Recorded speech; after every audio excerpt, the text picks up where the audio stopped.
This is big. That looks like they're swooping in for against the world. Can they do it? So, really feeling good about this spot. It's going to try and push into this dome. They're running full blue on everybody is now.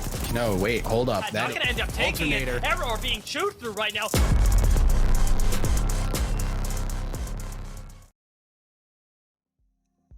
Welcome back, folks, to the Apex Legends Global Series Last Chance Qualifier Weekend. Today, of course, myself, Dia, as well as Vicky will be jumping into some incredible games to start off LCQ 2, with LCQ 1 having wrapped up just yesterday. Vicky, we all watched playoffs in Sweden. How are you doing after that? Are you ready to jump into the games today? I am so excited. I mean, look, you can't ever get enough Apex, Dia. That is my whole model when it comes to jumping into a lot of these games. I'm super excited. I'm fired up. I see some familiar faces, some familiar names that I got to meet in person, now perform over remotely once again. So I'm excited to see the likes of G2, W, and even some pretty familiar names coming in from Sheesh and Stick Drift OP. Yeah, this is the time, right? This is where teams finally get their chance, or their last chance, some might say, to qualify for champs over in North Carolina. So we're going to be keeping our eyes throughout the course of this entire weekend on those two coveted spots. We'll take a look, of course, at the days and how they'll break down in just a moment. Before that, we got to celebrate the teams that we're watching here today. These are just 20 of the 40 that will be competing over the course of this weekend. We're starting off in Group A of Winners Bracket Round 1. These are your 20 teams. G2 at the very top draw a lot of attention. It's insane. Oh, yeah. I mean, why is that here, Dia? We are looking at G2. We see Designful. The IGL of this team is still competing in the LCQ. I spoke a little bit to Designful in person, trying to spark up that fire and reignite that competitive drive that he's got. And Designful's looking into this weekend to give it his all. And I'm excited to see what G2's got in store for us. It seems like your inspirational words have worked, honestly. I think we could all use a little bit of that, because they've been doing really darn well recently, at least in the scrim blocks, and it's something that we can look forward to today. However, a lot of these teams came out of the Pro League with a lot to prove as well, and so many of these squads have also been playing through the Challenger circuit throughout this entire season. Whether they feel it was righteous or no, we've seen some crazy anime arcs to get people here, especially Void, who barely qualified for today's games off of an insane win in LCQ number 1. I want to take a look at our teams to watch going into today, though, because it's 20 teams. It's a lot for our very first time, and I want to whittle it down to just 4 teams that we want to take a look at. I know that you and I started off with G2, and a big part of this has to do with Designful.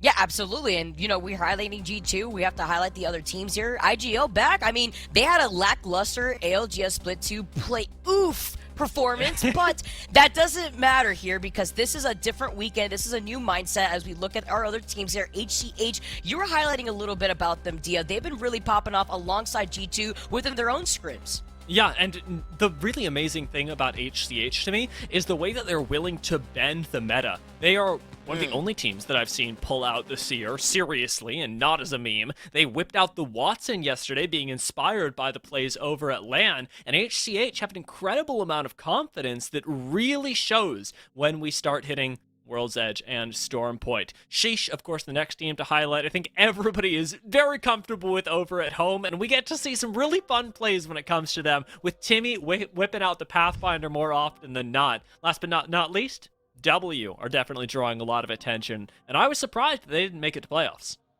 Yeah, W is a team that I always happen to pop off for because of their insane plays, but also their unorthodox compositions. One of the few teams that felt very comfortable on the Loba, specifically on World's Edge. Their game plan is always to hold that final circle positioning and then utilize the black market without having to overextend and give up that spot. So is it going to work now, as we do have that mix between World's Edge and Storm Point? Of course, we are starting on Storm Point, but is that what we're going to be seeing from W starting off in the games?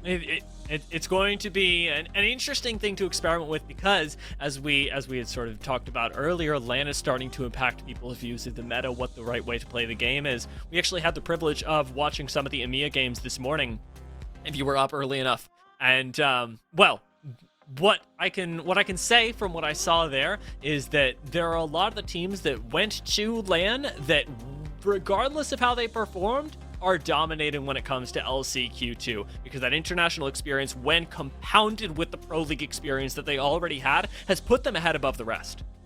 That makes me so excited to hear, Dia, because it also highlights the importance of land. You're having so much exposure to the different regions and the different compositions that we're seeing. Hey, if you're coming from APAC North and you're not used to seeing those Watson, those crypto compositions, I got something in store for you, because this is the time to now figure out what you feel comfortable on, what you don't feel comfortable on, and what you're going to make to adapt around the different maps going into Storm Point with much more verticality involved in the compositions, or even World's Edge. Oh, you're making me miss Optimal Ambition. We had to say goodbye to them as they ended their season yesterday, but they were one of those squads that would pull out the crypto. I was really happy to see it, and unfortunately, they are one of the teams that won't be joining us. Over the course of this weekend, we'll be saying goodbye to a majority of these teams, but today, we will be saying goodbye to just 10. And that is something that I think everybody here has on their mind. Though all of these 40 teams are starting off in the winner's bracket, it's a little bit of a complicated format, so let me just sort of word vomit, and we'll start to figure it out together. 40 teams are competing, 2 groups of 20 squads. Thank God I can use my hands here. From those 2 groups of 20 squads, 10 teams will drop out of each. They are the ones that are in the bottom 10. Well, the upper 10 from both will go on to winners round 2.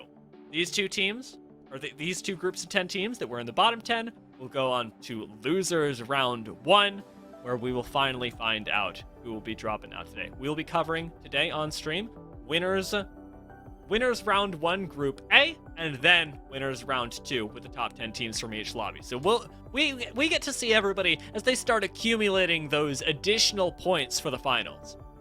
Yeah, honestly, Dia, I was gonna say, TLDR, there's gonna be a lot of really good Apex on your screen all day today. At the very end of this LCQ weekend, top 2 teams of each region will be advanced to the championship to perform on LAN in North Carolina. I'm so excited, though, especially after all the action that we just had this past weekend. What is that gonna mean for a lot of our teams that had extra time to prepare? Kind of taking a note out of a lot of these teams that we saw really perform. Yeah, I mean, with 40 teams and only 2 slots right now, your game has to be at the top of, well, the entire season. And one of the things that we've been seeing as sort of a trade-off all around the world is whether teams are prioritizing playing the same game that they always have and dialing that in to a T, or experimenting with things that they think are cutting edge. And the trade-off that happens there is sort of a lack of comfortability when you try and swap off to new strategies, but at the same time, maybe you're getting something that just is fundamentally better. It's a very difficult call to make, and we're seeing teams really go back and forth even throughout the course of a tournament on this.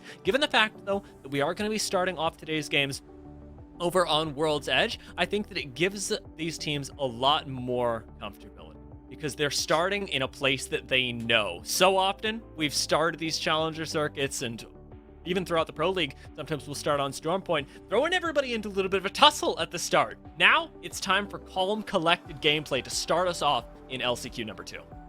Yeah, I love how you highlight the difference between the different maps, whether we start on Storm Point or we start on World's Edge, because that definitely is what threw a few teams off in the finals day of the LAN, where we actually had 2 games start on World's Edge, 2 games go into Storm Point, and then vice versa for the remaining 2 games right afterwards until we finished our day on match number 7. And I feel like with a lot of teams having to make those quick adjustments, is it the consistent compositions that are going to have our team shine, or is it about adapting that we saw the lackluster performance of TSM, actually, where they were a little bit too late to make those swaps, whether it be making the swap over to the Caustic on Storm Point, even if it's not as strong as we had seen in a World's Edge. I mean, at that point, then we had the discussion of compositions where we see just dominating in certain regions, and if you have no other choice but to just fit the shoe here and form your own game plan to actually work around other players, because then at that point, if we see a lot of Caustic, what counters Caustic and what allows you to buy in that space? It's not just the Gibby Dome,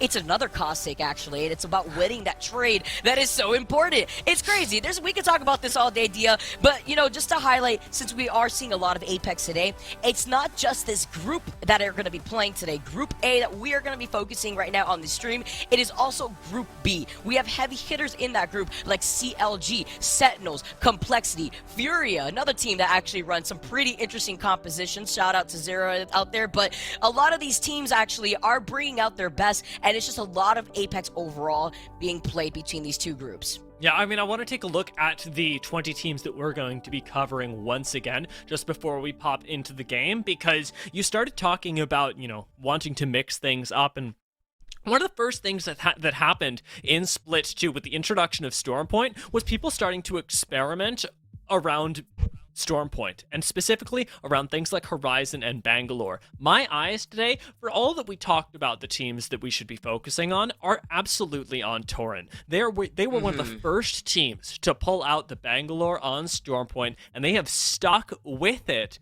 up until this point. I am very curious whether they double down on that or whether they decide, you know what, it didn't qualify us for playoffs, it isn't working, we're going to try something else, and what that's been looking like in scrims, because we haven't had the opportunity to see a lot of them, so many happening behind closed doors, but Torrent get the chance to show us what they're made of, what they've been brewing up, and whether that Bangalore, especially on Stormpoint, is going to be their sort of composition of choice. Ace.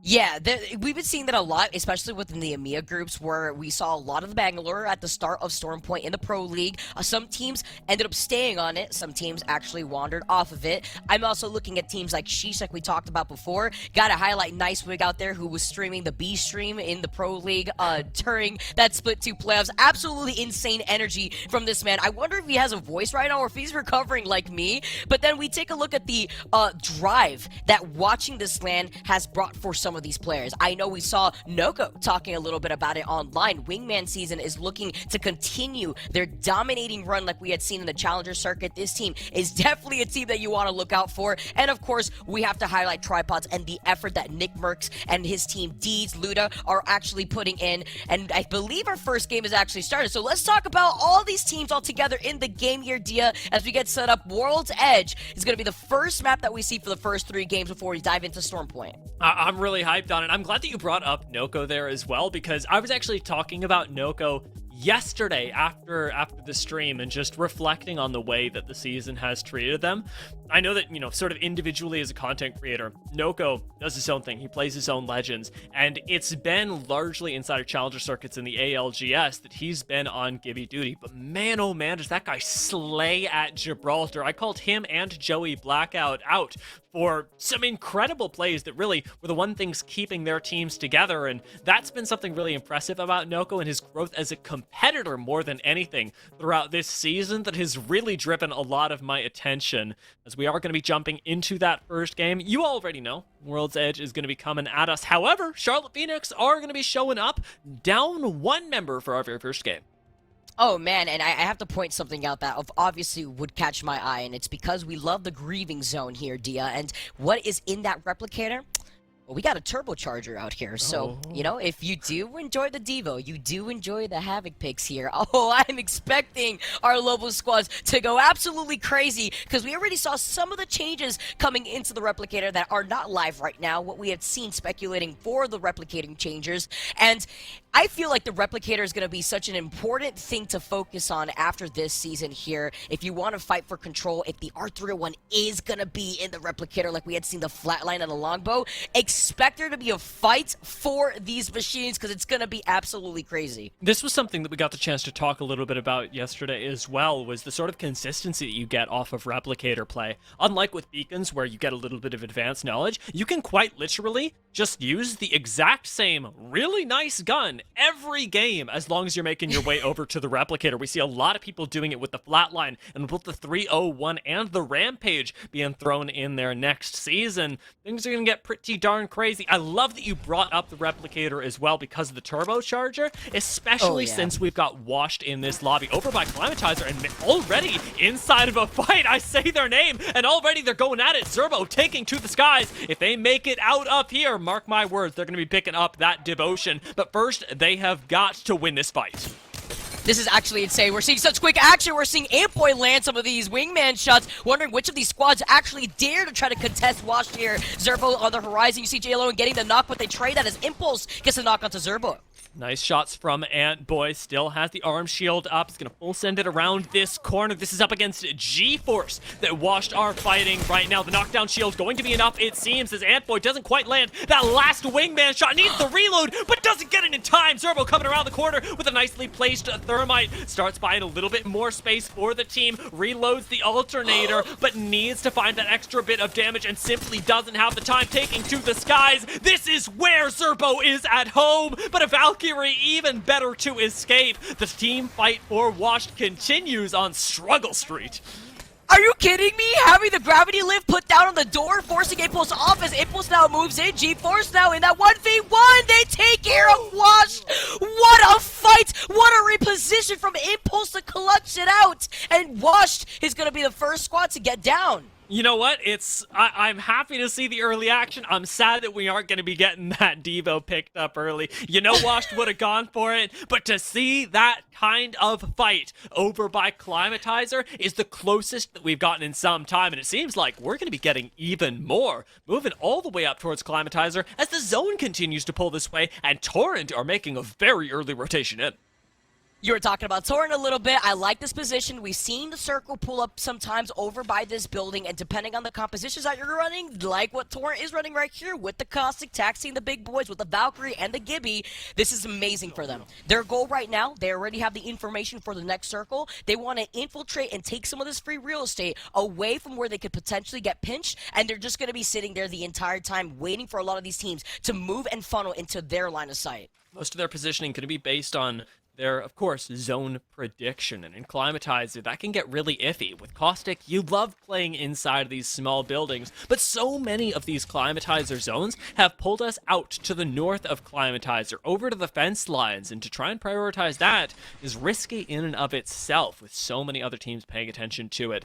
Speaking, of course, of Torrent, Start a Fight have started to make their way through their drop spot, and over by Overlook. I want to say, looking at the minimap, will not have access to a replicator, it seems, in a surprising turn of events. Start a Fight, being one of the squads coming out of the Pro League, did not do so well, unfortunately. They were, I believe, the second to last team out here trying to claim some of their points. Looking at another one of our squads here, AGG, they are rocking the Loba composition. And this is a great spot here, too, because in a very similar way of what Torrent is doing, AGG is going to be looking to do the same. W also, again, rocking the Loba. I'm expecting to see a lot of the Loba out here in these lobbies, especially after what we saw on the Pro League in the Split 2 LAN. Yeah, W just barely missing out on top 10 there, actually finishing off in 13th place. Do still have that clutch factor, but it is their sort of unpredictability that ended up being the thing that kept them from international competition.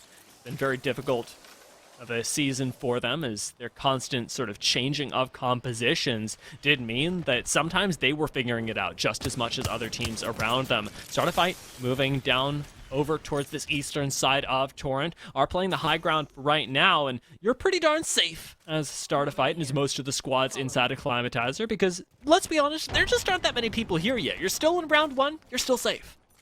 Absolutely. That's why you saw some teams try to take up the real estate of these buildings so that way they can get ahead of the curve and not get cut off mid-rotation, as Start a Fight is looking to try to take a better angle of Dome to closing that space. It's the Caustic compositions, though, inside a nice stick with the Arc Star. Are we going to see them fully send it in? They're getting hit by a charge rifle off to the right there, so a potential third party could be coming in. Matt Pickett was thinking about it, but instead they force a defensive bombardment, it seems. So you still get a really nice big cooldown out of Torrent, who do not have the shields to sustain something like that again. Instead, Torrent are going to be sitting behind their already broken door, breaking yours as well to make sure that you are not at ease. But it's Start a Fight to come out all the better in both the shield and the cooldown economy, even after expending their own bubble to make it in. HCH sitting inside zone as well have got to be pretty darn happy, even though they've got an RV. I love the fact that you highlighted the lack of meds here, Dia, because in that composition, that is one of the drawbacks of bunkering down super early in the game. And when you're not running a Loba, you're denying yourself loot on the way to this next circle. Tripod's playing a lot more aggressive of a composition. Luda, of course, on the Pride and True Wraith. They are going to be rotating all over by the high ground here, so that way they're not pinched themselves in the middle of this rotation. But it's going to be important to note that with some squads running the double big boys, they are going to be denied loot, and they do have to be careful in terms of poking here, especially if you're Torrent stuck between two teams. I'm really excited to see Luda on that Wraith as well. That was the pick that I fell in love with this player on when he was playing, and I think it was Split 1 Pro League qualifiers. He popped off 1v3ing squads left and right in end games, and might just have to be the same way for TPM, who are desperately trying to make it into a building. They don't have a Wraith, they don't have Luda, but they're going to have to make something work because they're getting gate kept like heck, not able to access the safety of the interior of these buildings. Was that an EMP coming out of to the left field? I mean, that's really scary here because that's going to put a dent to teams that are running the Caustic. The EMP deleting the Caustic barrels. Something important to note is the timing of those domes. If you're going to get third party, you know that EMP is going to be coming in, and it looks like Luda is taking a nice aggressive off angle here, getting covered by Nick Merckx on the high ground. Great Arc Star in as well. This is something that tripods do extraordinarily better than a lot of our other LCQ or Challenger teams, using this Wraith as not just a scouting tool, but as an aggressive sort of extensor, your next arm into a battle, allowing tripods to keep their finger in every pie, as it were, around all of World's Edge, and occasionally Storm Point. For the moment, though, they will end up backing off over to the low ground, playing this safe, as you don't want to push into two squads here, and TPM have, for the most part, well, I wanted to say backed off, but have been eliminated.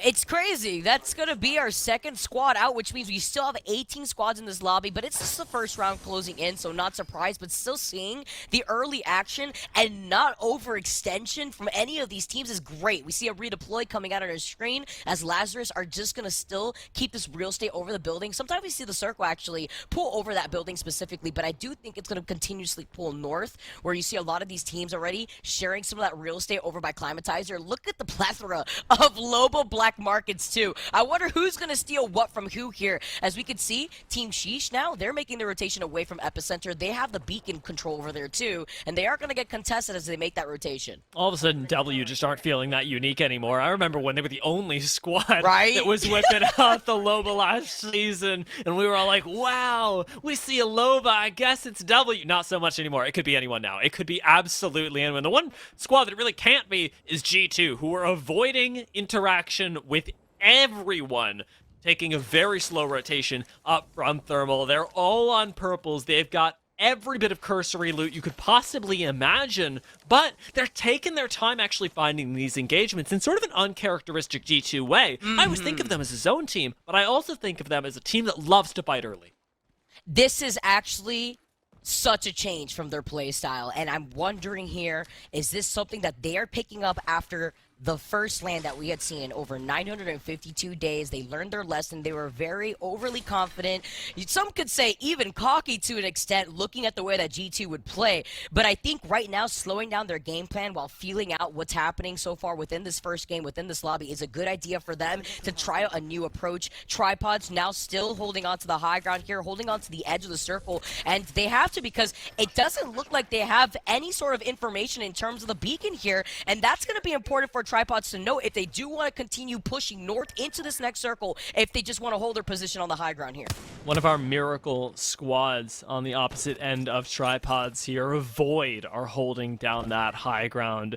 A team that honestly didn't look like they were going to make it. 3 0-point games in the winner's bracket yesterday, 1 5-point game. We'd all but written them off. They come back with a win in game 6. They change everything. It may have been that they had an off day, but whatever the case may be, Void are definitely hoping to prove that they can tango with even the best right now. And if they can take a fight up against Tripods over here, that would definitely be some of the best in the lobby, that's for sure. Tripods, however, have other plans, instead moving themselves over towards Epicenter and maybe starting to cut off some of the teams that are straggling over from Fragment.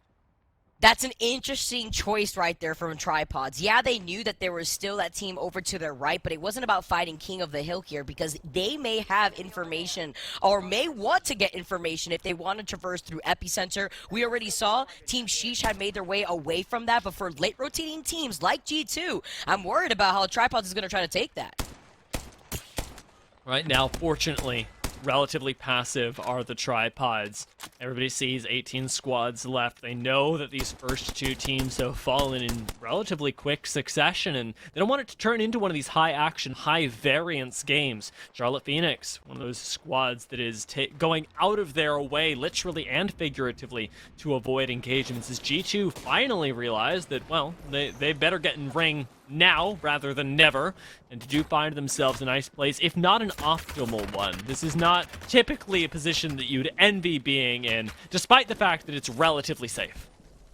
This is so scary for G2. We talked about the compositions that Cossack brings, holding that final circle positioning, denying yourself loot. G2 kind of did the opposite here. They slow rotated into this next circle. They took the risk with the redeploying in front of 3 different squads that hide them in their line of sight, actually taking some shots at them, and then understanding, hey, we don't want to get denied loot. We're not running the Loba, so we're just going to take their chance. We're going to take the risk, late rotate in, and now they settled underneath that area where they're going to be in the line of sight of 2 other teams if the circle continuously pulls in this direction, which we have the information, we see where it's moving, and she's already predicted this amazingly because they have already taken up this real estate with the caustic barrels blocking the doors. This is the situation that we were talking about earlier for Torrent as well, who needed to make the decision as to whether they would play around the outside of Climatizer or actually get in on these buildings. They chose to play the outside, and it was a good choice, not knowing where this zone was going to pull, but as always, hindsight is going to be 20/20. They're going to see that next ring pull and wish that with this caustic Gibraltar composition they had just gotten a little bit closer to touching these buildings, because now they'll have to fight or Valk their way in. Asura is one of the teams that is choosing to take the Valk route, and Torrent taking the fight very much so. Torrent moving from this spot. Rakanishu being the first one to go down. Starter Fighter getting demolished, but Torrent needs to finish this even quicker. They take care of them. The death boxes are inside the house, so loot up quickly here, but they have to be even faster. You can see on the other side, Lazarus in a fight themselves. Torrent can actually move in for a third party if they're quick enough, as G7 now actually manages to get that crack, gets the knock. Can we see 2 for 2?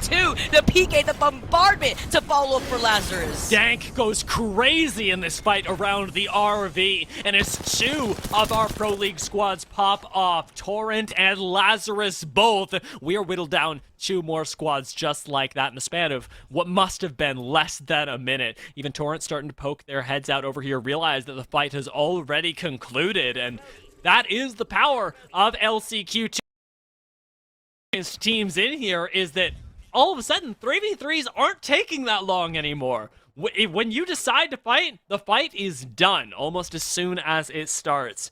However, over here, taking a look at Burton, I'm surprised to see Void already playing a little bit slower than I would have expected. Actually funny to see what happened to Void when they were looking at all the action, said, hey, wait, I want to get a piece of this action over here, having to ease their way in, as Borden was the only one we saw on the screen. Free Agent Sowashi taking a lot of those hits. I like this position that Free Agent is taking here, because they won't be so much in the action, but they don't want to get denied KP here too. They want to continue on the pressure, especially with this team that's right in front of them, pinched between another squad. Be really careful about the positioning here, though. It's very difficult to find an angle as Dini right now, and barely getting out alive as he takes fire from 2 squads. You're attracting a lot of attention from Climatizer on a push like this, and Free Agents, they've played around in Pro League. They know exactly what they're getting themselves into, but that doesn't make it any less risky, and neither does it make it for Wingman Season, who are trying desperately to find some sort of safety in here and end up being eliminated by GeForce. Wingman Season, the team that popped off in the Challenger Circuit, now down in 16th place in Game 1 for this LCQ. LCQ weekend looking amazing for Tripods, though, as they're still alive, still on the bridge, and looking to take this care package. Luda with the portal. You talked a little bit about Luda being on the Wraith. Well, this is something that they could have here now that they've obtained a Kraber. Denying that, by the way, from all the Loba squads that we saw infiltrating the buildings with their black markets. Surprised they managed to get that in time as well, because so often Lobos will lay down the black market and just wait.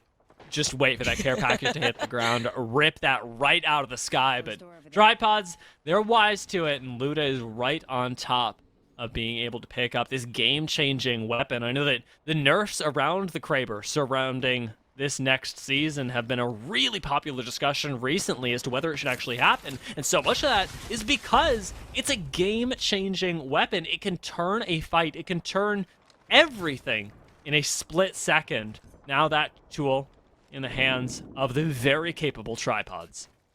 I love it. I love the hype. Of course, it's biased as I am a commentator. I always want to bring the hype here, but I know it's not so fun for a lot of our pros to get sniped in the head by the Kraber here. Now you have to take a look at what Luda's going to do with it in his hands as RCO. Now, one of the teams that actually did really well in the Pro League, really showing up and making their way through the Challenger circuits for Split 1 now, having to fight for their lives again to see if they have an opportunity to compete in the playoffs now, are facing off against Tripods, and they have the high ground. They have a nice positional advantage, and another stick with the Archer. He's done. He gets knocked out. That's Deeds that gets taken out by Sleepy Panda.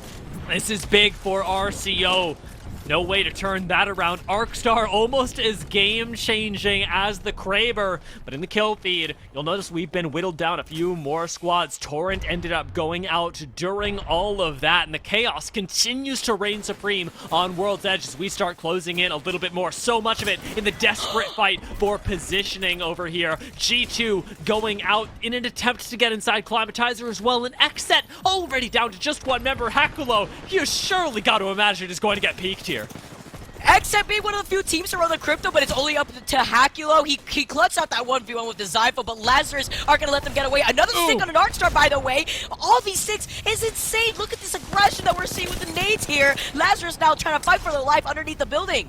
Nice shots from Lazarus. They defend against the Arcstar stick as well as they possibly can. With Dank going back up to the high ground, shield swaps are now available for RCO, and Lazarus are going to have to relegate themselves to knowing that they're playing at a big disadvantage. With another squad landing over here, it may be better for Dank to leave these kills to someone else, especially after he's taken out Sleepy Panda already. G7 Dank just does not quit.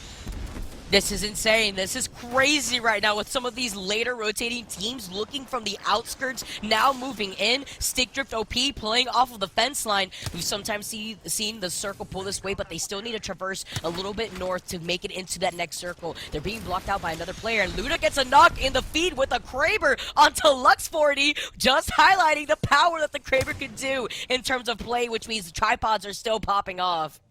Just keeps bringing it, and you gotta wonder where Luda is, where this two-man of tripods is at now, because if they're picking up game-changing plays like that, they've also got to be in a position to capitalize on them come that late game. We've got a big pile-up inside of Climatizer now, waiting on this next ring to really start sandwiching everyone together, and All Glory Gaming are going to be the ones right next door to tripods that could be on the receiving end of a very unfortunate Kraber to the face.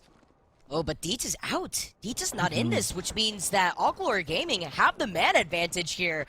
And they'll have the health advantage on top of that there, too. I did see a Gold Evo in the hands of one of AGG's players that is taking control over the building. Tripods are going to be inching their way into this next circle for safety. But they don't want to get denied KP, especially with Luda having the Kraber who can make an insane play for any of our other teams that are in his line of sight.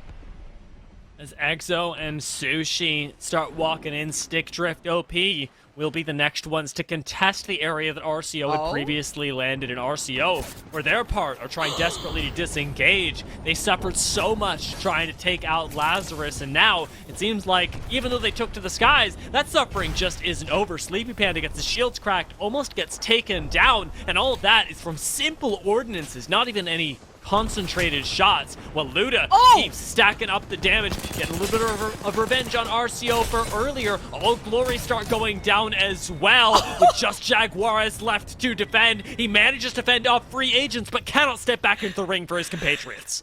Jaguares is always so on top of making these plays. He's still alive here. He needs to stay alive. So did Nick Merckx and Luda after they saw RCO just land in front of them, almost like a gift being presented on a silver platter. Nick Merckx managed to get one of the knocks as RCO was funneled out of that little corner of cover that they had to work off of. A bombardment being called in with Sheesh now having to play as a two-man. Timmy getting taken out. They have less than 35 seconds now to inch their way into where this next circle is going to be, but they have a lot of space covered with this caustic composition and the barrels being put down in front of them. This is one of the things that I like keeping an eye out for with Nice Wig piloting this Gibraltar. Can he access all of the knowledge that he gained from LAN? Can he touch the matrix once more and solve these problems for Sheesh? Can he make it all go away? Since they're trapped on the bottom floor, it's going to be a very tall order. 2-3 teams in between them and the hopeful promised safety of this RV. But even the RV, held down by HCH right now, isn't even safe.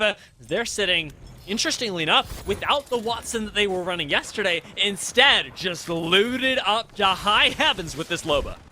Oh, they figured something out here, Dion. They're figuring out hogging the edge of the circle keeps them out of this trouble from all these teams that are going to be forced to funnel out of the buildings. It's going to be Chaos's W. One of the teams to watch are still alive. They're holding the high ground. See if they can take a little nice angle with the R301. You see Fury just laying it down as Nifty gets taken out. Asoras, though, playing off the low ground. Where do you go at this point? Really, your only option is a redeploy, but they're hugged on every angle. They're sandwiched, and they get taken out. But don't be afraid. You're not safe here if you're on the line of sight of W. And look at this. They're going to take the redeploy. They're going to be able to delay the inevitable, and they're going to be able to fully set it on a team who's already busy fighting their own battles. How many ticks of this ring damage do they take, though? I counted 2. And that's going to hurt their chances when landing, especially on this high ground in a fight that they're instantly going to have to take. Fortunately, Bubble should still be available. Sheesh get to bide their time, however, eating a defensive bombardment in the meantime. They are undamaged, waiting to poke out here into the RV, perhaps beyond, while W start fighting with HCH in this area. Already having lost one, I believe we get another Arc Star landing on them. Huge cracks coming through from Sheesh, but they're playing this slow. They're in the top 3. They cannot afford to be knocked out now. Sheesh, HCH putting on a performance here. They're going to try to send it in. They're closing out the gap. They already activated the traps here too, but look at this bombardment of grenades here. They have to be careful as Timmy's taking a lot of damage on the circle. Taking to the skies. He's got 25 HP left. 2 members already down, but W are going to end up going out, leaving Sheesh inside the top 2. But HCH are a 3-man still. The command of the RV nets them a win in game 1, and a great win at that. This is the HCH. They got first place yesterday, and this is the HCH that are dominating in scrims. What did they eat for breakfast, Dia? Yesterday and today, are you kidding me? HCH, one of the most consistent squads that we see coming out taking game number 1. And this is what I want to see here for our LCQ games. I love it. It's a big first game for this squad, but it isn't just them. Really impressed with the way that Sheesh were able to navigate a position like that, finding themselves in second place, and W already popping off. I think our teams to watch were kind of goated, Vicky. Yeah. I'm feeling like a prophet right now. I will say, though, it's only game 1, so there's a heck of a lot more variance to come. 2 more drops on World's Edge to witness, and you can do all of that right here when the ALGS LCQ number 2 continues after a short break.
Welcome back, maidens and maidenless, to the Apex Legends Global Series LCQ2, where the action, it just keeps on coming. We just finished Game 1 of Group A Winners Bracket 1. It's a crazy long title. You know what I'm talking about. Let's get into the scores. Let's take a look at our winning team. First of all, HCH, who managed to clutch this one out against two squads that were trying to assault their RV, Vicky. Yeah, I mean, we have to highlight their positioning because everyone funneled in their direction. It was like Christmas morning for them, and they were sitting in that truck so amazingly, and the timing to that reposition was also really good, where they were out of the action of all the squads fighting inside of the buildings. Looking at this, though, Crook with the damage putting downhill to replicate that. Saucer out here also with that support there, too, picking up 2 kills. This is a great look for HCH, though, in terms of their start, being the fact that that was game number 1 that they were able to take with 8 kills. That's them a nice 20-point lead over the rest of the lobby. And remember, the goal for these first 6 games, and even the next 6, is just going to be inside of the top 10. So having a win already under your belt goes miles when it comes to this sort of consistency that you need to be demonstrating over the course of LCQ2. With Sheesh and W, our second and third place teams, joining them right here, it really does feel like first game, despite all the chaos, ended up sorting out in a very neat endgame. Yeah, it looks like a lot of these teams, aside from their placements, were able to pick up so much KP, so a very aggressive first game at this for a lot of our squads to rack up those points. They need to. They feel comfortable here on World's Edge, and they want to be able to actually sit in the top 10 spot with some breathing room before we dive into Stormpoint, Dia. Let's take a look at this, because one of the things that stands out to me here is that for the most part, we've got teams following the sort of order of how they fell. So first place team is in first, second place team is in second, etc., etc. 11th place, 15th, they exited at, but Torrent still managed to find themselves in that 11th spot, just below the cutoff. 5 points total, with 4 of those being kills. This is the promise of today's games. These Pro League squads that did not make it to champs are hungry. They can and will fight you. They have the mechanical talent to do so, and it's just a matter of giving them that one opening. It was good sample size for the first game, but I suspect that we're going to get a lot more of it. Even Lazarus came with claws out today. Yeah, something that we didn't really see looking at G2, a much rather aggressive squad that has changed up a little bit of their gameplay, making it a lot more passive, but didn't work out for G2 with that rotation. Did not like the spot that G2 found themselves in. One of the few teams to pick up a point, but without any KP. Are we going to see some of these early 50-50s, though, going into game number 2, though, Dio? We saw what happened to Wash. They literally got washed up out of the competition on landing over by Climatizer, and it's interesting, though, because now that we have 2 more games on World's Edge, it's kind of like what we were talking about before. A lot of these teams feel comfortable here, so they want to be able to take advantage while we still are playing on World's Edge before we dive into Stormpoint. You know, it's funny because when I think about conundrums like this, do you give up your landing spot and maybe forfeit it to other teams to contest for the future? Or do you try and win today's specific games, today's specific tournament? I normally err on the side of caution. My instinct is give up your landing spot. You want to win today's tournament. But Washed and other similar squads, like Literally Vibing, don't seem to work that way. We've seen teams like G2 even actually do this, Furia much the same. A lot of teams would actually prefer to just fight things out, to take that 50-50 every time, and I suspect that that's exactly what Washed will be doing, because despite the fact that they lost it the first time, I'm looking at that, and as a Washed fan, I don't think they lose that 6 times out of 6. They might, maybe on a bad day, lose it 4 times out of 6, but even then, it's the other team that's risking 2 0-point games. It's really a game of chicken, Vicky. It's very similar to what we saw from Tripods too. This is a team that will not give up their spot. They will fight for it if they have to. We've seen them do it before. But yeah, kind of highlighting what you were saying, Zerbo was popping off on the horizon. A wee pick-me-up was all Zerbo needed to actually go in for that reposition. Fight for it if they have to. We've seen him do it before. But yeah, kind of highlighting what you were saying, Zerbo was popping off on the horizon. A wee pick-me-up was all Zerbo needed to actually go in for that reposition. I love the game plan there. But it's so intense, especially with the circle pulling over by Climatizer. You already knew that other squads wanted to try to contest there in that spot early on in the game, so that way they knew where they could be sitting in that final circle positioning. Now, because we are dropping into World's Edge for the second time, I have to say, the odds are not with another Northern Circle, and I like that we've at least got this one pulling a little bit further south, but the action, however, continues over towards the north. Washed have already lost one. They're not out of the fight just yet, but they are not in a great position. Antboy already whittled down to very low HP, and Zerbo's trying to save him, but I'm not sure if he'll be here in time. The nice pop down for Mooney with the RE45 to finish this off leaves GeForce as a full 3-man and just one member left on Washed. It's always Zerbo. It's always Zerbo out here. Zerbo is like, hold on, I never stop believing here, but you have a Mozambique and a Dream, but hey, you got a purple shotgun bolt right there. You can make the magic happen. Let's see here as Zerbo is just going to be able to loot up, give some of that space to GeForce, but while that's happening, you already know that GeForce has the confidence. They're just going to be able to replenish themselves, and it looks like Zerbo will just be moving along, maybe not trying to take the risk out here, unless Zerbo finds something way better than the weapon classification that we're seeing currently that he's rocking. Yeah, you'd really like to be able to recover these banners, but you also got to remember that the odds that they're being camped, really, really large. This is not a spot that GeForce want to give up. It's not a contest that they want to continue encouraging, and as such, Zerbo's going to be the one that dishes off towards the north, playing this out as a one-man squad from here on out, a severely crippled Washed, but one that, by God, fell on their sword. They will, these guys, they contest, and they contest, and I'm glad that even if they're playing as a one-man now, they got there doing what they loved. I love it. I love it. I also saw Zednam up there in the north, kind of isolated away from Wingman season, so I'm wondering how that's going to play out for Zerbo as he's going to realize that the circle is pulling all the way to the south from where we had seen Washed play in that 50-50 with GeForce. This is great news, though, for Tripods. Tripods looting a big mod. They know that Lazarus is over to their left side by Lava City, so they know that there's going to be already a team that's going to probably take real estate over by those taller buildings. They'll overlook a lot of the other teams that are going to be funneling their way into that next circle from the low ground. So with a lot of these squads already making these rotations, look at these redeploys between Torrent making their way over to this choke point and even seeing All Glory Gaming already boot their way out of here. I love seeing these high octane matches for a lot of our teams, very similarly to what we had seen in the LAN. Yeah, and a lot of this is early decision making. One of the parts of the double-edged sword of Valkyrie is that she does give you so much flexibility. As much as she can risk your game when it comes to late circle rotations, as much as she can make things difficult, the thing that she does best is give you a chance to play your best version of the game. Are you a zone team? Get in zone early. Are you an edge team? Get yourself the heck out of zone with a redeploy. It's an all-purpose ability that really does help out the squad, especially early game, to move into where you are at your best. And for Tripods, in this specific case, that's a little bit of edge right now, as they've got a replicator action going, having taken a really southerly rotation down over towards Dome.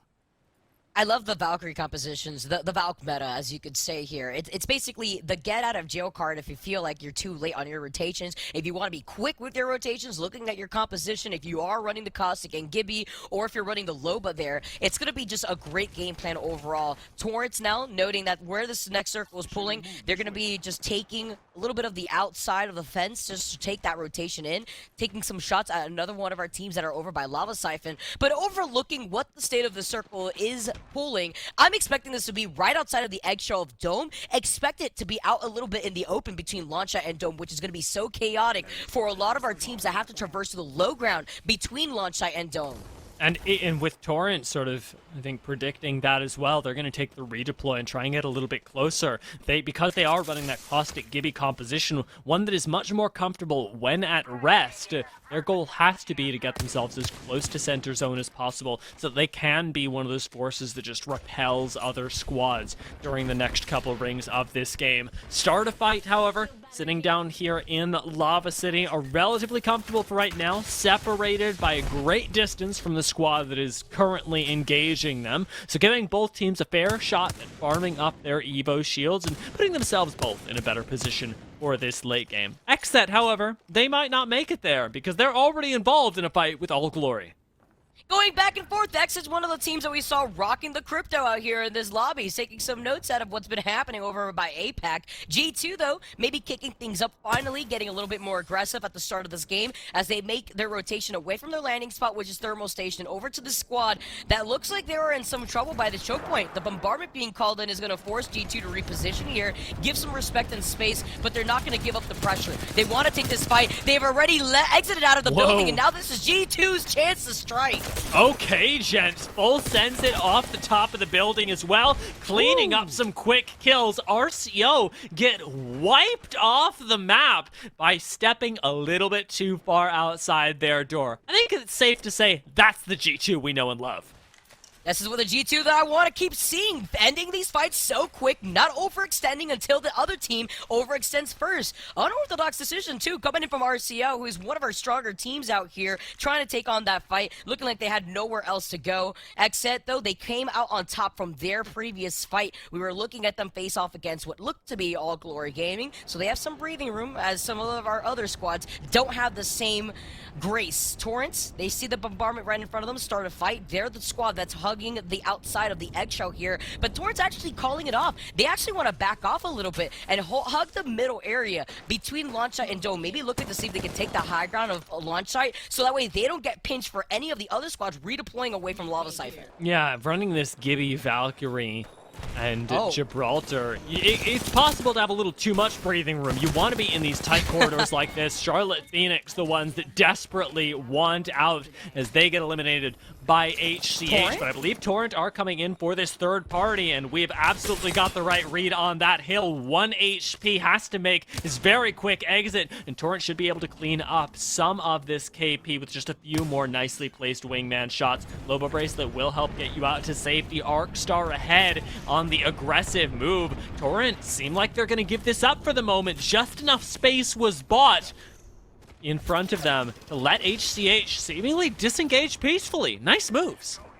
I love this. I love getting the read. I love feeling like a fortune teller sometimes. Yeah, I love seeing the moves that Torrent Gaming are taking to take onto the high ground to boot any teams out of this real estate, but also amazing awareness from Torrent to recognize the fight that was happening inside of this building and taking the opportunity to now take their reposition, because look at the spot that they were in right now. Look at start a fight. They have the Pride Rock high ground right here. You see Sushi exit. The rest of the squad already taking control over the tunnel. If Torrent were still here, they would have been pinched by 2 squads, and who knows the other teams that would have come from their 6, leaving the launch site area before they booted the rest of that squad out from the high ground. Looking at Saucer, looking at Crook out here. AP now rocking the bottom area of launch site. Lava Siphon still being contested, though, by 3 other squads, and some of our teams have gotten the read over this next circle amazingly. You know what ain't contested at all? G2's positioning over by Thermal Station. A lickety-split, quick early game into yet another very slow entrance. Leaves me wondering how G2 are going to navigate this game, as the sort of vibe killer here for their momentum has cost them already just a bit in terms of being able to get inside this zone, get a priority position. As G4 start to poke their heads in towards Geyser, we do know that they were spotted just ahead. Sheesh are making a rapid exit where they could have turned and burned, instead choosing to avoid these fights and save up all that gumption, all that extra aim assist for another day. It's great to also see what G2 is doing with this slow rotation, because I feel like this is going to find them so much success as well going into Storm Point. Now trying to get a little bit of that practice in for World's Edge, as Sheesh is going to hold the high ground over this next choke point. Start a fight. Taking a little sneaky position here. I love this. And this suit. Oh my goodness. There's no way. This is what I was wondering here. I thought Sushi was inside of the tunnel with another squad, and I'm wondering, do they know? Do they know that they're sharing this real estate with a rat? This is crazy. I have no idea. I am loving this position. I hope to God Sushi gets second. Honestly, with a play like this, with a hilarious position, the likes of which we're seeing right now, Sushi deserves the world, and honestly, is probably going to get it. This should net them at least another, I'm looking at the ring right now, another 3 squads going down. That'll put you in the place where you could get yourself another position, but nice use of the Ashe passive. Start a fight. Get an inkling of some other squads in the area. Not quite able to capitalize on it. Still completely ignoring Sushi. Hear me out here, Dia. Can you imagine if he scanned the death box and it was Sushi's position that was revealed in that moment Oh, God. as a lone survivor? That would have been such a funny instant where it's like the Spider-Man meme where they're just pointing at each other and they have no idea what's happening. That is what I'm seeing right here from Sushi playing behind Aves. Lazarus, one of the teams though, playing outside of the eggshell here, away from a start of fight, away from what is happening from Sushi, hugging the inside crater of the wall. A lot of these teams are going to be comfortable though sitting by the edge of Dome until that circle forces them out of that next building, as we see where Circle 3 is going to take us. Now, because we see it, but Lazarus sees it as well, it pulls a lot of curiosity, a lot of questions towards Lazarus's position. Most teams, when knowing where the next circle will pull, know that and go for it. They end up sending themselves into the circle, but Lazarus are choosing to play a little bit more of an edge style. They don't have access to the next beacon. They have a Valkyrie, and that's just about it in terms of a composition that wants to be in zone. What's the logic behind them staying outside of Dome right now in trying to play a sort of edge composition and then perhaps late rotate in? I would say that it could prevent a lot of teams from feeling like they have the safety and the space to push in from the low to high ground that Dome Eggshell provides, because we do know there's that lip where you have the high ground on the outskirts of Dome, but let's say this circle pulls more down the middle. You're out in an open field, and what's separating you and the middle part of the circle is lava. So you're going to get pressured out more than just a lot of these third parties moving in from your 6. So I'm wondering how we're going to see teams like Tripods make this rotation, but the next circle is on our maps now, Dia, and we know where it's going to be moving. So these squads that don't have access to a beacon don't though, and Tripods, they're going to be feeling like it's Christmas out here playing off of the edge of the Dome. The best part of Next Ring is that while it's right on top of Start a Fight, it is also right on top of Sushi. And he can continue to sit exactly where he has been, maybe moving a little bit forward, as we're going to get a taste of that later, maybe when we check in with his mini-map. TPM, however, sitting largely outside of all of the action that's gone down over by Launch Site and Dome, have instead played this one slow, much like Wingman Season, out towards the north in Lava Siphon and the low ground that follows it, trying to make their rotation in one that is heralded by a lot of ruckus, a lot of kills, a lot of cleanup for both these teams. Has to be the goal. And the low ground, too, that we were talking about, that they would be forced to traverse through if they're not careful in this situation. But they still want to contest this team that is taking their time over by Lava Siphon. They do have the redeploy that we've been highlighting time and time again with the repositions, even if it's those late 50-50 risks that you take, like we saw G2 do in game number 2, or rather game number 1.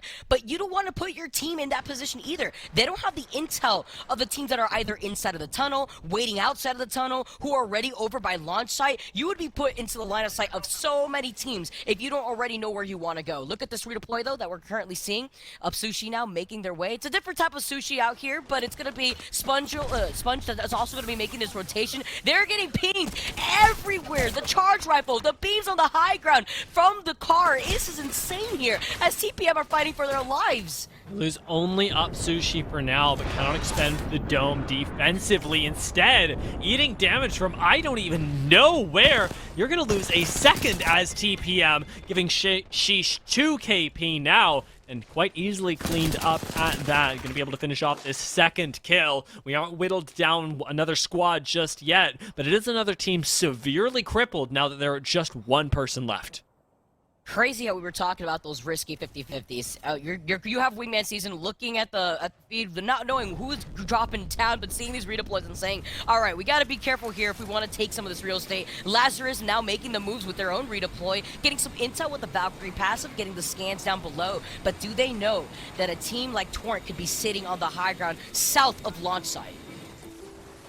They did just get that pinged out, and I think nicely reposition themselves around the opposite side of this rock, with HCH being the ones to focus down on them. They're flanked by both HCH and Torrent. It's a disastrous situation for most teams, one that they may be able to make their way out of. Wingman Season, in the meantime, find themselves in a disaster zone all of their own. Deadnim forced to jump into the void, and with a little bit of help from Stunny, might be able to get out to safety. Noko, he's not going to make it. He is a long gone conclusion. Washi picking up that kill, and Stunny and Zednim have got to get out of here because there's a two-man. They simply don't stand a chance.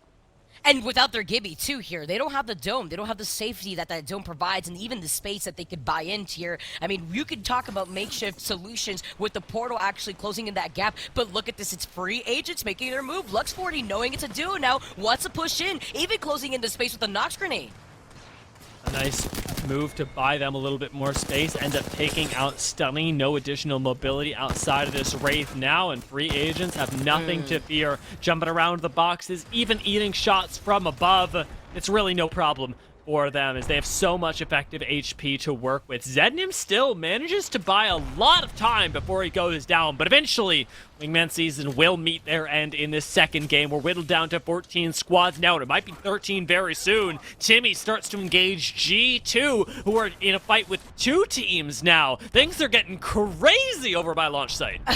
G2's popping off right here. They were fighting 2 teams like you were saying. I saw them take out members of Torrens. Now those results are going down. We're getting the res coming in from Designful, but this is the green light for Sheesh to move in, closing the gap with the portal. And a huge crack here. 100 damage off of that nade toss here, and here comes the dome. That's the space that I want to see from Sheesh as G2, they get cleaned up and fall in 13th place. A prize goes crazy with that sky nade. Absolutely changing the fight, changing the destiny of G2, and so much more is going to happen in the next few minutes as with the defensive bombardment down, a Valkyrie taking off the skies. What goes up must come down, and that includes even the best of teams, even the greatest of win streaks, and even Void, who are pushing up to the high ground right now, may very well encounter that same truth. They're playing slow, they're watching their backs, and with so much action around the remainder of this game, it seems like it may just be the winning strategy. Start of Fate, though, forced off this high ground, are in a lot of trouble. Free agents are gone, and we're whittled down to 11 teams. This is so crazy. All the action happening exactly what we were saying from the low ground moving over to the high ground. This is so crazy. Start a fight have been here for so long. They reposition, take the high ground now, overlook some of the action from a lot of these teams, rotating away from launch site, rotating from lava siphon. They have a really nice view, though, of a lot of teams that are going to be in their line of sight if they want to continue on some of this pressure. Washed are finally out, by the way. Take a look at that, making it all the way up to 11th after losing 2 of their members early on. Zerbo has done God's work for the team, and now W needs to take a page out of his book. They've lost 1 already, picking up a second. Hopefully you can get Phony back into the game, but even then, where do you go? How do you get out of this situation? You need ingenuity here. That's what you absolutely must discover to get yourself out of LCQ 2, to put yourself in the bracket for champs. As Void round the corner, ingenuity is all they got. That and a bunch of aggression looking for these KP. So much pressure with our teams. Void hugging the edge of the circle here. They got the redeploy too if they want to go for a reposition, but they also got all the loot in the world here. Void now knowing that they're not going to be contested off to the side. Seeing a redeploy though happen right before their eyes. It's a solo Valk that's trying to get out of that situation. Start a fight now, booted not only off of the Pride Walk now, but off of the fact that Exet is being pressured by 2 other squads here. Exet losing out on 2 members now, as Start a Fight are still playing King of the Hill, winning fight after fight that is funneled in their direction. 8 teams left. Normally it would be 24 people. It's only 16 right now. A lot of folks are missing, and it's tough. It's tough to say where they're all coming from. We saw Sushi go down earlier. Start a Fight, I believe, are going to pick up another right here. One last remaining rat up top on this Pride Rock Hill, as you called it. Sheesh ended up going down just there as Timmy couldn't quite make it through more squads, but now Start a Fight lose one, and it feels like everyone in this endgame is playing at a massive disadvantage. Nick Burke still alive here, trying to dance around these domes of bombardment. Start a fight as Matt Pickett is the last one alive, playing off the high ground here. So is Hakulo. It's a battle in disguise, but Hakulo loses out on the health differentiation between both these teams. Nick Burke tries to get a res, but he doesn't know that there's another team behind him. And Start a Fight instantly. They come in, they clean that up. Aves is going to go down to this zone, leaving Start a Fight up against the last remaining member of Void. Burton tries to take the fight, but he ends up going down. Nice shield swap instantly from Matt Pickett. This is the player that we were waiting for to enter in Split 2. Did so, made a splash, started a fight, and now he's got to be here to finish it. HCH, though, they're the ones that are powerful. They are the only team left as a 3-man. You're kidding me right now, Dia. Are we going to see HCH take a second win in a row? They know that they just need this top 10, but they're denying any sort of possibility of another team from swooping up and taking it. They know that there's unfinished teams here. Look at G7 Tank. Look at his position. He sees Crook. Crook is the last one there over by the other side. Don't know if Crook saw that and actually just ended up dipping to go right back to his squad. He's telling his squad, hey, there's a right here. G7 Tank being the last one alive. They aren't taking any chances. A smart move, taking this as a team. And now trying to move up, trying to interrupt these reses from that ticket. If Start a Fight pull this off, it would be the play of the century. But the resurrections do get interrupted. HCH are going to pop up to the high ground. And as 3 men, they're going to manage to take the second game in a row. HCH are unstoppable. And I tell you what, Vicky, I wrote them in the winners column probably a minute ago. We noticed they were the only full squad. I wrote down HCH win game 2. My notebook has it in pen. And, well, it was, it seemed like the foregone conclusion here. I'm glad they managed to pull it out, because it would have been kind of crazy if they hadn't. I would have been concerned there, because then you have to wonder what that does to your mental. But I mean, I feel like HCH at this point already knows that they have it in the bag. What a performance that we're seeing from one of our squads here that has just been popping off, taking 2 games back to back, which leaves us only with 1 game left here on World's Edge, Dia. What's amazing to me is that I think a lot of people can watch that end game and go, man, it's just HCH walking from place to place cleaning up kills. And the thing that will go vastly underrated is that twice in a row, in chaotic lobbies, HCH have managed to make it to final circles and stay in final circles without dropping a member. That is something that is already proving difficult in this caliber of lobby, and they were able to do it twice in a row. And as we're moving into the 3rd lobby, I'm thinking maybe 3 times, Vicky. They're going kind of crazy here. HCH are on a rampage. They came out of LCQ 1 on fire, and it seems like it's only getting hotter. We may be going Super Saiyan. You got to tune into Game 3 to find out. We're going to take a short break, and then we'll see you right back here with the 3rd game of the day.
Welcome back, folks. It has been, I want to say the Apex Legends Global Series, but it's felt more like the HCH show as they play Apex in front of people and dominate. HCH have won 2 games in a row, both on World's Edge. We're jumping into our 3rd on World's Edge in just a minute, and I want to take a look back at how they won that last game. Are you kidding Because me? we thought the damage numbers from last game were high. This time, last game doesn't even hold a candle to it. This is insane. This is actually insane. Let's talk about Kirk out here, who still stays on top in terms of damage.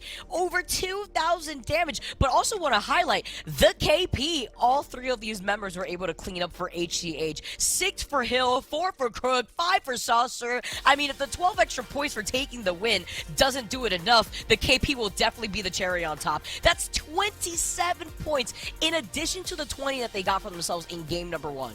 In one, it's wild. It's actually almost indomitable to watch HCH be able to do this twice in a row. It leaves so few teams with the opportunity to catch up to them in that first place spot. But I will say that the benefit of this is that first place is not the goal inside of at least round 1. Your goal is to be inside the top 10, and that's where you start getting concerned about squads that even if only sometimes have inconsistent performances. I want to throw a big shout out to Washed, who managed to secure themselves their first point of the game, and I am not capping about that. Being able to survive after being whittled down to just a one-man to the top 15 squads is pretty darn big. Just not as big as 47 points. Yeah, especially when you have to go from the very northern part of the map all the way down to the south outside of that dome area. That's difficult. It's not easy, so that's actually really impressive there. Combined together, though, we know what HCH is standing for, and it's 47 points, but it's that top 10 spot that you really want to secure for yourself, like you were highlighting, Dia. I want to tell you something, Vicky. I did the math. I did it very quickly. If you took away all of the points that HCH got from placement, so 12 points, right? Took away 24 points from them, they would still be in first. That's crazy. That's actually crazy.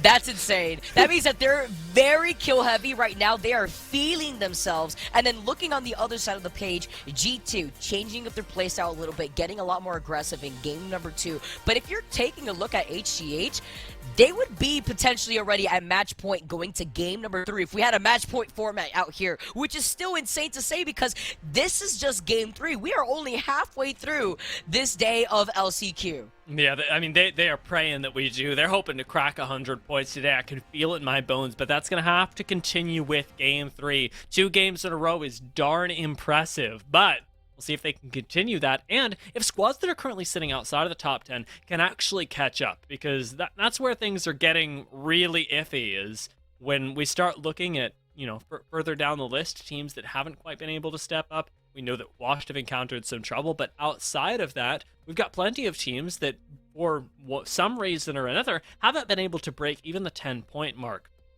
over the course of these past 2 games. It's only natural. There are only so many points that can go around, but it is something that you've got to start addressing if you want to be making it into winner's bracket 2, because otherwise you risk dropping down to the loser's bracket 1 and maybe ending your season here.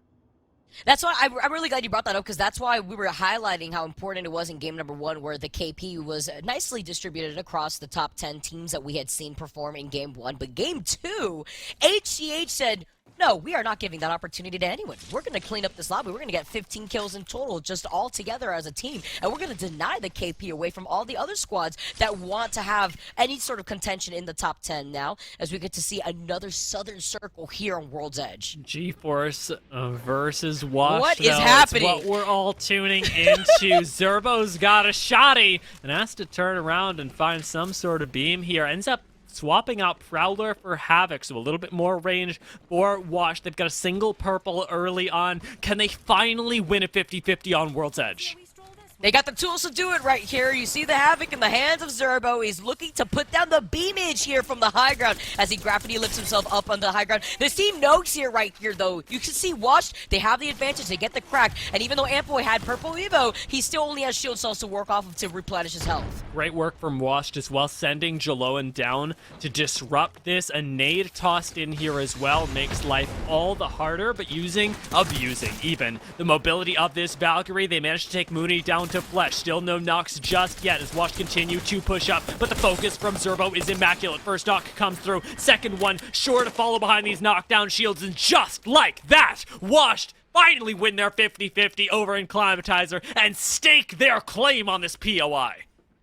Better late than never. It is Game 3, the last game on World's Edge, but like you said, Dia, it's about making a statement, sending a message that you are not gonna give up your POI no matter what. And now Zerbo, even though Zerbo was running out of ammo on the Havoc, could easily craft up that turbocharger, craft up some extra energy, loot up the rest of Climatizer, and we're gonna take a look at some of our other teams who have a bit of a much more slower, respectable start here with no 50-50 contentions. But again, to highlight another Southern Circle, so we're looking at teams that are going to be facing off in those choke point spots, looking at the choke point between Fragment East into Lava Siphon, leaving Geyser here, leaving Big Mod as Void are taking some shots here, Blitz having to phase away. There's a team right in front of him, it's his own team here to actually give him some of that backup, so a great reposition here for Void.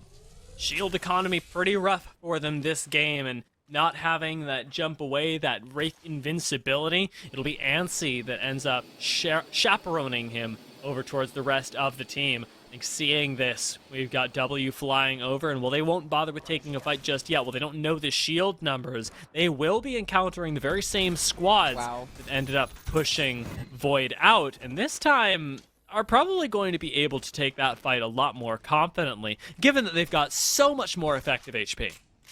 Knock, knock, the black market's here, and look at what it's done for W. Look at these Evo shields. They're taking some pressure, or rather putting down some pressure here, just making sure that nobody has access to that loot crate over there that they just shot down. Phony just taking a scout up ahead to see what is happening in the outskirts of where they just decided to redeploy. Start a fight, though, and a fight still inside of this building. Abe's now making his way over to see what's happening with Torrent over by the other side. But that's 3 squads, though, in this area of Lava Siphon, and some of these squads already have the information of where that next circle is going to be pulling. We'll see the lads over at Torrent take those good vibes, turn them into a good game here. They've had 2 games now where they actually look pretty solid through the mid game and then suddenly just sputter out. But with Stick Stripped OP starting to make their mark here, 30-30 and Bochek on the same team, there's a lot of burst here from a very long way away. Are you Legolas, though? That is the question out here. Sushi is on the crypto. He's got the EMP, but he needs his drone right here. So they're just waiting this out, waiting the bombardment under the safety of the dome. But this is going to give time for that team to make their rotation right back to that next choke point, which actually forces Stick Drift OP to make the decision. Do we wrap through the back so that way we do not get circle kept, or do we hold our ground and we continue traversing through that next circle, through that next choke point, knowing that we could take this fight? It's a tough call to make because I'm honestly not sure that they can. Their shield economy isn't that good, and well, at least the thought of being able to pull off a surprise engagement, burst somebody down from range was a good one. It's a lot more difficult to do that when they know you're coming. Wingman Season absolutely have that data, and the focus of the circle is pulling so much further south. We're already seeing teams try and commit to launch site. I believe we're going to get some more kills picked up over here as Ave is very low, does get taken out by Rambo, and a nice shot to finish that off that kill. Torrent will be able to pick up at least the 1 KP for their trouble here, but still have a little ways to go. There's another squad right in front of them here, too, so good on Torrent to actually try to push off to the side instead of trying to contest the high ground right there where Start a Fight was situated in. So now, Rakinishu, he's going to be moving off to the side. You see him with the Havoc in his hand as well, just to make sure that no other team is going to redeploy, take this spot right in front of them, because this is a tough call. Now that you've given that respect over to the team that has the high ground, do you continue going into that next circle in the low ground, where we've seen teams like Wingman Season get pushed off in game number 2? They were pinched, essentially, having to play through a pretty bad position. So Torrent now, they're just trying to weigh out their options without having to get pinched at the same time. Now, I like the way that they're doing it, using Euryce to scout out the high ground, right? Making full use of this Valkyrie and the height that they can achieve. Given that, Torrent are still playing this one a little bit slow, but now have a lot more control over the low ground, where Matt Pickett is walking through a little bit unawares, may end up walking into Torrent, as even more teams are starting to group up with each other. All Glory actually meeting Sheesh inside of Geyser, and we could see this explode very quickly, because I feel like Sheesh are itching for a fight, if it's just one that they can start on their terms. Yeah, they need to be within their zone here, too. They need to play at within their comfort. They know that there is 2 teams on each side here, but Chiefs are trying to take the high ground angle to try to contest this team as G2. Another one of our squads that were taking things slow, now finding themselves in a fight as they leave their POI thermal station. We see Designfo laying down the wingman shots, a follow-up from the rest of G2 as Gent gets that knock, and they finish EXO off. That is just Designful things as well. Those wingman shots don't come from a whole lot of controller players, but Designful really makes them look special. With the PK wingman in hand, he's going to chase down even more remaining members of this squad, pushing them further out, receiving some bow shots in return, I will say. So a little bit of a trade here, but he's the one that's got 2 members of backup on the way and a singularity to throw out as well. EMP's going to wreak some havoc, but with the knock going down onto Flinzar, Gent backs him up with the 301, and Flinzar will be taken down as the 2nd member of Stick Drift OP to fall. Stick Drift OP, you know that you have nowhere to run. You know with this circle being round 1 that G2 was absolutely going to push in this direction. Now it's only up to Sushi to go through the side. He's passing another squad on top of that. That's free agents who hear the pitter-patter of the footsteps underneath them but cannot pinpoint from where. They heard the fight up ahead. And this is the discussion that we were talking about. Is this team going to rotate off through the landslide, take a longer rotation, or are they going to risk getting gate capped by the team that they're facing off in that choke point that leaves Fragment? Interesting to see as Sushi knows that he's healing up on the outskirts of this fence, but he's on the Crypto, which is a great solo player here to at least maybe see if they can utilize the drone to pick up those banners. Not Sushi ratting it out again, right? Surely not. Not for the 2nd time in the LCQs. He's feeling so alone, a one-man army. Some guy with a dream against the world, in a world that has constantly made life so difficult for Stick Drift OP. This was a big point, actually, for a team that came out of LCQ 1 yesterday, with the fact that we had so many teams trying to qualify, make it into LCQ 2, qualify for the spots in Champs. But every lobby is getting harder and harder on their way here. There are no easy weeks. There are no days off. And so many of our LCQ1 teams are encountering a lot more trouble as the games go on, with just the amount of experience that's been accumulated through multiple Pro League splits, through, in some cases, LAN achievements of the squads that they're facing up against. I think that's what really skyrocketed the competition for our Apex esports teams here is what we saw in LAN, and I love this energy that we have our teams like HCH bringing after taking those 2 wins. But look at this different approach from HCH. Yeah, they have all those points in their pocket, but they're playing this slow. They know where that next circle is, and they haven't moved from this spot. They're rocking the Lobo, so even though they have full blue Evos, that could easily change with 1 black market as more teams make their way in their spot.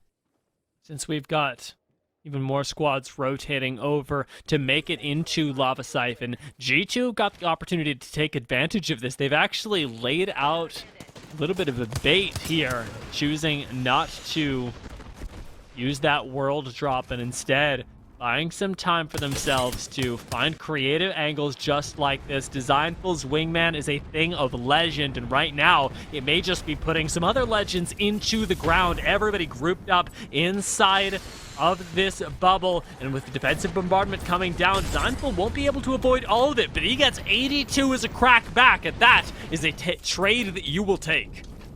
And G2, they notice the situation. They know they're far from the next circle. The circle is right against their back, so they need to take this fight quickly. Designful gets that crack. This is the opportunity, the green light for G2 to fully send it in. Play with much more confidence here. They get the double knocks now coming in from Designful and result, so that just leaves 1 member here. Oh, actually, free agents. They lost that 1 member earlier on in the fight, and they get taken out. That was the team that was playing from outside the circle over by landslide, where Sushi was trying to heal up quickly and quietly on the outside of the fence line, wondering where Sushi is currently right now if he managed to get those banners, as All Glory Gaming now are making their rotation. They don't have the next circle information though, so having to play off this low ground could be really risky if they do give up that space. Designful popping off with that wingman though. That is the performance that I think a lot of us have been wanting for.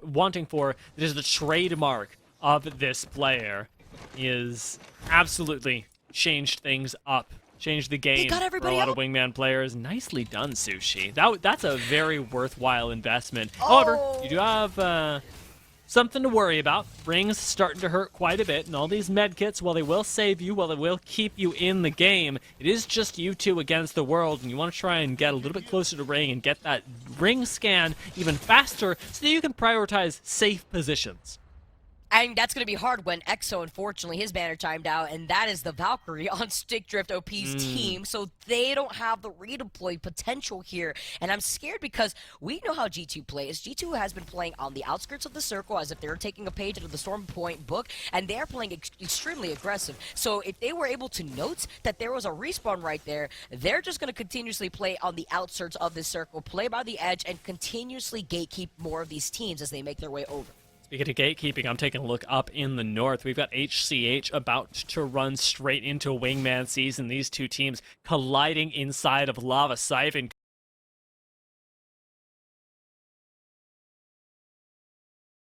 Launch site is the place to be, and Charlotte, Phoenix, and W have absolutely nothing to worry about. Oh, this is crazy here. Wingman season inside of this building, rocking all blue Evos here. Off to the side, they don't want to put themselves in a risky position. If there's another team that's holding onto the high ground on the outskirts of this building that we sometimes see, it's actually within that next circle that some of these teams want to take that high ground position. We see a lot of teams also redeploy up there on that top platform as it's HCH that is actually on the other side of this building. Look how many teams are already within the real estate here as G2 in another fight on the outskirts of the ring. And this is the fights that they want to take. This is the fights that they feel comfortable here as they get that first crack. They're going up against Washed right now, and the shield is broken on Zerbo. You look out for that turbocharged Havoc and/or Devotion, because I am almost certain that he is running it. The defensive bombardment buys a little bit of time, and this is, for all intents and purposes, the most defensive bombardment that we could possibly have. This is Washed trying to buy themselves some time to reset after taking big chunks from Designful. Singularity on the outside makes that reset a little bit harder, a little bit scarier. Arcstar stick on the way in. Designful, I think, stuck twice, in fact. So he's going to be able to walk into this with the confidence that G2 have basically already won the fight. That was an incredible double stick. Oh.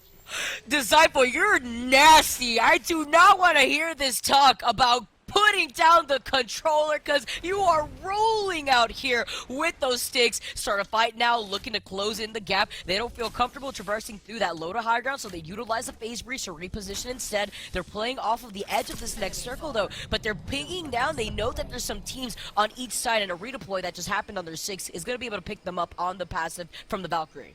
Hoping that All Glory buys a lot of attention from other squads. You're trying to make this rotation out into the RV, and while it's a difficult place to hold, it only gets harder when you end up losing one. Res will be available. Fortunately, the Pro still healing up, gives you enough time and enough safety to pick up your fallen teammate. Jaguaris is able to survive, but this is the position that All Glory Gaming opted into. They knew what they were getting themselves down for, and now it's time to deal with the consequences. Jaguaris getting knocked again by a little bit of caustic gas, and it's a tough time to be an All Glory Gaming player, let alone having to watch it happen to them.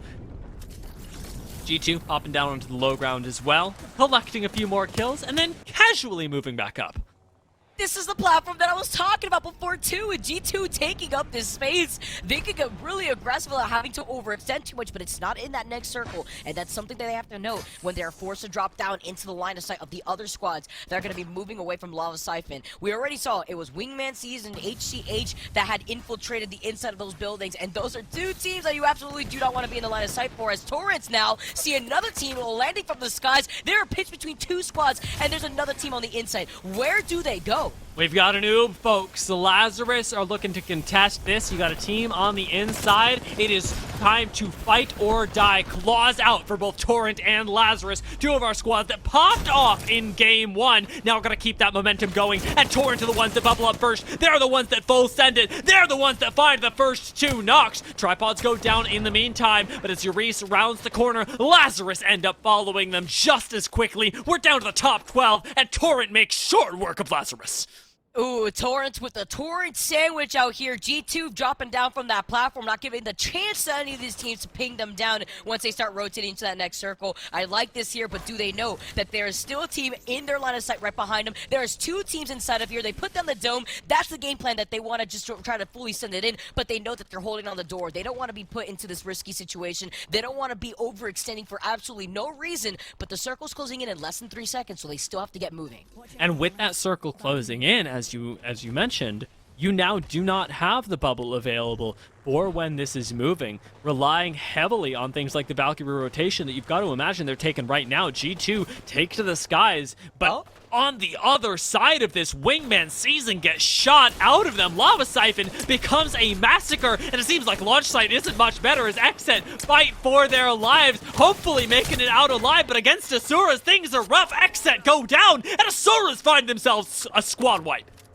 High octane action, 11 squads left, and Asuras are putting their names on the map. Look at the damage output. G2, another squad popping off in this game 3 on World's Edge. Just takes a little bit to wipe your eyes away. Just try to see where you gotta wake up here as G2 now are closing in this distance. Look at where they're positioned in the circle though, and this could be risky real quick if they're not careful over the squad that could be moving from their 6 here. We saw what happened with Torrent before. It could easily be Torrent coming in from the left side. RTO popping off, Wingman Season get eliminated. Look at this. HCH gets taken out, and Complexity out here, Charlotte Phoenix out here, popping off inside of the building with those arc stars. It will not be the 3rd game in the row. In fact, this could be the return of the Titans. I was wiping my eyes going, am I seeing things, or does G2 have 9 kills right now? Is HCH really eliminated? Is this the game 3 that we're getting? And time again, it was asserted that we absolutely are, as TPM end up going out to Charlotte Phoenix. RCO are the ones that have to push across this giant chasm to make their way in towards the next ring. Charlotte Phoenix, G2 right next to each other. We're down to our top 6 squads, and tensions are high everywhere.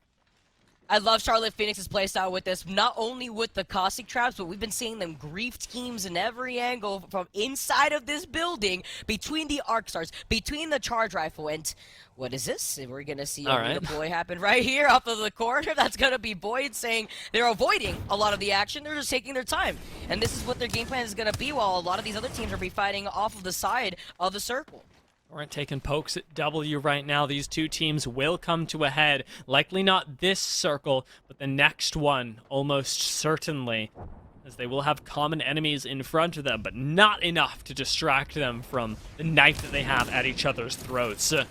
Torrent very, very scared of the verticality that you've got as an advantage in W. RCO, in the meantime, having absolutely no high ground at all to speak of, have simply got to bunker down. Boyd out here coming in finally, making an appearance as W. That's holding on to the high ground here against them.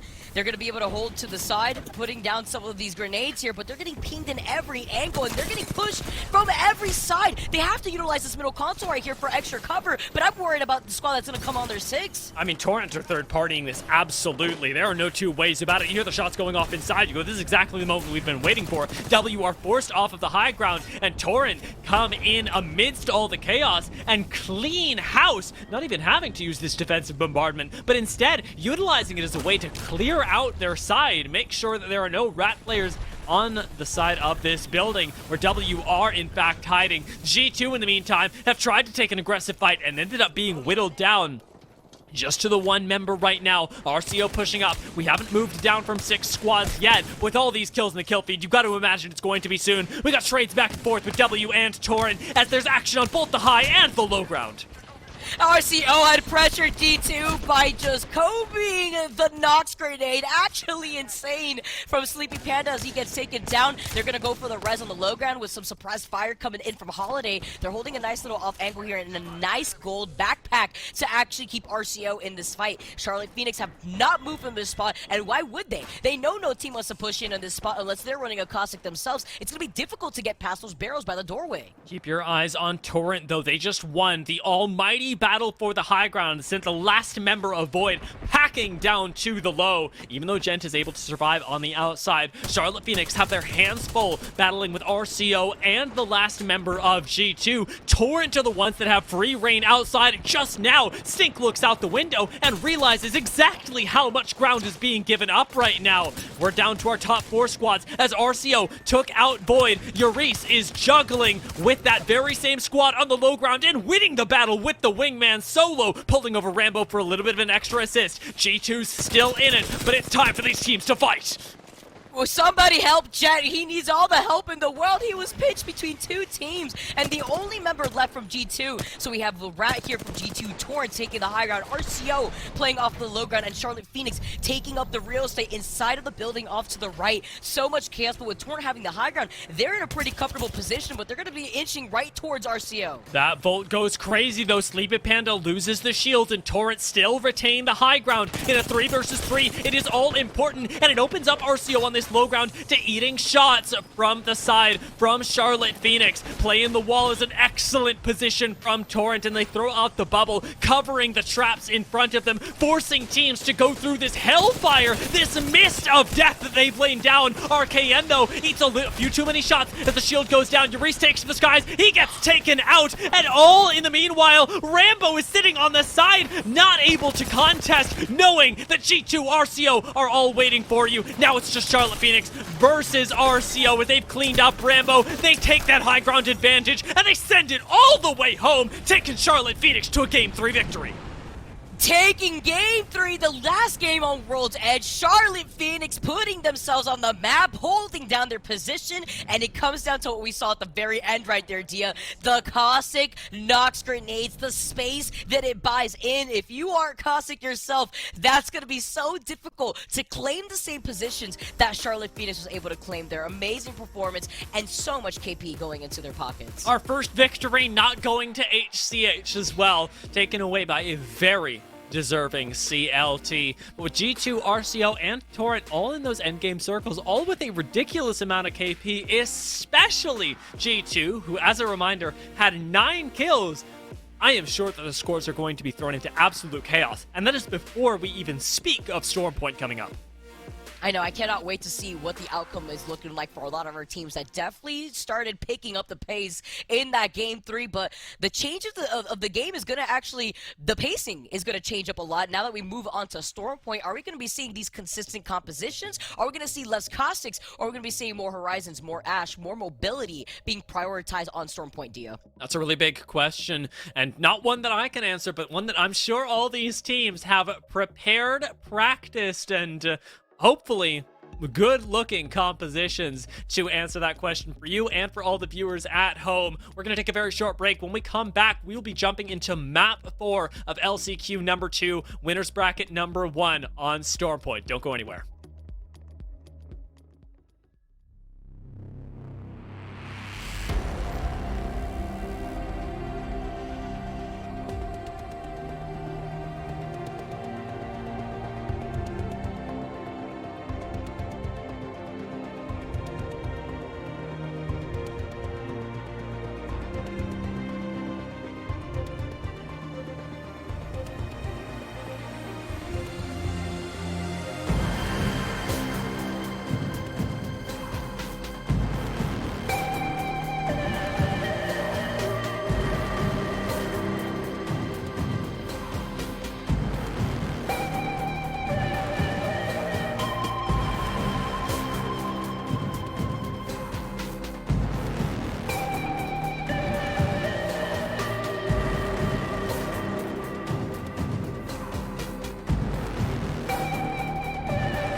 Welcome back, folks.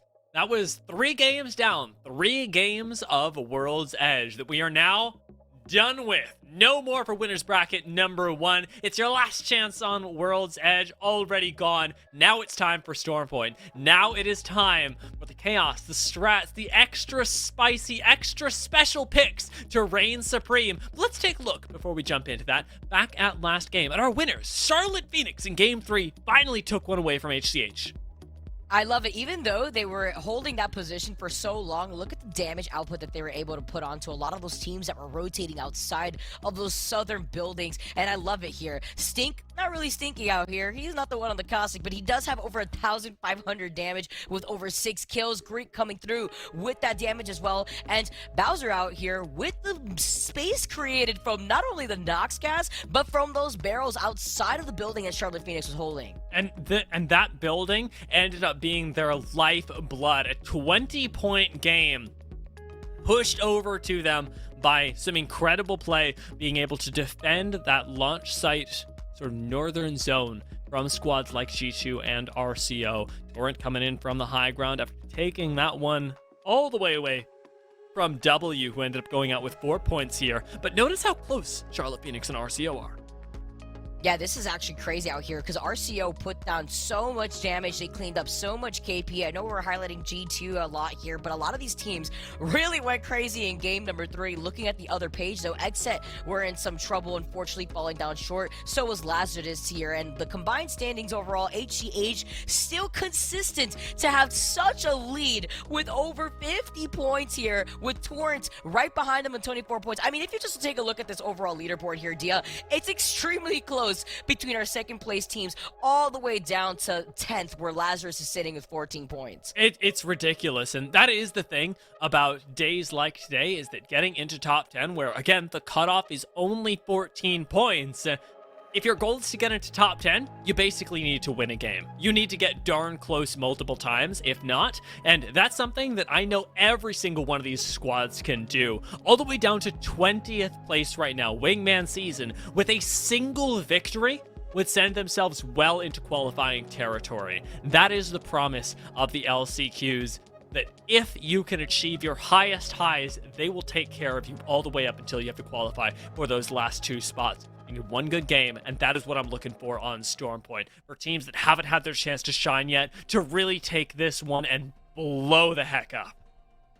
Looking at the compositions that we've seen so far, and the question here, are we going to see more Caustic on Stormpoint? Is this going to be a consistent thing as we move away from World's Edge with less buildings to a much more open space where mobility is prioritized for a lot of these? Think to see more Caustic on Stormpoint. Is this going to be a consistent thing as we move away from World's Edge with less buildings to a much more open space where mobility is prioritized for a lot of these teams? Verticality above it all, too. So that's why you see the Valk, you see the Horizon, you see the Ash a lot of times for a lot of our teams here. Or did land change that for the outlook for some of our teams? Are we going to see less of that verticality being prioritized? Are we going to see more end circle positioning like we just saw from Charlotte Phoenix on World's Edge be prioritized? And those are my questions as we get loaded into game number 4, our first game on Stormpoint for today. I'm taking a look at 2 squads, specifically HCH and All Glory Gaming, that have opted into the Watson now that we've transitioned over to Stormpoint. This is where we feel the effects of international competition. This is where inspiration starts to take hold of these squads that are on their journey to become the best. It starts right now as we jump into game 4 on Stormpoint. Winners bracket number 1, LCQ number 2. It's going to be a crazy long weekend. It's a crazy long title. And for these teams, it's going to be a crazy long day. They've already got 6 games that they are in the midst of. After this, another 6 games await them, win or lose. And you've got to keep yourself dialed in for all of them.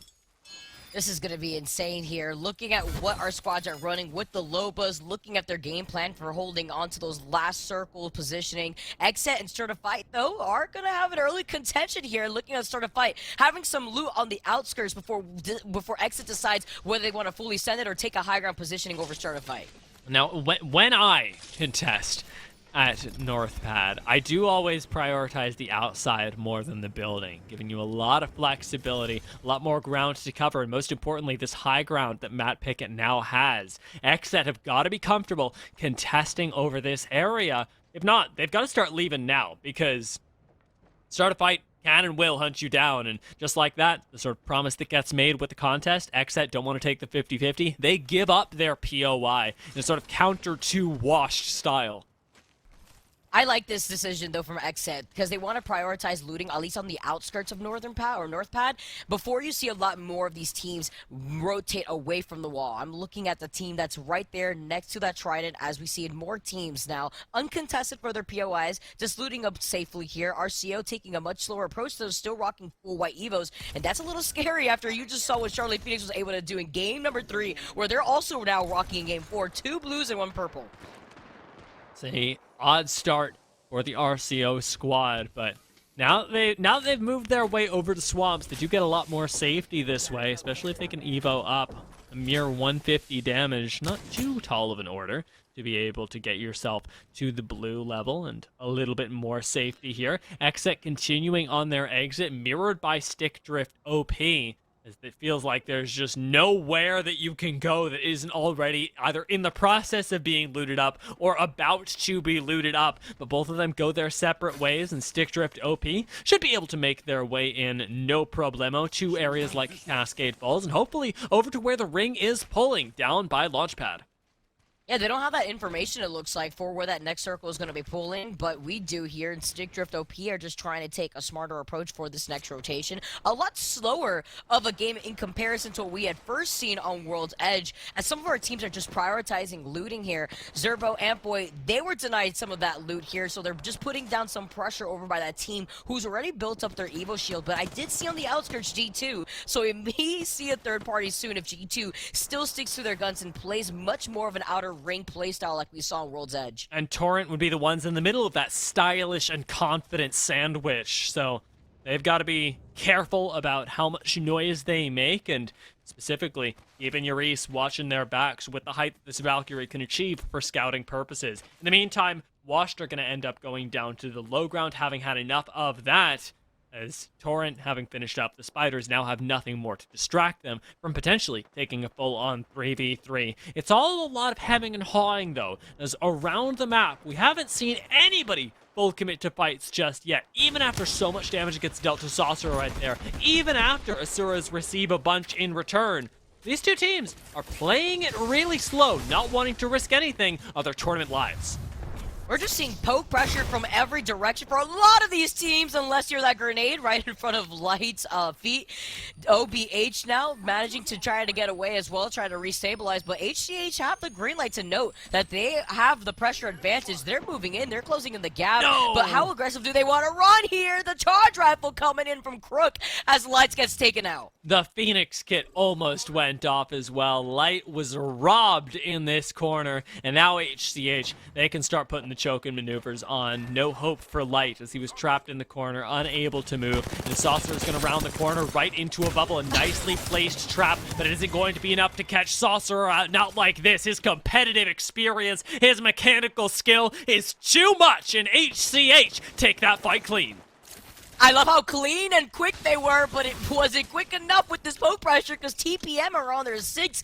They're getting pressured out by another squad across the fields who was also putting in some pressure onto HCH, but it looks like with that dome placement, they at least have some breathing room to restabilize, but are they pinched between another team? And it looks like they are, and now TPM have the green light to fully send it as HCH are in trouble. Surely they're not going out this early. Surely our winners in 2 games in a row cannot get knocked now. We've seen the kill feed that G2 are starting to get involved as well, but against all odds, HCH are able to survive on single-digit slivers of HP. Then Wingman Season are testing their luck as well, taking their own engagement up against G2. It's a risky fight, but one that Designful now with the Wingman is ready to take, rounding the corner with this car. That's Wingman Season wiped off of Storm Point.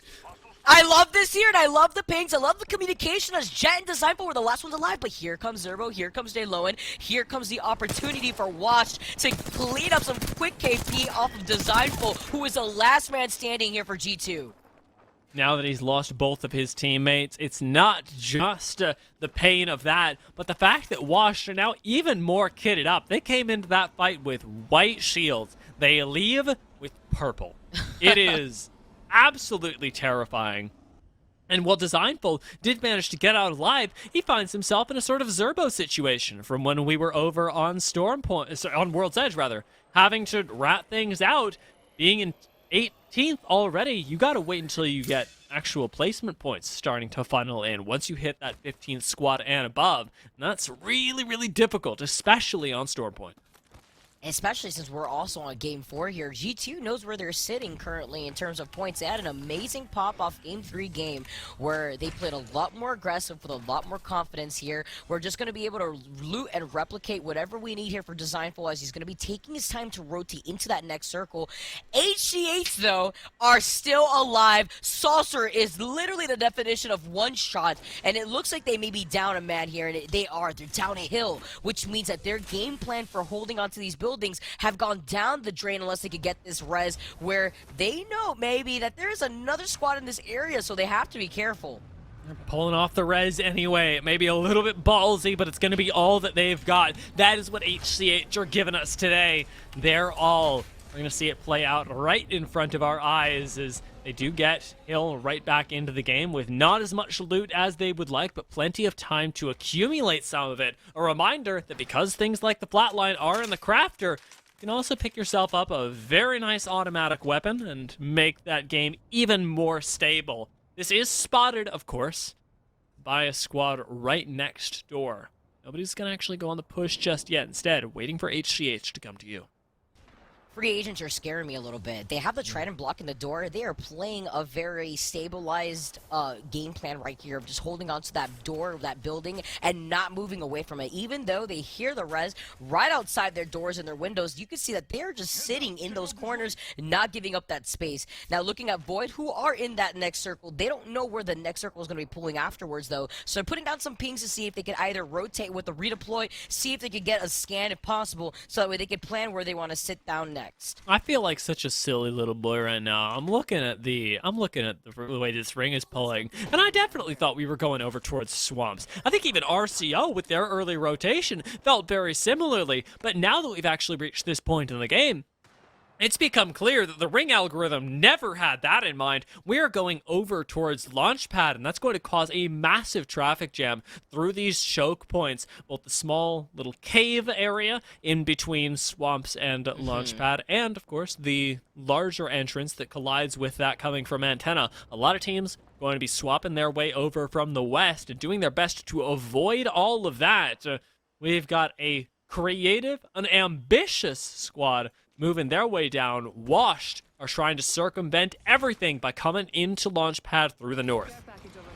Now W here, they're still making their way and actually hugging the edge of the circle. I like how you pinpointed that tunnel that's north of Launchpad as one of those choke point spots, because we actually see sometimes in that no-name location, Nick Merckx gets taken out, as he was trying to run outside the circle. It's Impulse now moving in, G-Force that can continue on their domination, but unfortunately that means that Tripods is out. But just referring back to the point that we were talking about, north of Launchpad, we sometimes see a beacon in that no-name spot, and I could expect that beacon to get hit real quick with a lot of those northern rotating squads making their way over to Launchpad. That seems to be the plan for most of them. W actually spot this going on and choose not to fire. Instead, waiting a little bit longer, trying to make sure that when they choose to take an engagement, it isn't something that turns into a poke war. It isn't this long-range battle. It is instead not HCH getting taken down a member once again. It is utter pain for the HCH squad right now.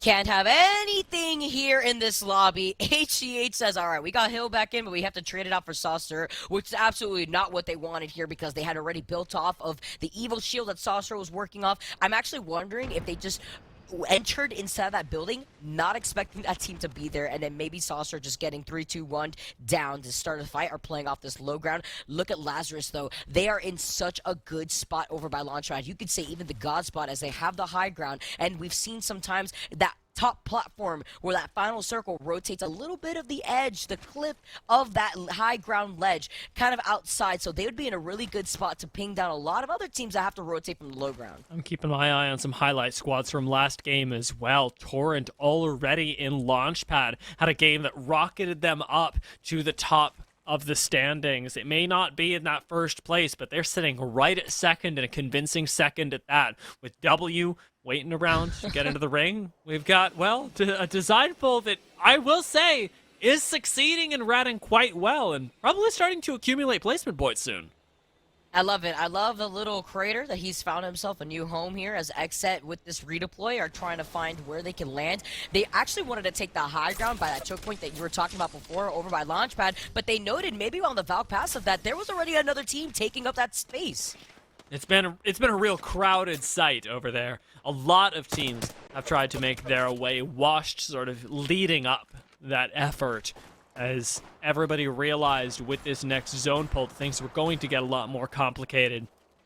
Because of that, however, it does mean that a team like Xset is caught in between a rock and a hard place, and well, actually really just a lot of rock, as that's the thing that they've got to go through here. The caves on one side, a fully set up team on the high ground on the other, and with redeploy perhaps available to them, they could make it in. As to whether they actually use that and risk finding themselves in a situation where we're landing on top of people 50-50 and yet another fight, I think Wash are going to try and push Xset to do just that. Oh, a flanking spot actually coming off to the right side of Wash, wondering if that was one of the players of Xset, but I saw them back off a little bit, so maybe actually just trying to go for reposition if it's possible here for Wash. As Wash are just looking at where Xset want to rotate. Are they going to fully send this, actually? It looks like they're giving up that high ground that would lead them into Launchpad to try to chase down Xset. Maybe because those blue Evo shields that Xset is rocking is just too tempting. Hit him, Designful. He's right there, right next door. Charlotte Phoenix starting to land as well, as we're going to get a lot of neighborly advice given back and forth. Some real care. Start a fight.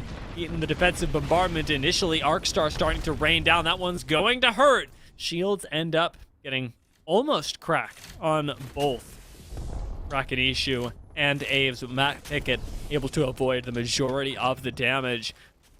When we go over to places like Launchpad, though, my eyes do always get drawn towards the low ground, because that's where a lot of teams that are late Valk rotating in will prioritize, and as a result, that's where a lot of blood gets spilled.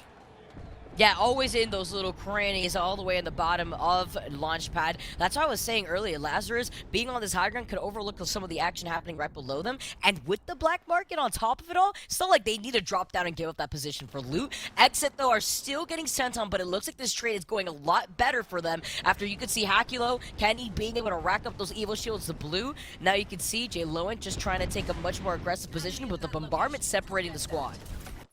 Now with Xset having just enough cover to feel comfortable pulling the trigger on this Valkyrie ultimate, they should be able to make their way into the next ring. They've only got 30 seconds to do it, and while they won't be able to go over the mountain, we're going to see them try and find a safer position inside of this next ring. One where they ultimately double back, interestingly enough, and try and wait until later. We aren't all the way pulled into Launchpad just yet. Oh. And that is not a move that you see every day. Xset returning right back to the scene of the crime. I'm wondering, was this a bait to get this squad off their back and give up some space? I mean, if it was, all the problems to Xset here, or maybe they saw the situation happening, wrapping around that rock and saying to themselves, never mind, we're going to take our chances to rotate from the high ground instead. We'll take our chances to approach that next circle without being put into the line of sight on the low ground from all of our other teams. Like Sheesh, actually surprised that this high ground here is not taken up, and Sheesh actually get this for free out of the redeploy. Caustic, yeah, it's going to make it really difficult to contest as well. You can see why not a lot of teams were prioritizing it, because Sheesh eat a lot of punishment for trying to just literally live up here, not hurt anyone, just vibe. Nice Wig takes a massive chunk right now. Bubble has to be expended, but height is theirs. And with Timmy dropping down to scout out who they're coexisting with, should be spotting out some of the members of Torrent, who are now very much aware of the squad that is sitting directly on top of them. They're gonna have to fight each other soon, because when you're walking out of this building, the first thing you've got to deal with is your upstairs neighbors. And there's 15 squads left here, taking up such a small space here. Torrance playing off of that second floor here that Team Sheesh was noting here. Lazarus being on the high ground are going to have Sheesh in their line of sight. Like you said, this is the team that has been putting on the pressure, and they're still going. Look at the Spitfire in the hands of GS Bird. Yeah, they're fighting right back, but at least Sheesh can utilize this opportunity to maybe rack up some more Evo Shield damage, because they landed there with full blue. 15 teams left. We're into placement point territory, and Exit still playing this slowly, still in a very difficult place when it comes to how they're going to rotate into the next ring. They should have Valcult off cooldown soon. That will allow them a slightly easier go of it, but remember, it's a tighter circle now that they're rotating into, one that comes with even more risk, and I love that they are prioritizing ult accelerants on Hakulo right now for that extra bit of reposition when they almost inevitably find themselves in launch pad and being focused by 2-3 squads. Even better if they get a little tricky position out of this redeploy, if they are going to redeploy and then they're forced to use a phase breach from Hakulo. I like this patience from Xset. They have no race here. They still got 35 seconds on the clock before they need to make their next move, as RCO actually already planning that next move, redeploying on top of this building. They're going to be put into the line of sight of the likes of Lazarus as well, since Lazarus just has every angle on some of these squads just because of that high ground platform that they're situated in. The rest of RCO healing up right now. It is up to Sleepy Panda to really pressure other squads out of wanting to push up on this building. It's a difficult one to hold because of its three-pronged sort of ways of attack with all of the open windows here as well. If RCO get pushed, they are more than likely going to give up at least one wing. But as free agents were pushed out, they just chose not to fight for that at all, and instead are going to try and Valcult, we can assume, just something like the high ground surrounding launch pad and perhaps the building that they were just in. We'll see if they try and prioritize these rocks as well, going a little bit more central, but this is a dangerous Valkyrie ultimate. You are tempting fate, and you're landing right on top of W. Oh, and they get picked immediately by Scissors, catching Washi off to the other side. Look at this grenade spam here too. Free agents now playing off of the stairs. It's only up to Dimmy though, and you can only do so much as a lone Valk as W try to fully send it in. So scary with other teams that we were seeing between Void also was trying to go in for the redeploy. RCO now having to play from the edge, and this is what I'm talking about, the funnel from the circle as all these other teams are forced to play off of this low ground. The risk of late Valcult sins seem to be just the same as the risks of walking it in through all this open area. Start a fight, clean up so many kills, and RCO have ended up going down. HCH joining them of all squads, getting taken out by G2. Now whittle us down to 11 teams. And did I really just say that? Did I really just say getting taken out by G2? Are G2 still in this as a one-man army?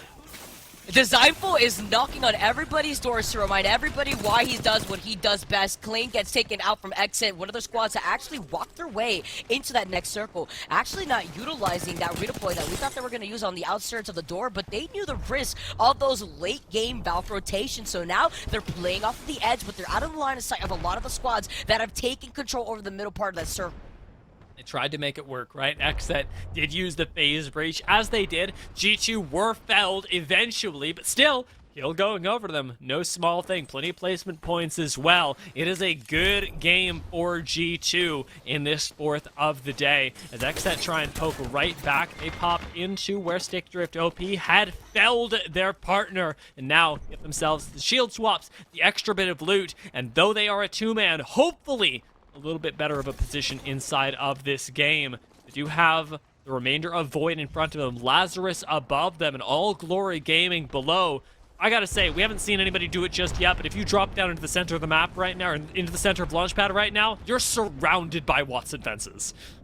What do you even do in that situation? You have to hold this high ground here. It'd just be absolutely chaotic to give up that ground. W holding off to the side, noting that Torrent is waiting for them on the other side of those stairs right before they were able to dive it onto that previous squad that they saw just served up to them on a silver platter. W are going to continue holding this nice off angle, though, while still utilizing this little lip right here to avoid any pressure from Lazarus on the high ground. Waster getting going as well after 2 0-point games on World's Edge. They've managed to bring things back and are looking really good in this game. Xset playing things slow. Torrent starting to rip apart Void. We're crossing the field in front of them. They end up going out, All Glory being the ones to pick up the kill and start a fight. forced to bubble from this low ground as Lazarus continue to harass them. This is the scary thing about that height, is its relentlessness when it comes to these shots. As Matt Pickett may have found a safe spot, it's only as safe as the few ordinances that Lazarus have up there. As soon as arc stars start to rain in, you've got to give this space up. And Torrent are feeling exactly the same way, still dealing with so much trouble raining in from above. Oh, the pressure. Torrent knows that Racking is just so low off to the side here, so they're just going to try to take this patiently. 5 squads left, and like you said, in the middle, it is a Picasso of artwork. Looking at the Watson fences, working their way over from the side. That's AGG holding the inside of that area, as Certified are holding the opposite side of where we're seeing W, Torrance, Lazarus on the high ground. Which of these teams are going to give up their spot here first, as Lazarus have not, rather washed, got here. Wait a minute. Question. Lazarus? They got booted. No answer. Washed I got them no away. answer. I got nothing for you, Vic. Yeah. I'm sitting here assuming it's Lazarus the whole time, like nothing has changed. I saw Wash lighting up the kill feed. I didn't realize it was Lazarus. And I suppose with this angle, this is now a washed game potentially for them to take. You have Torrent that still have to face off against W on the low ground, with All Glory Gaming sitting in their hidey hole. I kind of like the position of All Glory. They've got themselves so far in this game just with the Watson fences inside of this complex little pattern, and now Wash are going to have to full send it right outside of them. There's a chance All Glory can third party either one of these 3v3s. That or W over by the other side here too. Once those dome shields are down, you're in trouble here as Amboy gets taken out. Starting a fight, trading 2 for 2 here. A's being the last one alive. Can they get away? All Glory Gaming, like you said, trying to find the opportunity. The third party, but Torrent have other plans. They're wrapping off to the side, and the bombardment is being laid down, and W is in a spot to actually take all these kills, putting themselves in the line of sight. Huge nades coming in from Fury. I think this last one's about to land as the bubble expires as well. Just barely mistimed, but a nice headshot from Fury has got to be the call. You send this one on to Torrent with the gas all below. Surely Torrent are going out. W drop into the low ground, and just like that, Torrent are gone. It's the last 2 squads. This should be an easy take for W as All Glory Gaming try and send it on to them. There are 2 knocks there, but W are just too strong. Their position is too good, and their grasp on Apex Legends is indomitable. They take game 1 of Stormpoint. That was beautiful. They didn't clean up those points though from Torrent. AGG with the bombardment swept underneath W there, but W do claim those 12 extra points from that victory. And what a position that they were sitting in, actually not being contested from behind there. So it was so smart for W to hold that lip the entire time. There's a real slick way to do it as well. I loved the way that W were able to finesse that end game after taking out RCO. They played the absolute bottom of the barrel spot. We talked about the place that AGG was playing underneath Launchpad. That's terrible. Nobody likes playing that, but everybody eventually does it. Even worse, W playing on the outside of Launchpad ended up absorbing squads, finally turning that into a power position. It looked really good for them, and that's one of the things that I look out for as the mark of a good squad, when you're able to play a terrible position and turn it into something great. That's why I'm so curious to know what happened to Lazarus that was holding onto the high ground for the longest time, even putting down pressure on teams like Sheesh, who redeployed on top of the rooftop of Launchpad. A lot of questions here, but even better to see what our overall leaderboards are going to look like on the other side of this break. W wins game number 4. We still got 2 more maps here on Stormpoint. Let's see who our competitors are when it comes to coming out on top.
Welcome back, folks. We are about to jump into the 5th game of the day. It is Winners Bracket Round 1 of LCQ2, and if that's a lot to follow, don't worry about it. We got a lot of games of Apex Legends, and top 10 is where you want to be. I want to check in with the scores and see who the top 10 were of last match. Before that, we got to recognize that game, because W had it going the whole time. What an end game play from them. I love it. Fury playing the best role of support here on the Loba. May not have cleaned up any KP, but definitely put down that damage. Phony cleaning things up, though, and so did Scissors, holding onto that position. And still, look at this pressure that they're able to hold on to. Despite their backs being out in the open, it's all about the timing that they had within their rotations. Yeah, we talked about the ability to take a garbage spot and turn it into something amazing. W have done that, and in large part due to their comfortability with the Loba. A 20-point game should push them easily into the top 10. With All Glory bringing up the rear, I've got to notice them picking up some consistency, and Torrent doubling down on last game. Another really high placement, though it may not be a win, that actually puts them still continuing comfortably inside of the top 10 overall. Of course, we did have those that were on struggle street this time around. Tripods, Wingman Season, and Asuras all going home with goose eggs after game 4. Need to turn that around in game 5. I saw earlier on in that first place that G2 had placed in 11th place with 5 kills. That is quite impressive here from G2, as Disciple was forced to play that as a rat that basically that entire game 4 there after they had cleaned up a squad at the very end there. But very nice performance here for G2. And we got to talk about Wingman Season. They need to start picking things up because this is game 5. I mean, you may have little to no time. I think before that game, they were sitting in 20th place overall. So still having some struggles here going into that game 4. Now, our overall scores are going to be still going the way of HCHW, actually usurping Torrent's previous second spot and putting themselves up in second after that win is nicely deserved. G2 as well, making a splash, but it is curious to note that sort of as opposed to the way the EMEA went this morning, it hasn't been the dominance of LAN teams in North America. Yeah, looking at Sheesh, they're sitting in top 8, 24 points going in their favor, have been having a slower game, putting in a lot of respect actually with a lot of these teams that have been rotating in. RCO also been putting in a lot of that work, but overall combined standings, it is Wingman Season that is still sitting in that last place spot. This is the team that absolutely popped off in the Challenger circuit, one of our heavy hitting teams, now having to face elimination potentially. Yep, I mean, Void sitting just below that cutoff as well have got to be sweating. Now, I know that all of you at home have been losing your minds today watching games of Apex Legends go by, whether you play Apex Legends or not, and especially if you do, I got to encourage you guys to go and check out Nerd Street Summer Champs. Of course, you guys are already on the Nerd Street channel, so you know exactly where to look. Go ahead and hit the subscribe button here, but if you want to participate in Nerd Street Summer Champs, I'd head over to nerdstreet.com/series/ /nerd-street-champs-I for more info. Or you can go to nerdstreet.com/events if you want to simplify the whole thing and register for your first event right here, right now, no questions asked. Nerd Street Summer Champs is host to a barrage of titles from Madden to Valorant to Apex to Halo Infinite and sometimes even more. So keep your eyes on Nerd Street for all the Apex action as we give you even more here on the Apex Legends Global Series broadcast brought to you by our wonderful Nerd Street. Let's jump into our 5th game of the day, see how this all breaks down, and see if we can't inspire some more people to get involved over by Summer Champs. Eh, Vicky? Yeah, I mean, maybe I'll enter. Who knows? Hey, game number 5 here going down. And this is my favorite game. I talk about it a lot here with you, Dia, but there's a reason why I love my game 5s, and it's because, well, like we saw on the overall leaderboards, we know where some of our teams are sitting right now. We know what points they need to obtain in terms of getting a dub in this 12 extra points or just going absolutely frag crazy with those kills. Now that we've already situated ourselves beyond game 4, we're on game number 2 on Storm points, and a lot of these teams are feeling already fired up with 2 more games left for these teams to obtain those points on. I'm really liking the adaptations that we're seeing already, or in some cases, the lack of. Notice that Xset and Start a Fight are still landing together over towards North Pad. This is something that you wouldn't normally expect, given that They chose not to fight last game. They chose to instead split loot and go their separate ways. Most teams would prioritize landing in a different POI, taking a bit of a risk. It would be at least one of them, but neither one ends up leaving. So again, a split loot situation is going to leave both Start a Fight and Xset wanting when it comes to the mid game. Yeah, although Xset is always very respectful of Start a Fight here. Every single time that they've landed, they've given that space over to Start a Fight, while Xset are just going to be looting the outskirts of this POI. But their next goal could be just prioritizing where that next circle is going to be pulling, but they have to look out for other teams, like the teams that land by mill here, if they do want to make this rotation work for themselves without actually getting third-partied in the process. Pretty central zone that we're going to as well. You mentioned it just a bit, but pulling us over towards Barometer is going to be a really important rotation for a lot of teams. Teams like, for example, All Glory Gaming, who have actually had a solid performance today. They have been very quiet during our games. We haven't been talking about screaming about their pop-off performances. We haven't seen Jomax hitting the 1v9 angle, but they have constantly been in these end games, been able to pick up kills, and are one of our few squads running the Watson here, so even comfortable enough to experiment even as they try and move their way into champs. And getting second place in that game 4 was absolutely huge for them because they got second place while also cleaning up a lot of the lobby. And before that game, they were sitting overall in 14th place, so outside of that cusp of the top 10 teams. So really good look for AGG as they usually land in Jurassic Park. They'll have all the option in the world to determine where they want to take that next rotation to just immediately fully send it into where that circle is going to be pulling on the outskirts of Barometer. Sometimes with this circle, though, Dio, we saw it actually on land, a very similar circle to this on the outskirts of Barometer, where we see it out in the open by the waters, and that could spell chaos for a lot of the teams that have to traverse through those open choke points that provide little to no cover. Those zones go really crazy, and half of me is hoping that we don't get something like that because I love seeing my gamers happy, right? When they're happy, everyone's happy, and they never like the open zones. But the other half of me is going, well, it is really exciting to see something like that play out, and I'd kind of like to see how everybody deals with it, especially in today's games, where we have, I will say, surprisingly few Bangalores hitting the table, and not a whole lot of obscured visibility. Gibraltar bubbles really the only things that would give you any safety out in the water. Exactly. That's why it's so important to have that natural cover or the Gibby Dome, of course, available to you after you reposition if necessary. W actually making their way into some of these buildings. I like this option here, too, because in the case that the circle does continuously pull more closer to Barometer, they have that 50-50 decision that they can take, whether it be repositioning on the edge of Barometer or repositioning on the outskirts where they're out in the open of Barometer. So Asura is actually getting shot at from afar from the team that is already landed in Barometer. They're just going to be able to loot up quickly. May have not had the black market available to Nifty, and they had taken the Trident here in this spot here too, so they were able to send it onto Lazarus, the team that was holding onto the high ground over by Launchpad, where we were wondering, hey, what happened to Lazarus? And start a fight. Is Xset about to get a jump on them? They're about to cut them off. Oh, no way! This is disastrous. We talked about the respect that Xset, hey, they expect it back. You scan when approaching these rocks, because otherwise Xset are absolutely coming for you, sending it into the bubble. They've got nothing to fear. We've got our second squad leaving us as Xset pull off the big brain play.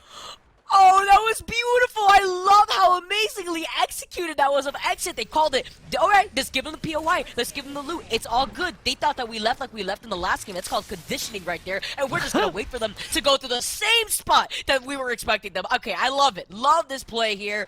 Now we see what's really cooking up for a lot of these teams for game number 5. Free agents sharing some of this space here with a team that's playing right underneath them. And they're not going to be overextending here either. They don't have the tools, it looks like, to afford that. As the Arc starts to buy in some of the space here for free agents. In before next game, start a fight, whip out the Mirage, and put one clone behind every rock to continue the mind game. Just constantly war of attritioning, start a fight, driving them crazy till they eventually leave the POI. I think that's the move for this squad. That was a pretty cool way to do it. I will say, however, with HCH sitting inside of zone, there's a totally different approach you can take to all of this, and that is to get your booty inside the zone, lay down those traps, and wait. wait like Oh. nobody's ever waited before. HCH, they crush it when it comes to that. Love it. We saw a little bit of that from AGG earlier on. Look how many teams are already in this next circle. You already know that those beacons were highly contested as XSET reclaimed their POI and now are going to be able to get information themselves off of the beacon. They also have the redeploy, so they're going to be playing this a lot more slow. Very similar to what we had seen from G2 before too, as they're also making their way over to that next circle, looking at just designful. Torrents now in that fight themselves are just going to give that building over to that team. They understand that they do have a difference of health here, as Rambo is still rocking the White Eagle shields. Hopefully able to level those up. Urice, working with purple right now, is the one with the best angles being on the roof. But with a very quick reset and defensive caustic traps still in place for Torrent, they haven't got a whole lot to fear for the time being. Their main concern really does have to be a 50-50 if folks drop on them, and it's why I'd like to see them maintain Urice on the roof. I know that when Torrent are at their best, it's because they're all able to engage in different tasks. This team, while they can be on the same page, really do succeed when they're able to all tackle individual things and come out with sort of 1v3 situations in 3 different fights.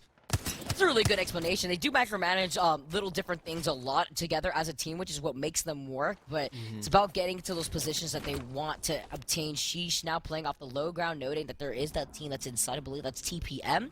And Wingman Season, they're trying to wake up a little bit. They need to come alive here as they take the high ground spot, but Study takes a lot of pressure. He is literally one shot here as he gets away with a shield bat. I like the hold of the bubble as well, making sure that you land it exactly where it needs to be. Wingman Season do retain the high ground after all of that, but have one team now sitting above them, Washed, have managed to get on top of the roof and are returning the favor, returning this pressure, and hoping that they can finish off that one shot and make it full thirst next time around. They take to the outside of the building. Antboy's going to be healing up, but he ends up getting knocked by Stunny. So Washed a little bit separated, are punished for the moment. We'll see if they can turn it around. We'll see if Zerbo can do it, because right now, Noko is holding down the fort! Oh, and they needed this. Wash gets taken out. Noko's going to get healed up after getting rezzed here. They are outside of that circle. But what I was waiting for here, Dia, is there going to be a team that is going to circle keep them now? Tripods are waiting on the other side. We already know how many teams are taking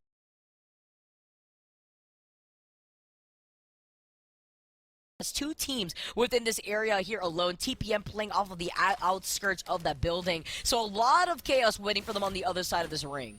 Zone continues to pull us a little further down to the south as well, with so much of Jurassic Park just becoming a nightmare to get through. The choke point is brutal when it comes to getting through there, and honestly, the safety on the other side, if you're choosing to Valcult, is not there. You can land at the island, you can land underneath the bridge, and both of those have more holes in them than, I believe is it Gouda cheese that has all the holes? Is it Swiss? It's Swiss cheese, right? It's Swiss cheese. I believe it's Swiss cheese. I don't know. I'm really into the Manchego, which has no holes in it. But, you know, Sheesh out here trying to provide some of their own cheese, trying to hold the outskirts of Jurassic Park with the caustic throw. Some pings, though, coming in from Timmy. They're landing some of those wingman shots. I like that they're taking their time here. But I'm wondering, is these later 50-50s that we're seeing from the Valk rotations have been detrimental to some of these teams in terms of positioning? And Sheesh is a very on top of where they want to position themselves to avoid getting pinched. So they're just putting in some pings to see where they can rotate just before they decide to utilize the redeploy, if they do use it. This is where I start looking to Nicewing, right? Again, think about the hours and hours of VODs that he consumed to be able to cover all of LAN. This is when he needs to touch the Matrix for just a second. Understand the rotations, understand all of the possible outcomes, and call it. It's difficult. There's no way to do it right, but you've got to find this angle if you're going to try and take a Valcult into the ring, especially right now, into such a dangerous position. Right, for the moment, though, Sheesh are going to go up to the height, and as Timmy would do, he ends up getting a headshot instantly, almost taking out the enemy Valkyrie of TPM. they fully commit onto this low ground. Timmy once again gets a little bit too antsy this time around, popping up to that height, and with the bubble already expended, they're not going to be able to get him up in time. TPM hold on to the defensive advantage that they had, and actually make it look really good doing it, not getting knocked, not even going down significantly through flesh.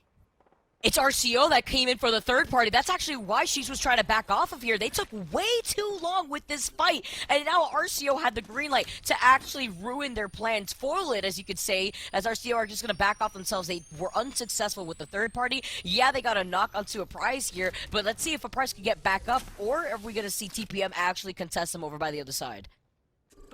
With just May, as RCO are trying to keep tabs on this fight, go back for more if they can. Xset are the ones rotating around the side into Barometer, a largely unoccupied position at the moment, with a small fence line just off to the north of these Barometer buildings. Xset can hold on there for quite a long time. You can see them approaching these small little crates right now, and I'd kind of like to see them hold on to this until the future, when they will eventually have to rotate a little bit more towards this island, potentially the bridge. Having received some shots, though, their attention is drawn. Is the bridge open? Can we play this position right now? I think the answer is yes. The call certainly is, as Clayton is booking it in there, and if Gibraltar can make it, so could you. And that's the spot that we had seen in the Pro League back in LAN, where a lot of these teams were forced to hold the inside of this bridge. But the risk that this brings is that you are out in the open between, there's 3 squads with their eyes on you, and it's going to be difficult once you use that dome. You're just going to be a sitting duck waiting to take extra fire, only utilizing the bridge. Now G2 in a fight, all up alive, all up and healthy, putting down some damage earlier on. But they have this squad that's stuck inside of this building, and if they do manage to boot this squad out, they can also get the beacon control over on the roof. Nice toss by Designful, starts breaking down the doors, starts landing the wingman shots as one would expect. Again, the Designful trademarked gameplay, but losing Gent just a little bit as he's got to pop down to the low ground to heal up. G2 stymie their push for the moment and end up expending an ultimate in order to do so. This is where the real party's at, though. Take a look at this. 3, maybe even 4 squads piled up on this bubble building. We are ready to rave.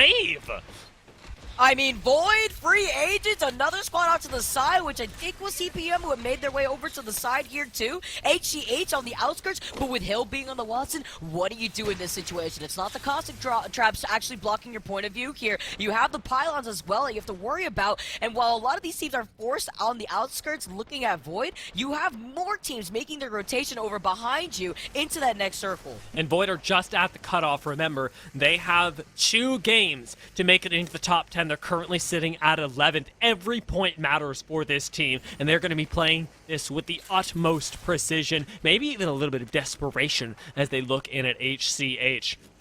The ability to lay down these wires, though, is going to be really important for Hill. It keeps Crook from absolutely needing to block the door, instead being able to rely on a little bit of chaos, a few seconds of delay should they be pushed. Torrent, in the meantime, having escaped G2, are sitting just on the outside of Antenna. Rambo on white shields right now. Perhaps a res that had to come in to get him right back into the game. But Torrent need to keep themselves inside the top 10 as well. They have been one of our most consistent teams today, and if they can keep that dialed in, they can make it to the finals. It's going to be difficult with Wingman Season coming in on their 6 and G2 still holding the fronts of where they would be positioned. Looks like Wingman Season, though, are finding themselves in a fight themselves. Not too sure if they're on a trident. That's kind of what it looks like, or a redeploy, that is. They're moving so quickly overall. And it is actually a redeploy. Yep, they're joining in the party. Wingman Season, better late than never. But they avoided the fight with tripods, so they could be putting themselves in a pinching situation if they don't win this fight quickly. Oh, nice beam from Stunny, though. Changes everything. Look at that. Stick Drift OP are gone just as soon as they go over the bridge wall. There's no safety for them here. Wingman sees it, absorb them like the most gruesome mate grinder I have ever seen. Now, with the underside of the bridge being theirs, they have the opportunity to pressure teams like Void, teams like HCH just off to the side. Torrent have taken the very same Valk ult in, but this time find RKN on what I think we affectionately referred to as the definition of one shot. And it doesn't look like it's getting a whole lot easier as he slides out from underneath the watchful gaze of Wingman Season, and now has to focus on just trying to get into this next building. It's going to be so difficult for them to actually get over that lip here. Look at this face-off, though, that we're seeing from Tripods. This is the team that we saw originally Wingman season actually come across their line of sight. Thinking this is G2 actually exiting this same spot. G2 leaving the entire area, getting pinged! What are these 30-30 shots that we're seeing from Deeds? Now the crack coming in from the defensive bombardment. It's Tripods that are coming out on top, and it's actually Sheesh that was making their way right here. Maybe trying to avoid G2. I was going to say, did G2 pull some sort of magic trick here? What on earth is going on? Everybody knows now that with Sheesh down one member, they're going to be able to pop over and claim this kill. Deeds picks up that actual last hit. With their elimination, RCO fall as well. We are going down squads time and time again, and as it appears, G2's magic trick was none other than that all-famous Valkyrie ult to get them all the way over the wall and play in the outside of the fence line. Now you see me, now you don't. Now we're hugging the inside of the circle here, or rather the outskirts of the circle by the fence, and they do know where that circle is going to be pulling, but there's another squad that is holding onto their line of sight that has them right there, right by the fence. Wondering here if they're going to try to take this fight. They have less than a minute to make that decision. An odd situation for G2 is, while this zone isn't pulling out into the open, it is pulling G2 out into the open. They don't have the luxury of being able to sit around, and now with Bubble being burned by them, just in order to survive the defensive bombardment that was coming in, things get even trickier. Over the next couple seconds, Tripods will have the opportunity to scout this out, to be able to take some chunks out of the G2 squad, making their own way into ring. And keep in mind that the bubble building that HCH have been prioritizing this entire game is also going to become problematic. G2 go down as Tripods look on from afar. W, the ones to deal those final few blows. Luda contributing in a big way to taking out the last remaining member. But with TPM starting to make their way in as well, there's going to be a mass exodus from both the north and the eastern side of this ring all the way into Barometer. Can't catch a break. You're getting shot by 3 different squads in every different angle. Doesn't matter what fight you're taking. You're on the roof, so you're a sitting duck, and Tripods definitely took advantage here. That TPM are going to probably utilize that redeploy. I got my sights on them as Tripods are slowly inching their way through that open field that we were talking about. May not even have to inch anywhere because you got the phase breach, you got the quick reposition tools, and Tripods are taking advantage of the Ash pick. I love the way that they used it as well, being able to instantly punish this squad that tried to go over them. TPM is suffering now, and they're not the only ones. Boyd are on the ropes right now with Burton down to flesh, 50 HP left. Blitz repositioning, does try and keep the siege on, throws out the nade, forcing G-Force back, but it is still a G-Force that is at a full 3 members strong. Boyd are going to have to jump down into the low ground, hoping that they can find some sort of safety there. They outlive Free Agents, putting us down into the top 10 as XSET continue to fight it out on this most northern side of the ring. But TPM were in between XSET right there, and they get taken out.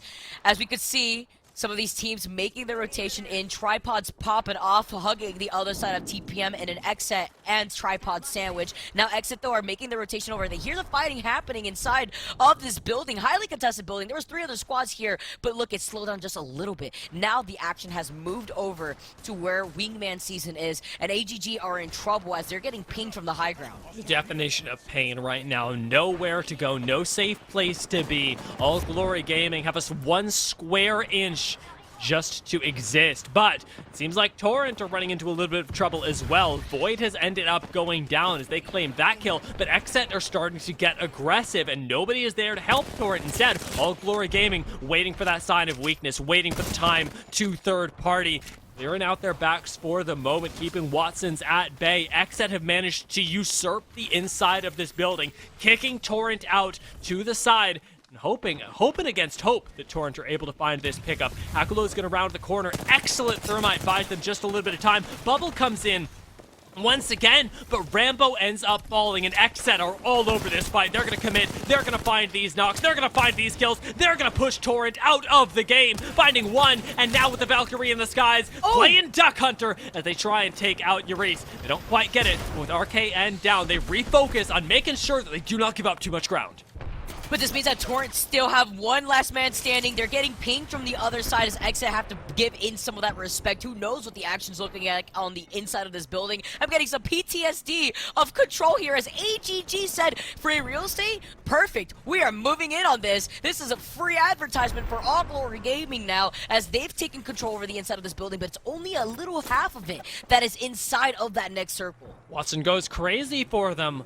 All Glory Gaming have so much shield sustain inside here as well. It feels like a war of the Watsons between them and HCH on the other side of this, both laying down, trying to cover more territory with their own fences. Xset still playing on the outside, haven't attracted too much attention yet, but we're in the top 8, and that means that it's going to be difficult for them to avoid, especially these squads inside the building.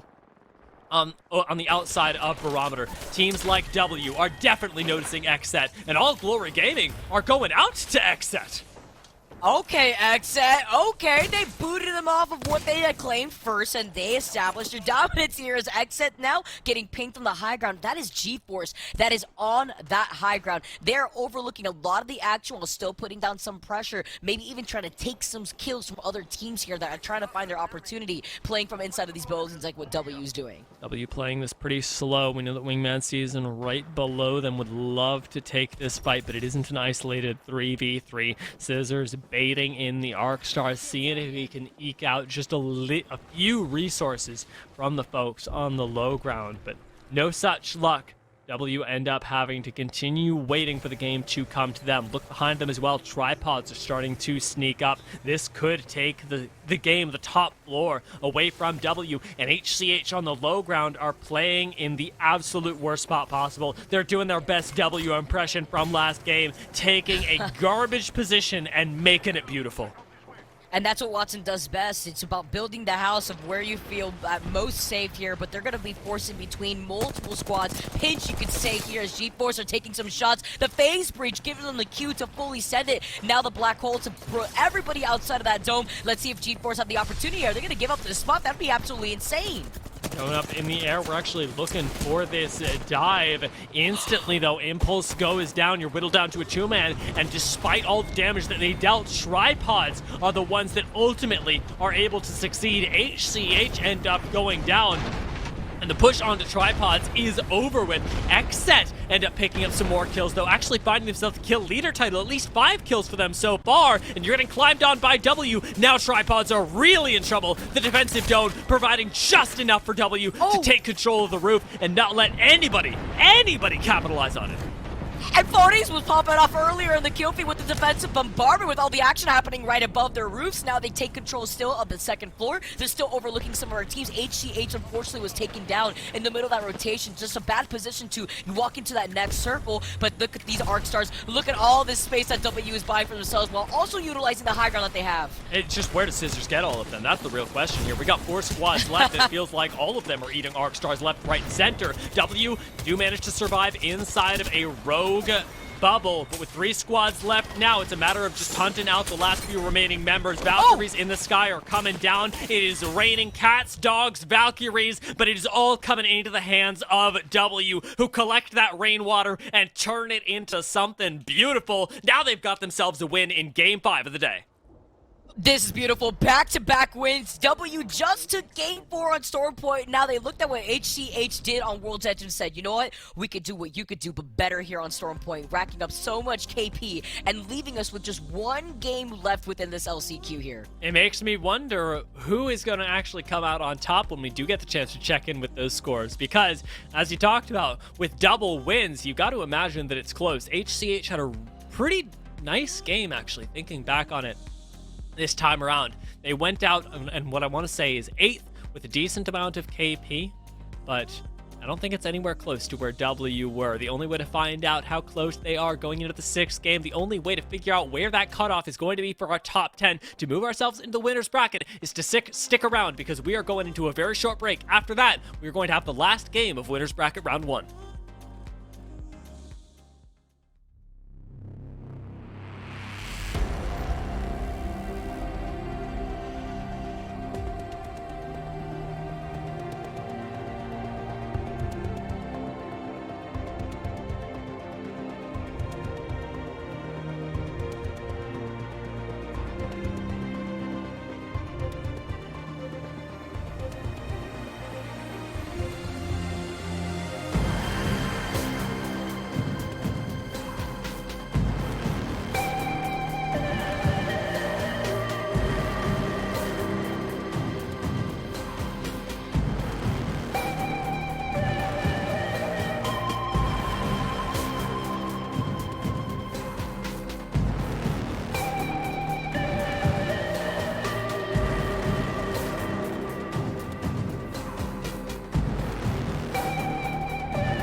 Welcome back, folks. We are about to pop into our 6th game of the day, the 6th game of the winner's bracket round 1 in ALGS LCQ 2. It's a mouthful, but what you need to know is that Apex Legends is going down. It is going down hard as we had W picking up their 2nd win in a row moments ago, and the damage numbers do not lie. They took that first win and they went hard on it. Phony needs to change his name because he is far from being a phony. That is actually insane. Over 3,000 damage out here for Phony. Amazing look for W. I mean, we were highlighting how good they were putting down that performance. And in terms of their positioning, that was pretty tricky for them to really secure in Game 4. But in Game 5, they really showed up here. Yeah, I don't think that this gets talked about enough, but being able to put out even over 1,000 damage, close to 2,000 damage in a pro game is crazy because it takes so much effort to be able to actually survive for long enough to do it. W get themselves 10 kills, a 22-point game, but look at XSET right behind them, finishing in 2nd, tied for 22 points. Wow, okay, exit 13 kills going into their pockets. I love what I'm seeing from this team. I mean, we saw how they were going absolutely crazy, securing that middle building of Barometer, but Wingman Season right behind them actually having the pop-off game that we were talking about that they really needed. This was bloody, it was vicious. XSET had absolutely no chill, and this is the XSET that we've gotten glimpses of throughout the regular season, right? When XSET pop off, you see them all lighting up the Twitter feed going, this is us, this is what we do. And every once in a while, we get these star moments from the squad where they're all on the same page, where they're all dialed in. This was one of them, and they're going to need several more before LCQs are over in order to secure their spot in champs, but they are making one gosh darn good effort at it. Let's take a look at the overall standings as well and see who's making that cutoff for top 10 today. Well, looking at the gap here between XSET and G2 here, this is quite interesting because it's these top 4 teams that have been popping off, and HCH has been dethroned for the first time of our day here. Looking at the winners bracket for Group A, W have taken it over HCH with 64 total points. It's those top 10 spots, though, that you really want to prioritize, Dia. Yeah, the cutoff for that right now, 25 points at RCO. These 10 teams, were we to end right now, would be going into the winner's bracket round 2. The bottom 10 would be going into losers bracket. Fortunately, for those of you that are currently in the bottom 10, we've got another game. We've got one more game for you to 25 points. And for 11th through 13th place, that isn't that far off. 24 points for Sheesh. They need a single kill in order to tie for that.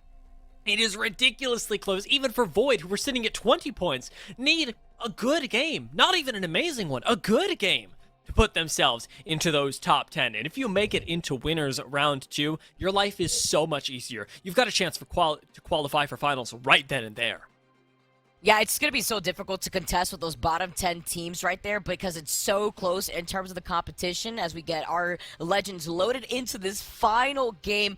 But what a performance we have been seeing from HCHW. Now, even highlighting some teams that have been having some struggles throughout the day but still maintains the top 10 spots are teams like G2. Sheesh out here now, making sure that they could try to keep themselves in the top 10 spots because they were in the top 10 spots basically all day until that last game. Yes, so some surprisingly early exits still don't seem to be phasing a lot of these teams at all. Those that are consistent, those that have shown us in the regular season, or even just now with a hungering for champs, that they have what it takes to outlast a lot of the bad juju that you accumulate over 6 games. You get taken out early once, it's easy to let that impact the rest of your day, let alone the games that you're going to play. But now we're seeing this huge mental recovery from teams. Let's see if Start a Fight can recover from the PTSD that they accrued last game, because XSET kind of went crazy on them with a trap play that started off what was ultimately an insane game. Will they do it again? That's for XSET to know, and Start a Fight, and us to find out. Oh, with this purple Evo shield, it's already looking great for Start a Fight, but I really like that decision from XSET because they were in trouble before that game. I think they were on the cusp of top 10. They were sitting in 10th place. Well, Start a Fight had an amazing few games, even getting second at one point earlier on in the day, and they were sitting in 4th place. So after that last game, now Start a Fight have to actually keep this pressure going onto XSET, and XSET need to start finding different ways to get the jump onto Start a Fight because you know that Start a Fight is going to be wary as they exit that spot. With W farming up inside of Cascade Falls, they're another team that I wouldn't be surprised to see sort of throw it all at the wall, see what they can make stick. They're a team that, for all of their consistency, hasn't done a whole lot of limit testing this season, and whether they'll go for it right now, whether they're going to do a little bit of styling with the bracelet inside of Cascade Falls as we hang out and wait for the next ring to close in, is all going to be up in the air, because whether they're doing it now or later, this is a squad that I think still has a higher mechanical ceiling than what they've shown us so far. I think after what we had seen from Team Liquid on land with the composition that they were rocking with the Loba, they found so much success here on Stormpoint, and I like the fact that W is still sticking to their guns with their own team comp, because they brought that into World's Edge and they're bringing it into the Stormpoint, showing that they could be consistent with their composition without having to change much, as Xset are still wanting to take this fight, but this time not trying to get the jump, it looks like, on Certified, unless you want to talk about inching your way closer from these buildings, and that's what they're trying to do. It's a little bit of a sneaky sneak up here to see where the Startified team is situating themselves in. But the scan is going to reveal where they are. The gig's up, Xset. You gotta give this building up because they know that you're right there. That takes all the fun out of it, doesn't it? Scan just ruins everybody's day, especially Xset. We're trying to lay the traps. They will eventually disengage. They're going to try and make their way perhaps into a further trap, perhaps just further along their loop path. They already got what they wanted out of Start a Fight in last game, and because this is their last game to make an impression in Winners Round 1, there's a good chance that Start a Fight may be the ones that get a little bit more antsy and try and pick a fight with Xset that they simply do not want. All Glory making an early rotation into Barometer. Notice in the top left of your screen that they do not have second zone raid yet, so this isn't an early play for what they imagine to be the end zone, but more a stabilizing one for right now until they get more information. Yeah, maybe they're looking for an opportunity to get a scan on a beacon that's by here, as G-Force is actually neighboring the building right beside them here. Charlotte Phoenix also making some of their quick rotations already. Wasting no time. This is the last game here. You could see that these teams are feeling the pressure. Wash is going to be right behind Charlotte Phoenix. So Charlotte Phoenix, if they find themselves in one of those early game fights, they're going to have to watch their six for a third party coming in from Wash. Now RCO, though, they're getting pinged in every direction. They're forced out to use the dome, and they're out in the open from where we had called the danger zone. Yeah, I mean, where's their health, right? Like, they're having to expend so many resources now does not bode well, especially with Nando having to pop out of the bubble sub 50% HP. They still got a ways to go. Fortunately for RCO, they have an advantage. They have the advantage of the zone read. They know exactly where they want to go, what their hope is for playing out these next couple rings. If they can just make it there with the Wraith portal, they're going to be okay. The same cannot be said for TPM, who are lost in no man's land right now and on the low ground just on the corner of Barometer. It's crazy. TPM now making their way up, getting pinged over by the other side of Barometer. They have the redeploy, but Taylor needs to get out of the line of sight of two of these squads. They're forced to play this off the low ground, but this is the risk sometimes with early rotations too. Meanwhile, Certified and Xset, they have some beef, and Xset is not giving up this beacon. Now they're going to try to fully send it down as Hakula tries to take a shot with the massive onto a broken Valk, and now make it two, gets the break on the Bloodhound, and Ace is the first one to get taken out. Looks like Xset are going to be winning this one as they've already found 2 knocks and they make it 3 very, very quickly. The fight, though it took a long time to get going, didn't actually take that long to finish off. And Matt Pickett is going to be the sole remaining survivor that lives to tell the tale. Xset spotting him in the sky. We'll see if they're able to take him down with some long-range shots, but chances are that Matt Pickett makes it out and tries to rat things until later on. We go Furio now, rather Zendem, Noko. Wingman Season making their way over here. Wingman Season, though, are in the thick of it. They get involved in the fight that was already happening inside of the building. They take a lot of pressure, but with this dome, they have some breathing room to actually replenish those shields here. Stunny taking a lot of that pressure with the wet med kits that he's going to be popping over by the side door, but their door have not been griefed, which is great news for Wingman Season as long as they can hold his corner. They seem to have done so thus far. Noticing that with Wingman Season able to stabilize this well, a big part of it has been due to Noko. This was somebody who I started talking about earlier on in the day, but incredible Gibraltar player. And though we don't see a lot of Gibraltar in his content, in his sort of solo games and on his stream, Gibraltar is definitely something that throughout the course of the Challenger circuit, he has ascended on and plays with a really big awareness of what the rest of his team needs, more so than even some professional level Gibraltars. And I'm excited to see that sort of enter into the fray, since Wingman Season have had a bit of a rough go of it today, but overall seem to be doing just well enough that they may still clinch their way in towards the finals. Stick Drift OP on this low ground, however, they're trying to secure that final spot in a bit of a different way, and that way is aggression, finding themselves an initial knock, and in the midst of all this caustic gas, likely a few kills. Lack of oxygen here as Stick Drift OP gives some space here to some of these teams. Flizzar has to restabilize. He backed off a little bit out of the caustic gas. Now Exo trying to find a nice little opportunity around the barrels, actually, as they were the ones waiting up here on this high ground. And sheesh, the team that desperately needs this break came to come out on top, but Stick Drift OP are about to deny them. Seems like two different fights sort of evolve here, with Stick Drift OP able to almost finish off the squad. They still do have two remaining standing, and both of these defensively oriented players, they should be able to lay down enough gas and hopefully a bubble in the nick of time to get their last member up. Flinzar being the one that now needs peel. Love the way that Sushi plays around this, keeping his eyes out for the potential flank, but even from this position, you gotta play things slow and careful, because Valkyrie's verticality can swoop a game away from you. But Timmy understands what's at stake here, what's at stake for Sheesh overall as a team, noting after the points that they have overall, where they will be standing if they do go down right now is not what they want. G2, another squad that wants to maintain this top 10 position.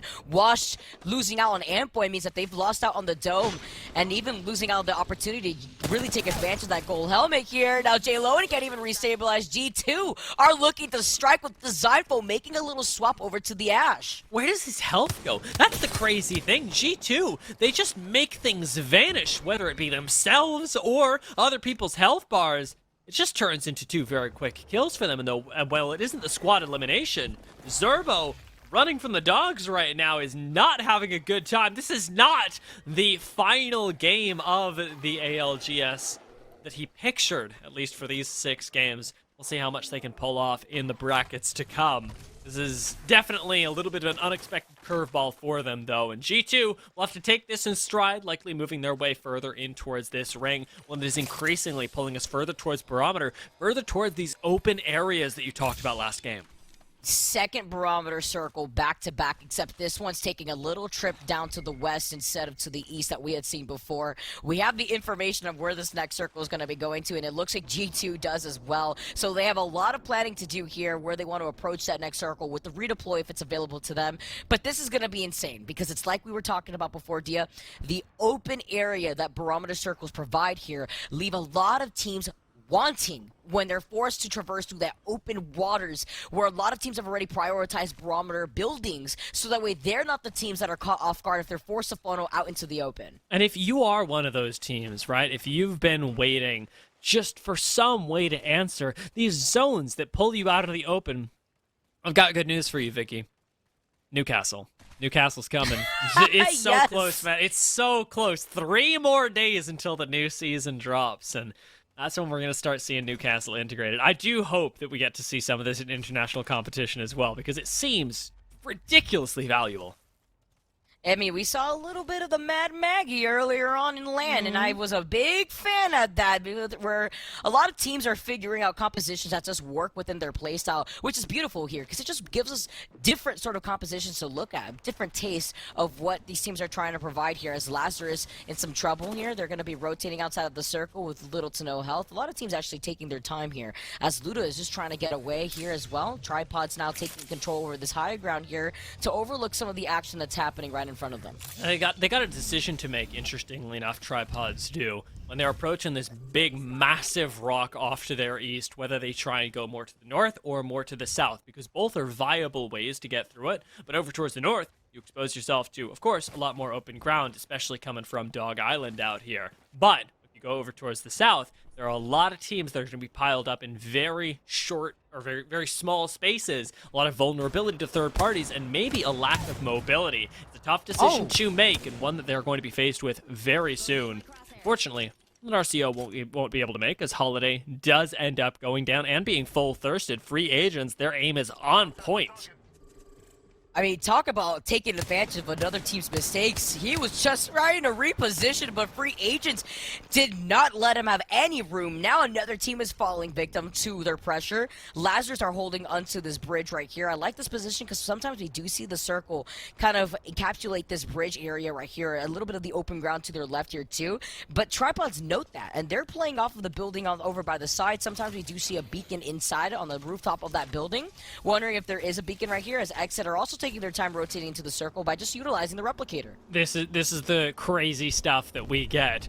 This is what I really like about Stormpoint, when teams try and play in zone more, get that replicator up, get these beacon scans up, and try and play with and abuse zone knowledge. G2, by the way, have zone knowledge, and they are just trying to abuse their micro advantage, landing directly on the high ground. The plan of G2 is what it always has been: bully other teams, and this time it ends up biting Gent, who goes down very quickly. We'll see if Result is able to get him back up. Already big chunks coming through. Designful's healing up, and the squad just gets a little bit too split in an attempt to find themselves a really nice bully angle. In an attempt to make this work, G2 have given up 2 lives.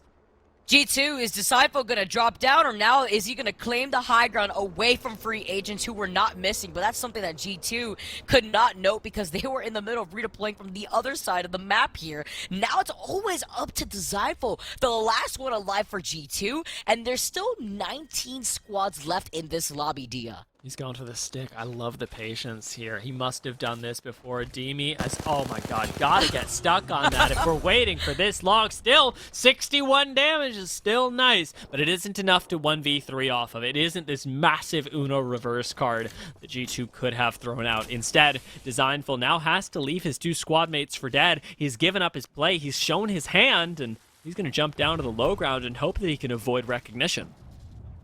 Now Designful, having to play this as a solo, is going to be playing this patiently on the outskirts of this circle, noting that there is that team still behind him, free agents, and we saw on the feed earlier, Void in a fight themselves, RCO in some trouble.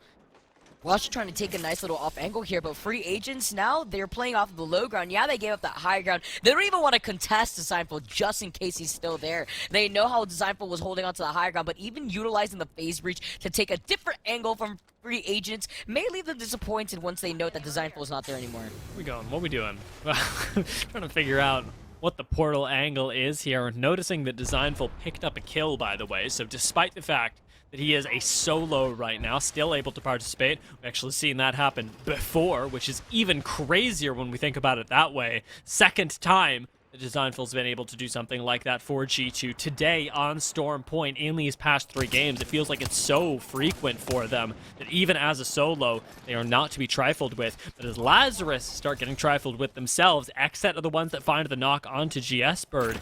And they aren't going to be able to pick that up for a quick res, instead likely having to give this one over. Now you could currently see Xset taking the position underneath this bridge, very similar to where we had seen Lazarus originally, getting booted time and time again. As you can see, Vizzy actually getting taken down by the charge rifle, getting finished by Phony. Xset with this position, though, have the notice that this is where the circle is going to be pulling, it looks like, so they aren't going to be moving from this spot anytime soon. With the underside of the bridge being there, as we talked about how this is a normally dangerous place to play, but if they can keep their high ground clear, not the position on the bridge, but instead the trucks behind them, it's actually pretty sustainable. And now that they've got this option, this way that they can play the game, we'll see how well Xset are able to pilot that. Now they've been given center zone, with W waiting off in the wings right now on the high ground using this Loba. They've also got an incredible amount of freedom when it comes to how they play out these next couple rings, given that they can use this high ground to abuse the squads below them and to gatekeep the squads in front of them. It's not like we haven't seen W in a more worse position when it comes to these final circles. They've always been able to make it work, especially with their composition, not having to overextend for some loot out of these death boxes. A res is happening here, and it's Vizzy who is making an appearance from Lazarus. Asuras get taken out, and it's Xset still claiming heads here, even after the last game. That's Asuras moving down to the lower bracket as well. Well, Xset take them out. They were in 14th going into this game. No chance of making top 10 now. And they will have to be fighting their way back up into the finals in a little bit of a different way. Lazarus are also in a tough spot here, 17th place right now, and now they've been whittled down to a 2-man.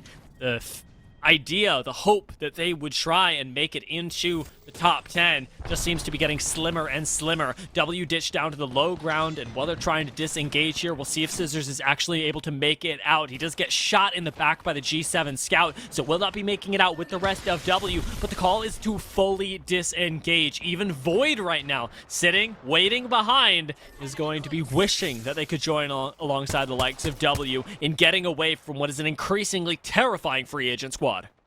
And she's just got taken out. It's Timmy, who was the last one alive from the squad, managed to rat out for as long as he possibly can, but with a lot of these teams playing patiently, none of these teams are dropping like flies like they would have expected. Wingman Season now getting shot from the opening of this door here. Noko trying to put down some pressure, but it looks like they're also trying to loot at the same time, so maybe denying themselves on more meds here. They need to pick up some of those syringes, looking at Noko's health. That's going to be Sheesh playing from the lower bracket as well. I love that you pointed out that they went down, because that's massive. As G2 get taken out as well, they aren't going to be joining us in the lower bracket. Instead, moving on up towards the winners. That is the position they secure themselves with the consistency that they've already demonstrated today. All Glory, another one of those teams that is safely in position in top 10 right now, with a decent game, with a position inside of the top 15, maybe the top 10. They will coast by into the remaining winners bracket with that extra layer of safety between them and relegation, and the potential to actually come out with a few bonus points in the finals.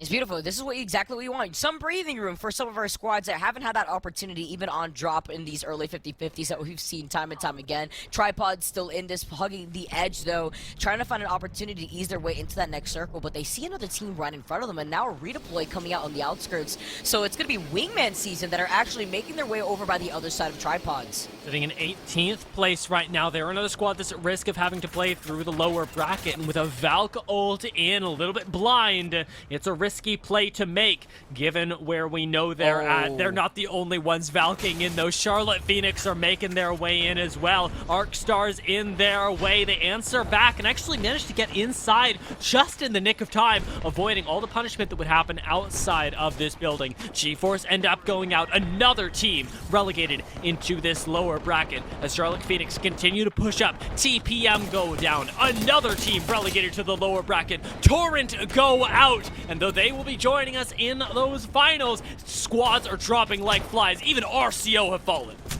This is insane. There's so much fighting happening on the outskirts by the bridge like we were highlighting, but HGH in the safety of this building managed to come out on top as a duo after losing out on Hill, wondering if they can recover that banner, get some magic going on for HGH, because there's still 8 other squads that they have to worry about. Wingman Season, the team that was at risk of getting put down into that lower bracket, and now has to face off in the lower bracket because this redeploy was not the answer for them. As you can currently see, Luda, AGG, they're still over here by the other side. It's 2 squads hugging the side of the bridge. Our sort of trifecta of content creator teams. It is Tripods that have been able to secure themselves the highest placement currently inside of that winner's bracket qualification. They've got eyes on the back of their skulls right now, keeping eyes out for everyone. 9 teams left, and they don't want to let a single kill slip by them. They haven't picked up that many just yet.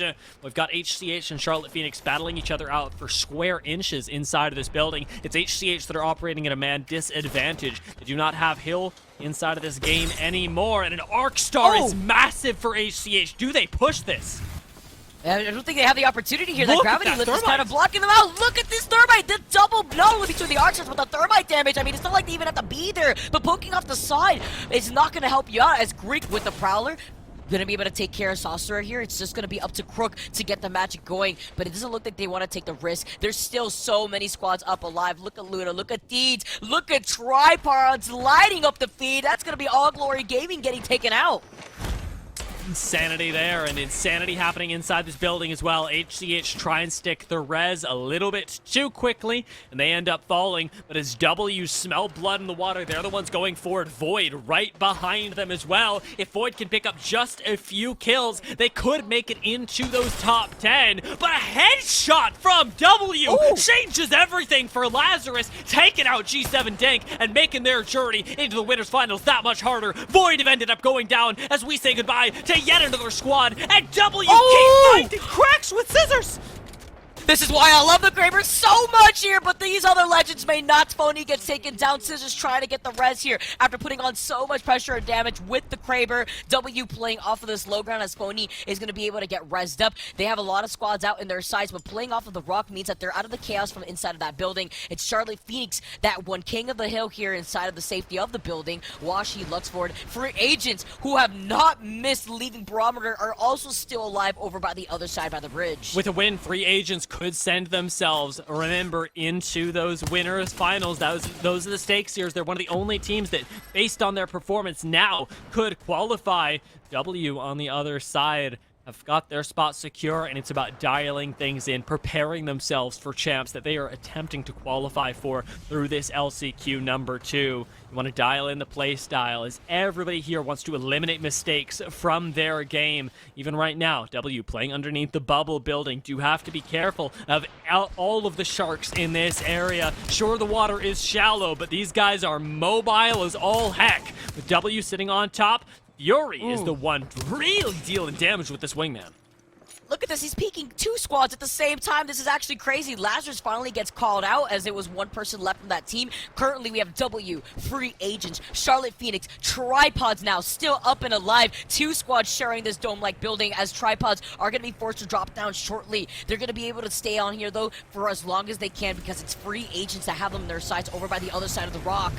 Well, the tripods have decided that free agents are their arch nemesis. They end up taking the portal up here, very quickly turning that into W. The bubble isn't going to help them that much, but it gives them some sort of protection to play around. Deeds drops down, though, puts himself in the fire line of free agents as tripods manage to somehow usurp the spot up top here. They're going to drop down into our top 3, trying to make their names heard. Nick Merckx, the last one left alive, takes to the skies among this defensive bombardment, avoids most of the damage, but flies right up into Charlotte Phoenix, who dropped down just in time to earn themselves the win in Game 6.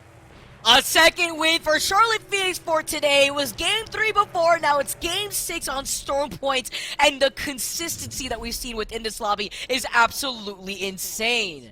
Our third team to earn their second win. 2 HCH wins, 2 W wins, 2 CLX wins. You cannot write this. This is ridiculous. To see teams with this level of consistency at the absolute highest level is, forgive my French, Vicky, it's balderdash.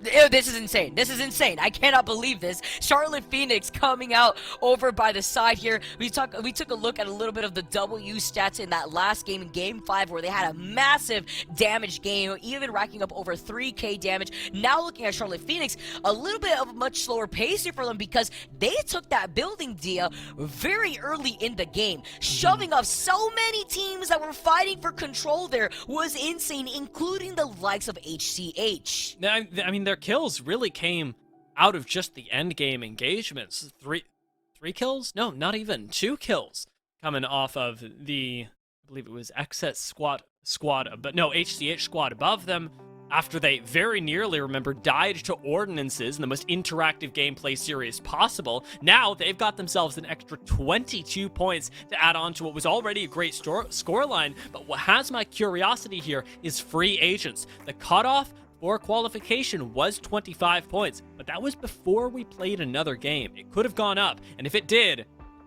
then free agents are just barely going to qualify, perhaps even not qualifying, depending on how much it moved up. Void having only earned themselves 3 points with Asura's Sheesh, GeForce, Sheesh, Asura's, and Startified all finding themselves at 0 points. Definitely speaks to the domination of XSET this time around. Let's take a look at our top 10.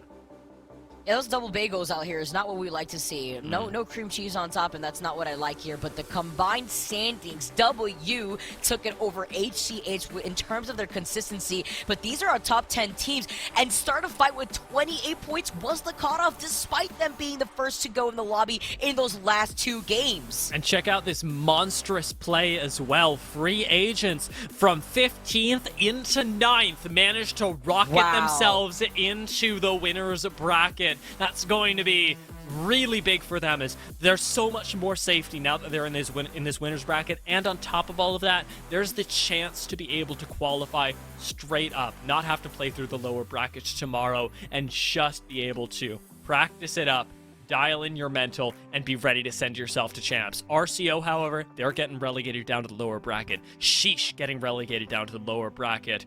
And those sorts of teams going down into lower bracket, I think even further emphasizes the level of competition that we've got. Wingman Season, our top of the board for Challenger Circuit, now finds themselves again in the lower bracket. It's wild out here, Vicky.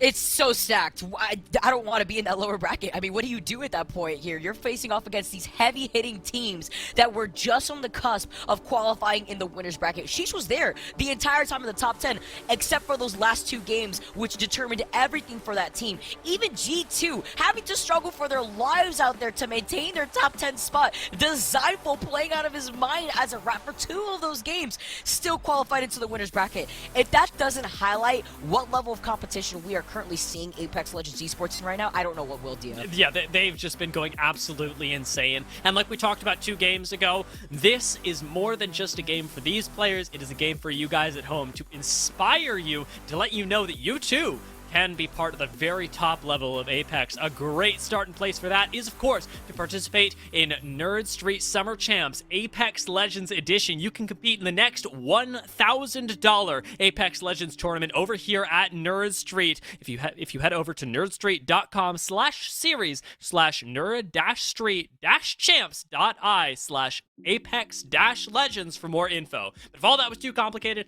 head over to nerdstreet.com/events, and I'm sure that we'll sort you guys out from there. Nerd Street Summer Champs comes at you all the time, and it is the best way to improve your game and get ready to play at the level that you're seeing these squads do today. Now, with all that, Vicky, we've actually completed the winner's bracket. And in a traditional broadcast, we'd be going, well, the day is over. That's it. You can find us tomorrow. That's not true. That's not true at all. Games are not over. We actually keep going because we're going into the winner's bracket number 2 after, I want to say, an extended break. We're going to take a few minutes here. I'm hearing from production. Say it again, production. 40 minutes. 40 minutes here until we take that next break. So sit tight. We'll be right back in 40 minutes with winner's bracket number 2.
gosh, this is big. Xset looks like they're swooping in for against the world. Can they do it? So, really feeling good about this spot. Is gonna try and push into this dome. They're running full blue on everybody is now. No, wait, hold up. That's gonna end up taking it. alternator. Error being chewed through right now.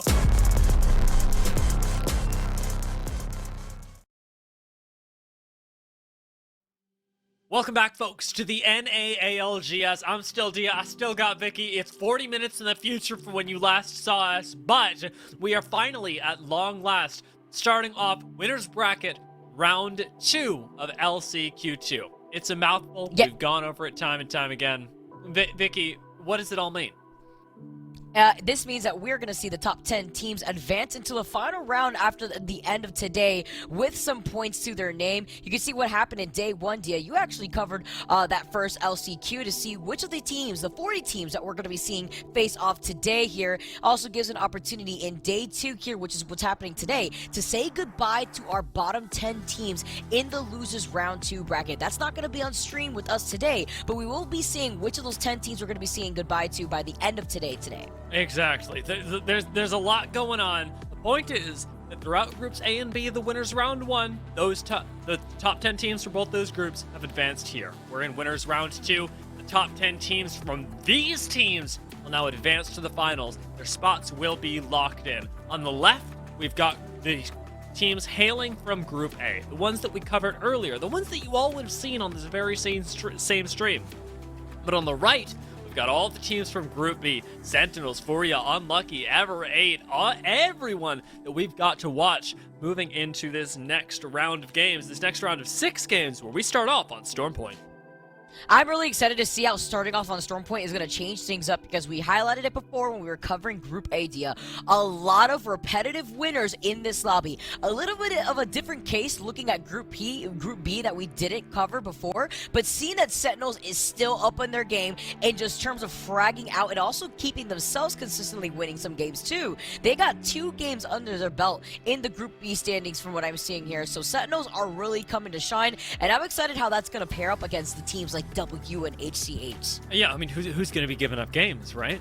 With W picking up 2 wins, with HCH picking up 2 wins, with Charlotte Phoenix picking up 2 wins, with Sentinels picking up 2 wins. We simply don't have enough games today to let them all fit that same thing in round 2. So they're going to have to figure out how to share, and I'm sure that the other teams here want their slice of the pie. Because, a reminder, at the end of LCQ2, you get the greatest reward. Should you be in the top 2 squads at the end of all of this, you get your very own chance to go to championships in North Carolina.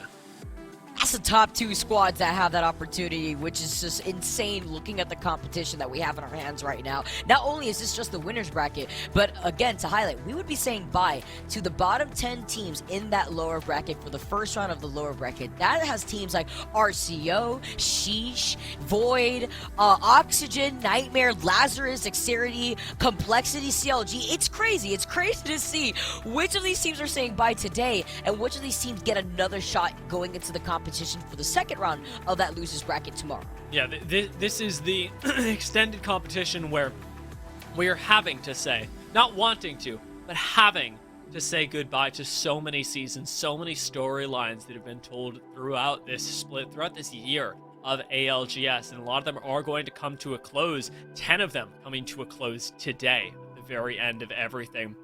With Game 1 starting up soon, though, I think it is important that we talk about the way that some of these teams will interact, because specifically with Sentinels entering the lobby, I am always ready for a high-pressure game. Those guys go hard, they look for kills, Furia will do it, G2 will do it, Sentinels will do it, and I think everybody's going to be, I want to say, dancing to that beat as we move into the first couple games.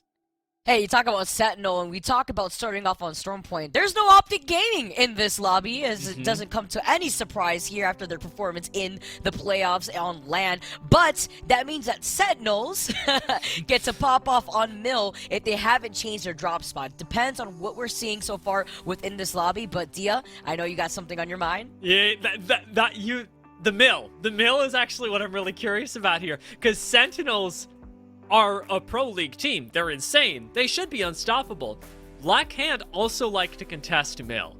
And Blackhand are a lot like Washed. Sometimes they get a little too big for their britches, right? They've contested tripods over at Big Mods time and time again. These guys love a good fight. But do we actually think they go up against Sentinels of all teams, the OGs of Mill outside of Optic? Are Blackhand that ballsy? Do they risk it all? I would not if I was Blackhand after seeing the results on Group B, because Blackhand, I mean, they placed top 3. They were doing a fantastic job. That last game actually may boost their momentum going into the second round of matches, because they had an amazing performance by the end of their group session, whereas Sentinels actually, even though they were consistently dropping double-digit kills, they were kind of wavering in terms of placement by the end of the group. They had this really strong start on World's Edge. What does that mean, though, between Sentinels and Blackhand? I wonder if Blackhand learned their lesson, adapted, maybe gave that POI to Sentinels, or is Blackhand feeling the confidence coming out of Stormpoint on that Group B section and now replicating that at the start of this new set of matches? It's tough to say. I have no idea. I think that nobody can really call how these teams are feeling going in here, except for 1, tired, and 2, under an immense amount of pressure. They've done 6 games already today. They're buckling in for another 6 with, for some of these teams, just another 6 tomorrow, and for some of these teams, another 12 games tomorrow. This is the long shot. This is where you've got to buckle down that mental that you've been building up all season and throw it all at the wall, because your shot at champs is only this. With all of that on the line, I think we're going to be looking at, well, potentially a lot of high action games, ones that are also dictated by which team is feeling more confident at the time. Because one team wants to take an engagement and the other really doesn't, are very scared. I think that that's where we see teams drastically be able to pick up so many more kills. Talk about Sentinels, we're picking up, as you illustrated, double-digit kills. So much of this has to do with the fact that Sentinels are afraid of no one. Yeah, but Sentinels is a highly aggressive team. You highlighted also the amount of matches that some of these teams need to play. Those LAN teams just came out of playing 18 games day 1, 18 games day 2 deal, and I feel like that's definitely going to give them the upper hand. Once again, if you're just tuning in, these are our participating teams in the winners bracket, here to compete for those top 10 spots that they want as they move on to the finals and not have to worry about getting sent down to that losers bracket, as we are going to be saying bye to the first 10 teams that have to play through the very first losers bracket for today. So that's just something to note here. 2 different matches happening. We got the winners bracket happening right now, these winning groups rather, and then we have the loser teams right now having to play, which it makes me feel bad saying, because we just have such insane talent across all of these teams, whether you're coming in from the winners, whether you're coming in from the losers. That's why we're highlighting today being such a heavy octane competitive Apex day, because this is just crazy that we have to say goodbye to 10 teams even in that lower bracket. Yeah, I was gonna say, that's what makes it feel so much better when you say lower bracket, because every once in a while I find myself going and saying losers bracket too, and it's the name of it, it's what it's called, but man, oh man, does it feel like it undervalues the amount of work that these teams have put in the entire season. They are, in a way, and this is gonna sound cheesy, they're all winners, but breezing right past that sort of bumper sticker of a slogan that we're taking into this game. That's the energy that I'm popping in here with, and it's the one that is going to keep me super hyped to see any and all of these teams succeed. But with both All Glory Gaming and HCH starting off here, someone sign us are also going to be joining the Watson train. Oh, this is interesting. Why is it always Furia that comes out of left field with their strange compositions? If they really are opting to go for the Seer comp and the Ash for that extra mobility, that would leave Furia without a Valkyrie, which, since we are starting on Stormpoint, I think is going to be an extremely necessary pick here, just depending on the way that Furia is going to play this. I mean, they also have the Tridents in case that they need that makeshift mobility, but it's great to see the change up in compositions, not only with the Watsons, but also looking like we're going to have Seer in the lobby too. Vicky, at the risk of sounding ridiculously undereducated, why is Tech not playing on Furia? You know, that's true. I'm not too sure, actually. I actually, yeah, we saw, didn't we see Tech earlier today, actually? No, we didn't, actually. I'm actually lost. His Watson is playing on Furia. I forget who Tech is playing on right now. I just remember seeing him right next to them, but like, there's some crazy stuff going on. There are some wild shakeups if, in fact, this is not a mistake or not just some sort of meme, which I would also believe from Tech, if I'm honest. It's the Tech way to go about things like this. Just like it's interesting to see another 50-50s, except XSET can't catch a break. XSET can't ever catch a break, and it's great to see that happen because they already have all the practice for contesting this 50-50. They've got all of that under their belt. They're going to be going up against Unlucky. This is the squad that Tech is playing on. He is on this roster right now, so see if they're able to take this engagement early on. Potentially shifting up their landing spots even later, or their strategies around landing to try and get themselves some cheeky kills on the ways out. We saw them bait in Start a Fight earlier, although it's interesting to note that Start a Fight, despite being in this lobby, didn't actually double or rather triple and quadruple down on that landing this time. They said, look, 2 is enough here for us. We're just going to give you guys some of that space. You guys could figure it out. Instead, we want to split up some of this loot. But something that we have to note is that XSET came in with the cheeky plays. Where is Z Davis going? Is the Archers going to land on the Trident here? No, they're not. He is out of there. He wants no business with whatever sauce is happening here as Z Davis manages to get away. Joins the rest of the squad, Redeem, who are already looting up checkpoint. They get 2.2-ish POI, sorry, 1.2-ish POIs with this now, so a small advantage gained by them, but it's important to note with Redeem that they are one of the few squads that has whipped out the Bangalore consistently and made it look darn good. Z Davis's mobility on this pick has been something that has changed, has defined games for this team, and the fact that they're pulling it out now is a good thing that we're getting to see. I'm excited that they've chosen to stick with this. However, it is also important that they are one of the squads that changes composition, that changes strategy in between Stormpoint and World's Edge. And I do wonder if we'll get a few growing pains when we move over to our second map of the day. It's important to talk about that. The adaptation that comes with the Bangalore and some of these teams, not only just running the Seer that we saw just out of left field, but also the Bloodhound is going to be detrimental as we tune into the team running the Seer. It's going to be Furia. And highlighting what you were saying before, Tech's not here. It's going to be his Watson instead, as he's going to be rotating off to the side. Not living true to the name here as he is on that Seer, but it looks like Furia is going to be giving some space here despite Panders rocking the Mozambique, but they're walking away with 2 purple, 1 blue, and they're going to be happy with it. I know that y'all in the chat yesterday actually ended up helping Jamerson and I out when we had a few questions about why Literally Vibing weren't showing up. So if anybody has any information on what's happening with Furia right now, we want it. We want to know. I am deadly curious, and Start a Fight, well, they're deadly something. I'm not sure exactly where they're going to end up in the grand scale of things, but having started off the fight true to their name, they are going to be laying down the bubble and getting laid down themselves. Rakanishu eating a little bit too much damage, and the Devotion able to turn things around. AJ ends up going down, and Start a Fight make it a 1-for-1, at least for the moment. Nades buying themselves a little bit more time, and a Thirst may come in, but they can't pick Rakanishu up without his bubble. Oh, this is crazy right here. They have to try to take to the side here. The Beast of the Hunt being activated by Aves as he's going to be able to have the intel with the scan. They're playing off of these walls amazingly together just while they also just reset here. Hopefully they can get Rakanishu back in, but with that scan, they're putting on unnecessary pressure too, as Mullis has to worry about a third party coming in from the 6. Start a Fight though, Apes being the last one alive, Matt Pinkett can't do it. They can't get the res, the accidental res when he tried to take the zipline is unfortunate, but it's Money Miners that come out on top. And the mechanical skill of Money Miners is something that you cannot undervalue. Taking a fight with them, an isolated 3v3, is always going to encapsulate some amount of risk. And there, I think we see it pinged out, or rather proved quite nicely. It'll be something that they're more careful about in the future, although I like the look from Start a Fight. They get going early, and to be honest, it does look really good for them. Even when they got the 1-for-1, there was still a good chance they were able to pull that out. Just a little bit too much hesitation,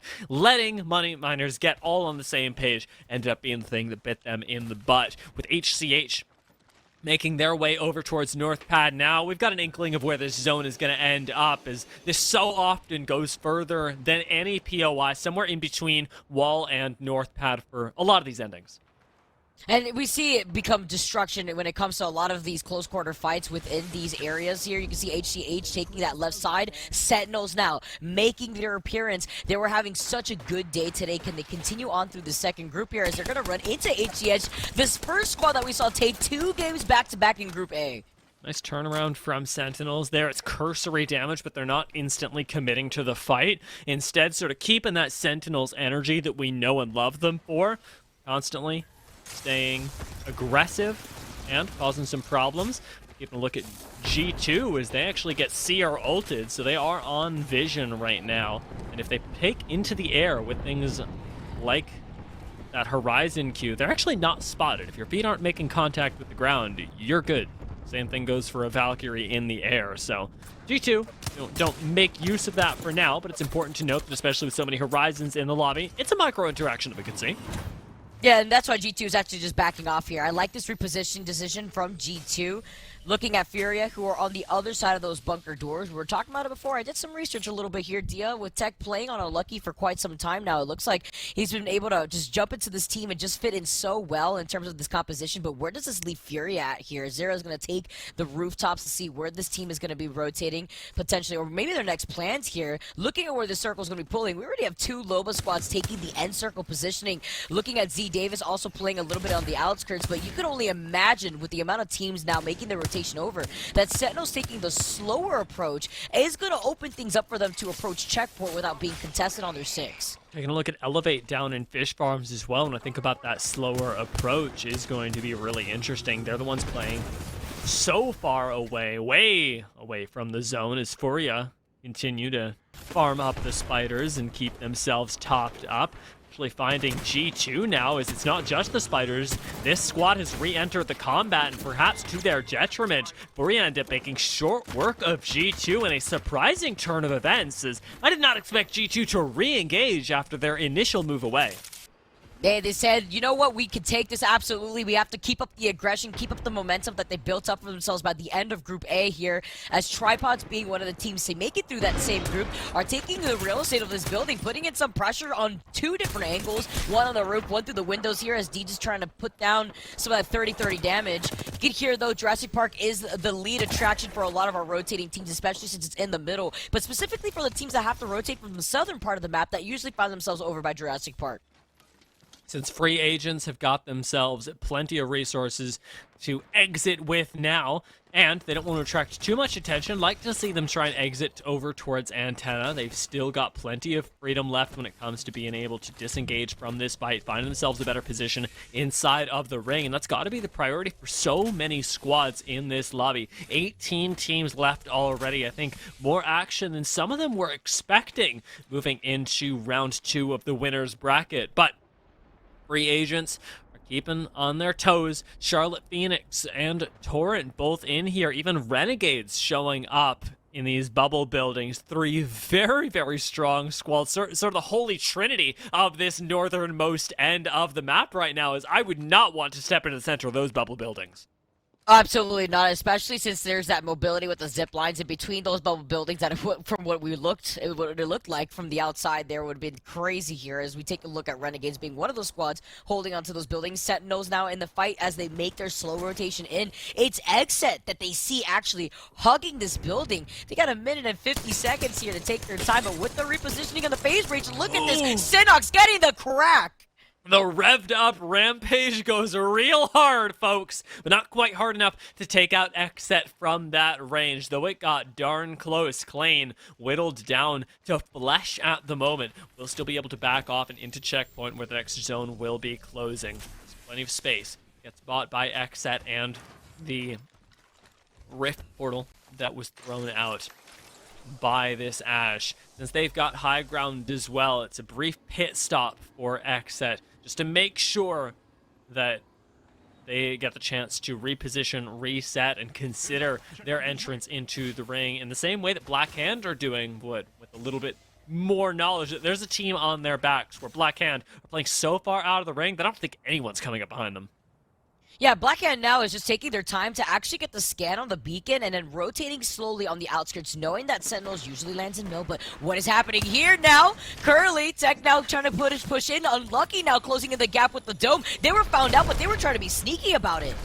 Almost managed to get a knock as well. Did take shields at least off of one member. And now with the Watson ultimate down here, Unlucky are actually sitting pretty. They've got the extra defense with Casellos, the extra recharge with this Watson pylon, and don't have too much to worry about in terms of siege because of the extra sustain that they have. They just cannot overextend. If you get cracked, you got to back up this Watson pylon immediately. Thermite not going to register this time around. If Watson pylon ends up buying enough space for them, but Gas Station Gaming on the outside are in shambles. ICRDR, the last one left alive, and even that isn't going to last. We're down to 17 squads right now.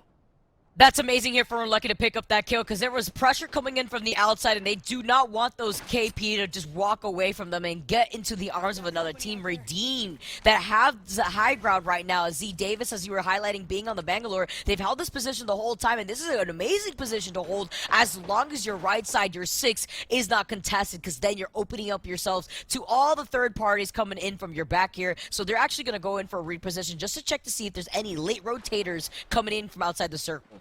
Elevate making their way in towards the edge of zone as well. They've not had such an action-packed game, choosing instead to delay a lot of their decision-making in the same way that Black Hand have towards the latter half of this game. But because we're coming up on the back end of round 2, these teams are going to encounter trouble if they're getting gate kept, and that is the risk that you take by taking these long pathways around. They're actually spotted, and this could be bad news bears for Black Hand. Xset are ready to go.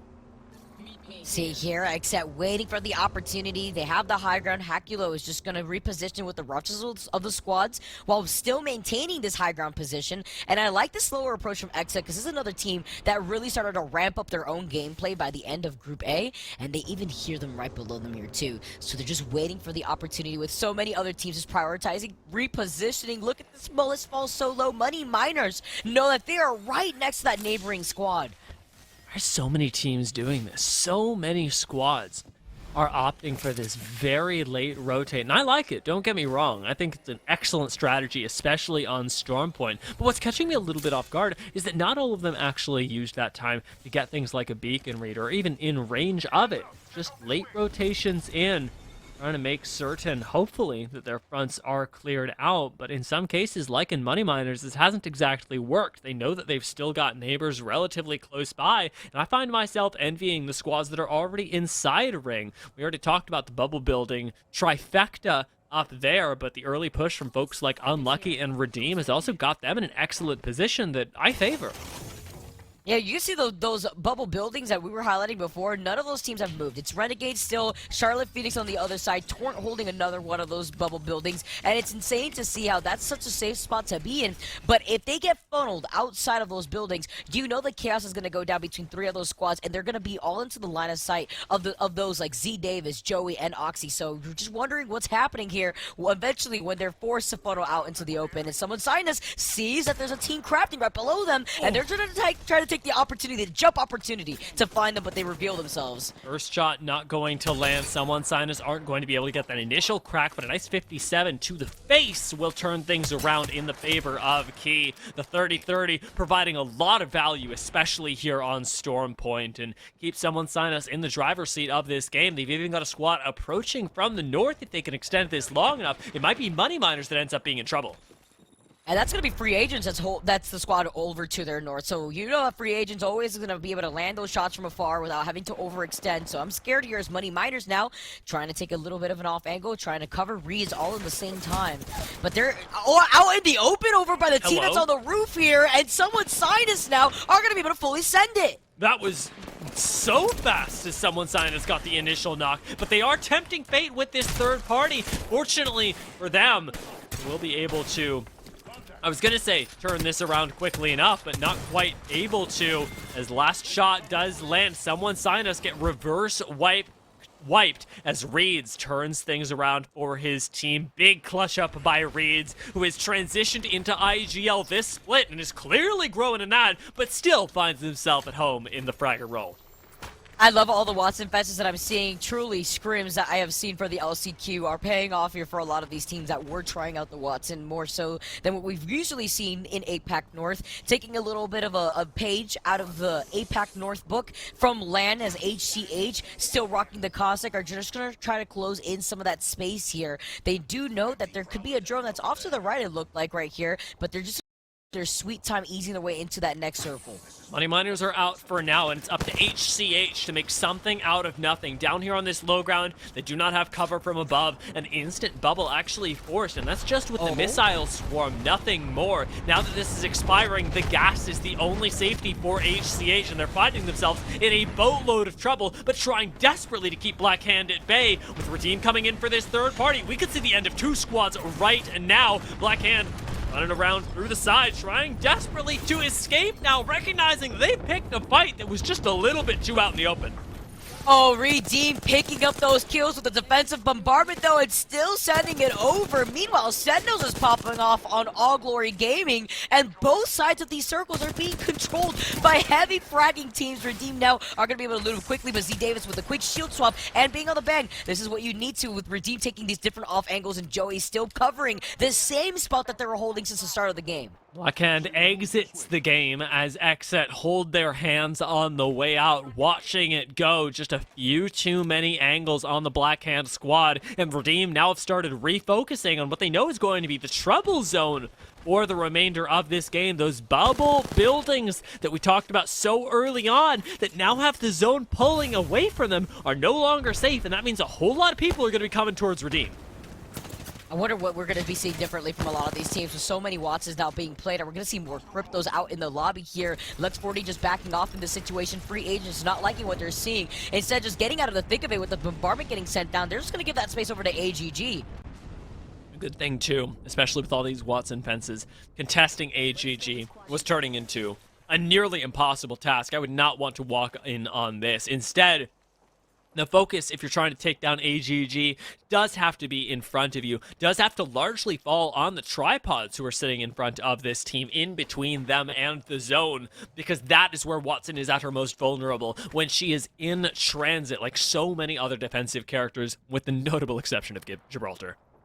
Just to highlight, tripods were down a man, and they were able to get that revive, it looks like, in the safety of that building here, too. So, great looks here for tripods if they were able to restabilize, as Sentinels are still putting on some of that pressure. To Charlotte Phoenix now with the redeploy. I'm scared for them because they're going to be out to the left side. They know that there's going to be a lot of teams exiting those dome-shaped buildings, and they do note that Z Davis and company are still in front of them here, too. So, Charlotte Phoenix now trying to take a nice angle without having to overly extend, because this is a great spot for them to hug the edge of the circle without putting themselves in a position where they're going to get pinched. I'd like to see Charlotte Phoenix split up a little bit, try and cover more ground, have more angles that they can cover, because right now they're putting themselves in a corner much like Renegades, and Sentinels are descending on Renegades from above. We'll see how this 3v3 ends up working out, as Xenox does get chunked out pretty severely. No shields on him anymore. Now even lower, falling down completely. Sentinels end up getting turned around on so quickly in a way that they did not expect. They get the res for the moment, but being full sent on over the bubble, they lose another 2, and Crust yeets it out of there. Doesn't quite get in the trident. Instead, buying time with the Nox gas grenade. Sykes goes low, but it isn't going to be quite enough, it seems. W have ended up going out in the meantime, and Renegades get the chance to reset, while sending 1 to Sick after Caustic. Oh, Crust is moving on them, but there's only so many places you could go. You have less than 50 seconds to ease your way to the next circle, and you're too busy in a 1v3. You have to be a miracle worker to make this work in the position that Crust was in. But Renegades do capitalize. They do come out on top, and they fully send it on Sentinels after that redeploy position really put them out of left field. Tripods are out now, and out there in the northernmost corner of this zone, Torrent are hanging on by a thread. Almost no HP on any of these members. Unlucky, approaching from the southernmost end of this ring, are going to be able to make their way back into the cursed zone of Watson fences that they set up earlier. Such a great stronghold for this squad. And check it out now, it's even in zone. This is beautiful. This is such a good spot for Unlucky to play off of, especially seeing that they've already got the Watson fences set up. They got Casellas with the Kraber in their hands. I love this. Whatever Tech is doing here, he knows what the strats are. He was talking about Watson earlier on for a reason, finding so much success in their own scrims. Now Renegades moving away from the position that they just took care of. Sentinels now seeing that Luxferty, Free Agents and co are actually in some trouble here, hugging the edge of the rocks. Washi's managed to pick up some shields, and you're going to have to hope that this is enough, because Renegades are staring down their barrels at you. Torrent have got to be doing the same thing, although as I say that, it seems like Torrent are encountering some troubles of their own. Mandus will be able to rejoin with the rest of the squad, playing on this extremely mobile Loba, but eating some shots from below. Seems like it's going to be the death of Renegades. For right now, turning it around, they end up taking out the last remaining members of Elevate as Free Agents continue to run up towards Charlotte Phoenix into the meat grinder from above.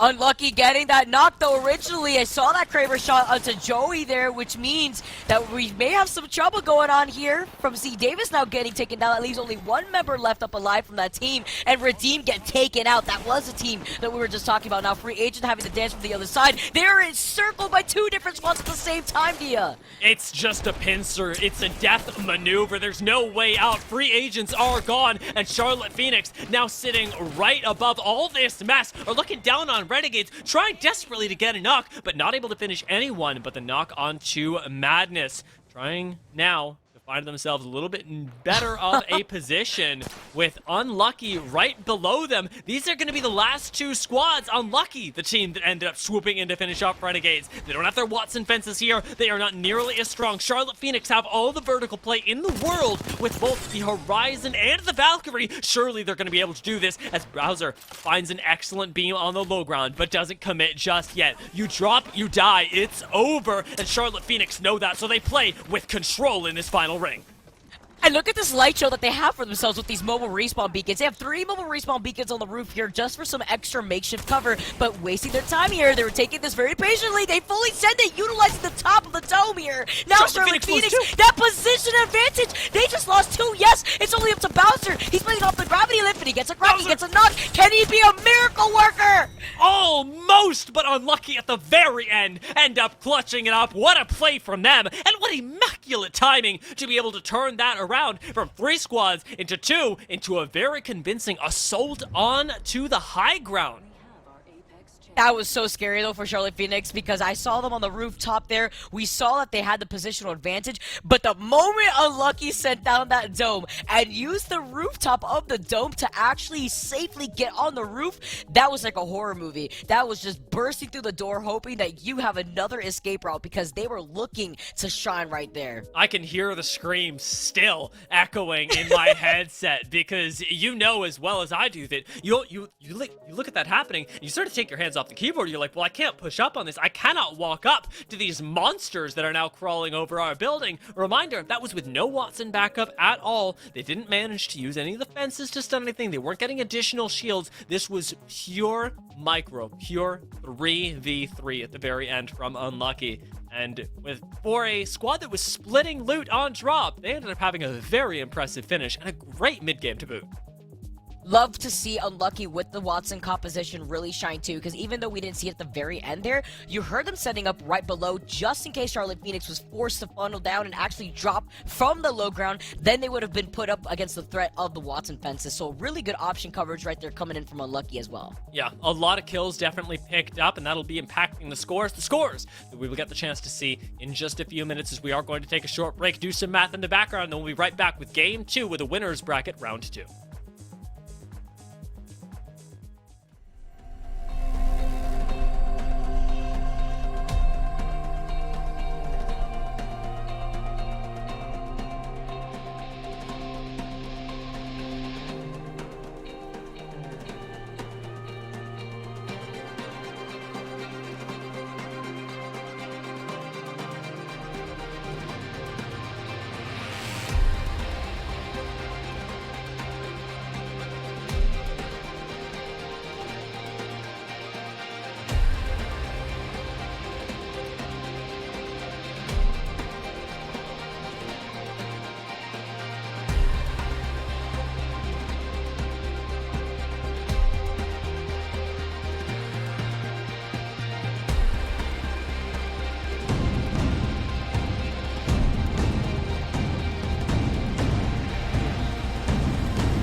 Welcome back, folks. That was game 1 of the winner's bracket round 2. It's going to get confusing, but I'm also going to keep saying it so that we can keep track of where we are, because it is most important that in the course of these 6 games, you've got the chance to advance to finals. And right now, being in top 10 matters more than anything. Let's take a look at the scores from game 1 and see who's getting closest just after the first drop onto Storm Point. Fortunately for us, Unlucky made it simple with a game 1 win and 10 kills. Wow, okay, Unlucky. I know they popped off in Group B. They were right behind Sentinels. They're sitting in 2nd place, and they're looking to take that 1st place spot now where it really matters most. It's not about just being in the top 10 spots to claim those extra 10 points, but it's about making a statement here. And look at this. With the Watson composition on Storm Point, they were able to hold down, bunker down in the spot that they wanted to hold, boot another team out of there, actually follow them out into the line of sight of an opposite team, while still maintaining the aggression being on the Watson pick. Even playing off the low ground at the very end there against Charlotte Phoenix and still taking the dub with 10 kills to their name. Yeah, a really big gap between them and 2nd place as well. All things considered, 14 points does lag behind to the tune of about 8 points right now, and that's where Renegades and Charlotte Phoenix need to make up a lot of ground. Bottom 10, of course, are going to be starting off at a little bit of a disadvantage. That, interestingly enough, including Sentinels and Furia. One of the things that we wanted to touch on actually moving into this game, now that we've had a chance to collect ourselves and understand what on earth is going on, is the fact that the IGL previously of Furia, Tech, now playing on Unlucky, has very clearly brought some great strats over there, at least in the first game. Yeah, and you know, playing with Unlucky has really allowed him to be more creative and to really shine if he wants to try out any of these different compositions. But again, noting that Tech has said how powerful Watson has been within these scrims, we're seeing that out in full force currently right now. I don't expect Unlucky to swap off whatsoever. I do expect Casellos to still be on that Watson, which is looking exactly what they're doing. And HCH also replicating that. We actually have a few of these Watson teams making their appearance here in NA, and yeah, I absolutely love that, because that is all thanks to the action that we were able to see over in Sweden, where we had a lot of our international teams compete over in LAN. Now, on the other side of this, you know, we're looking at Watson comps, but the Seer comp did sort of fly under the radar. Furia had a very impressive win on a micro level up towards the most northern end of this map. Being able to take the fight up against G2 is not something that most squads could do. 80% of teams would not be able to take a 3v3 up against G2. We can say with relative confidence, given the track record of G2 in the ALGS and the history of Apex, even before ALGS began. They're terrifying, and to see Furia be able to do that in game 1 does set a precedent that, despite the fact that they're still working out new rosters, you put respect on this name. With the Seer, I definitely would put some respect on what I'm seeing here, because it could be a little risky if you want to try out something out of left field with some of these compositions, especially seeing the shift over to a much more defensive playstyle. Start a fight, can't catch a break here, though, when it comes to these early 50-50s, and they do note there is another team shoring up some of this real estate with them, and they may not want some of that business here, because you could already see starting a fight, they've had enough of it. They saw Money Miners here before, and it looks like Money Miners aren't giving up their POI. No, so as a result, you'll have to go down to the low ground. Money Miners, however, are following. So this is an interesting development, saying you don't get to simply land with us and disengage when you're going on the hunt. I like the look, but it is risky, especially given where the shield and now health is at. Mollis does go low, and shields aren't even cracked by Reeds with the beam on the R99 in reverse. Mollis does take to the height to heal up for a moment, and this is the one advantage that Money Miners have. It isn't in the health, it isn't even in the guns, it is in the fact that they are on the outside. They control the fight as long as they are. Oh, this is so crazy, though, seeing them just dance around, not only on the roof, but the cover fire that we're seeing from Money Miners is fantastic. When Mullis went low, you saw the immediate cover fire start a fight, though, like you said, are playing off of that advantage of also playing inside of the buildings, knowing that they're going to be forced to funnel into these 2 doors. The dope being called in. Rakinishu needs some help. He's playing off the side here, but the team following up as Matt Pickett and Aves help clean up for Rakinishu. Rakinishu, please! Turning that around with some incredible Peacekeeper shots. Now finally gets to take a very well-earned break, loot up, and work with the rest of Start a Fight to push themselves even further in this lobby after an incredible start. You don't hit PK shots like that for nothing. Can we talk about the fact that he stayed calm and collected when they pushed from two separate angles, from two separate doors, and was able to communicate to the rest of Start a Fight, hey, they're all pushing me, I've sent down the dome, this is the space that you need, as the dome was able to allow the rest of Start a Fight to go up those stairs and to help out Rakinishu. Beautiful right there, as Money Midas is the first team to go down in game number 2 in this lobby, and we haven't had a change of rotation still too, so it's nice to highlight here after we were coming out of Group A that the turbocharger is still in the replicator, as some of our squads may get really excited seeing that, maybe fight a little bit for control over the replicators for more than just the shield batteries that they provide. Looking at you, Jet, given that you're on the Loba, plenty of attachments that you can pick up for your various guns. Even Fury right now, as they sort of trade places, these two Lobas go in opposite directions, two very different approaches to what is a northern ring, pulling us up over towards Stormcatcher and Thunderwatch, maybe even a little bit further north. The initial rush is going to be taken very differently by all these squads. Teams like Torrent and potentially Furia that land up towards the north anyway may just choose to wait for a really long time. We could see squads from the south go through things like Command Center, or even opt towards the tunnels that take us through Prowlers and over towards High. Wait for a really long time. We could see squads from the south go through things like Command Center, or even opt towards the tunnels that take us through Prowlers and over towards High Point. There are so many options for approaching a zone like this, especially on Storm Point. Yeah, that's why sometimes it can be a little tricky to try to predict where that Storm Point circle is, since it's still rather new in a lot of our players' minds. It's before round 3, because usually round 3 is where we get to iron out where that final circle is going to be pulling towards. But that's why it's so interesting to see how Team Liquid excels the most when it comes to predicting those final circles over by Storm Point. And a lot of teams are trying to follow suit in a very similar way that Team Liquid does. As you can see, a fight happening, though, playing off the low ground. It's Locked, Jelly now making the rotation. It's Elevate now, who have the positional advantage in this fight. Someone sign us already down one, get down a second time, and now are sure to go out. A Predator's move from Elevate, picking up 3 quick kills in the middle of nowhere. It makes me wonder what on earth someone sign us were doing out here, because they got caught red-handed. Yeah, and even having to play off the low ground, it was as if E8 had put enough pressure to force them to run with their tails tucked in. So now you could see other teams making the decision to determine where they want to rotate. If they want to take a redeploy, no. Right here, we're taking the Trident here. Save that redeploy just in case you already used it up. We're covering way more ground like this, and you currently see Tripods. They're actually coming up right behind Blackhand. So I'm wondering, Tripods actually slowing down their gameplay. This was a decision that they wanted to do, because I feel like this is where they found the most success on Storm Point when we were looking at their gameplay over by Group A. Going for a few of that little bit of extra loot that gets left behind by the Spiders. Charlotte Phoenix, however, and we're talking about indicators of success, have also had really good games on Storm Point, and I'm excited to see them showing up in a little bit of a different style here. They're taking that big risk that we've seen some other teams like W take in the past, where you set yourself up, perhaps not in the best situation, but with the hope that you're going to be able to turn it into something so much better. Sentinels actually accidentally finding themselves there right now. It's their car got EMP'd, and now they're turning it into a 3v3.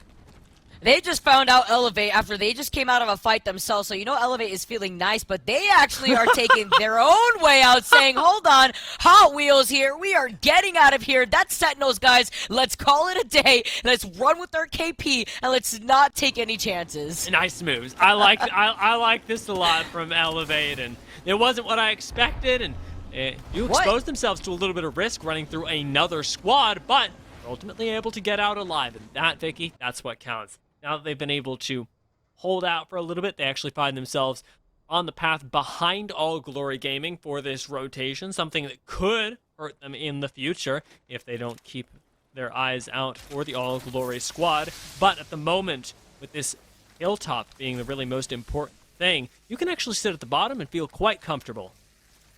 I'm looking actually at All Glory Gaming actually sit here in this position, and it looks like they're going to be sitting here until they know where that next circle is going to go, because it doesn't look like their game plan is to prioritize those beacons. Maybe even use a beacon in front of them, if there is one up ahead, as bait to see if any other teams actually want to make their way over to collect some of that information. But I was saying what earlier, because when Elevate had put down the dome over that Trident, it looked like their backs were covered, but we didn't really get a nice back angle as HGH were taking some shots in their direction. So they do manage to safely get away, take over that next building, but that doesn't doesn't mean that HCH is backing off anytime soon because they got them still in their sights. Yeah, they keep pushing up in that direction, with plenty of teams now starting to make their slow rotations in. My eyes are on two squads specifically.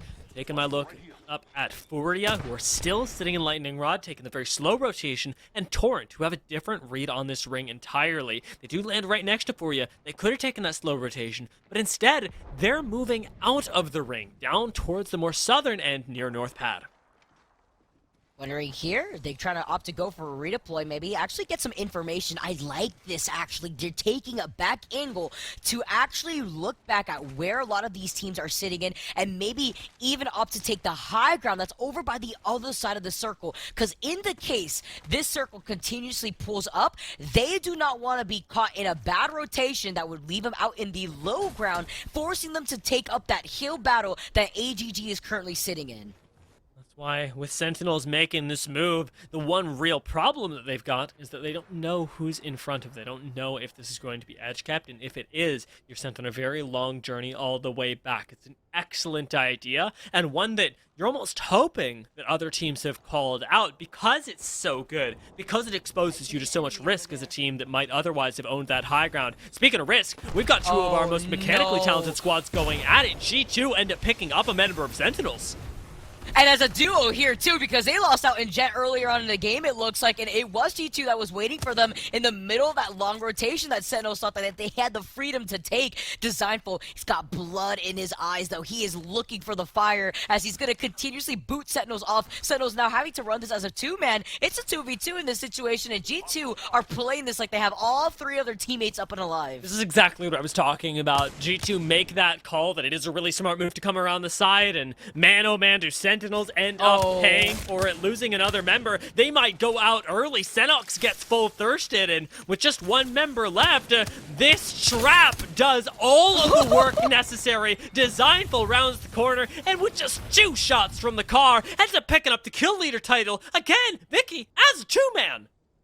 I am terrified of Designful when Designful is mad. Designful looks like he would just not let go of the accelerator. He would just keep going, no brakes, and that is the Designful that I'm so used to seeing here. Looking for the opportunity to keep G2 in contention, to keep G2 in the top 10, as they want to look forward to sitting in finals with some extra points to their name. Torrent now being one of those slower squads to rotate from the outside of the circle, or taking another northern approach. I like these slower rotates from a lot of these teams because it does highlight that these teams are respecting those final circle positions, understanding that a lot of teams are quick with rotating with the redeploys and maybe putting themselves out more at risk of getting pinched for those early rotates slash final circle positioning, instead of actually cutting off more teams mid-rotation on Storm Point. It's just a bit of a change-up of play. A really nice double down, honestly, from Torrent, and I like that they return the same way that they came, moving now up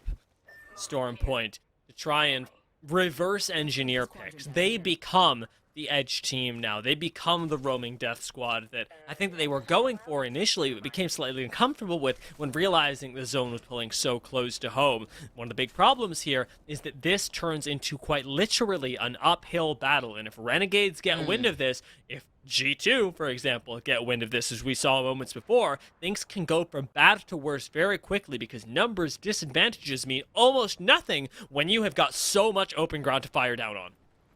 Yeah, you may think, oh, but why did Sentinels want to take the longer approach to try to take the high ground? I mean, look at where AGG is positioned with those Watson fences. This is another team also to their left that is overlooking the action that is happening with AGG. And with some of these teams now, it's actually Redeem that is holding that other angle. With so many of these teams already taking over Thunderwatch, you could only imagine how the choke point on the northern side of the circle, leaving that wall area, is going to get highly contended soon, as Torrent is going to be one of those teams to try to take that high ground rotation. And Renegades are gatekeeping this right now. There's danger here. They know exactly what play could be going on. Tripod's doing a little bit of gatekeeping of their own, albeit a little bit further outside of zone. Round 2, not deadly by any means, but still, terrifying thing to fight in, because going low could very well be a death sentence with the rate at which this zone ticks. Deeds gets taken very low on the shields. It's going to be able to pop a bat, and Tripods are playing this with precision, with patience, and most importantly, with good positioning. I love where Nick Merckx is at right now because it cuts off the team from their lifeline inside the zone.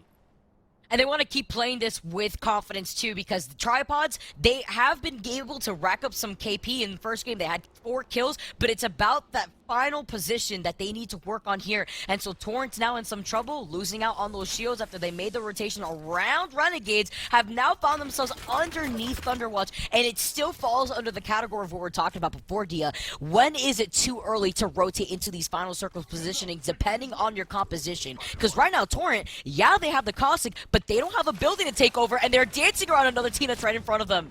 I like the way they do this, though. If they don't have a building, may as well use what they can get. In these close quarters, RKN does go down, but you have the opportunity to put down just a little bit of gas. Rambo's got to be the person that holds it all together for Torrent, and it seems like it's working at the moment. All Glory Gaming, though, cannot be bothered with waiting. Instead, peeking around the corner, taking him out through the gas, and whittling Torrent down to just one member. It's Yurice against the world. Oh, this is insane. AGG with the Watson pick really shining through with the pylon, negating any sort of pressure that could be tossed in this direction. This also means that they could shut off any sort of contention from any teams that are taking these other zip lines, even trying to take the gravity cannon, if that is a scary option that one of our more risky teams want to take here too. But AGG are playing this so well, just in terms of positioning. We highlighted where they were sitting in on top of that hilltop to cut off any teams that had to rotate from the low ground. They have just the tiniest little bit of real estate. It's nothing, really. So difficult to actually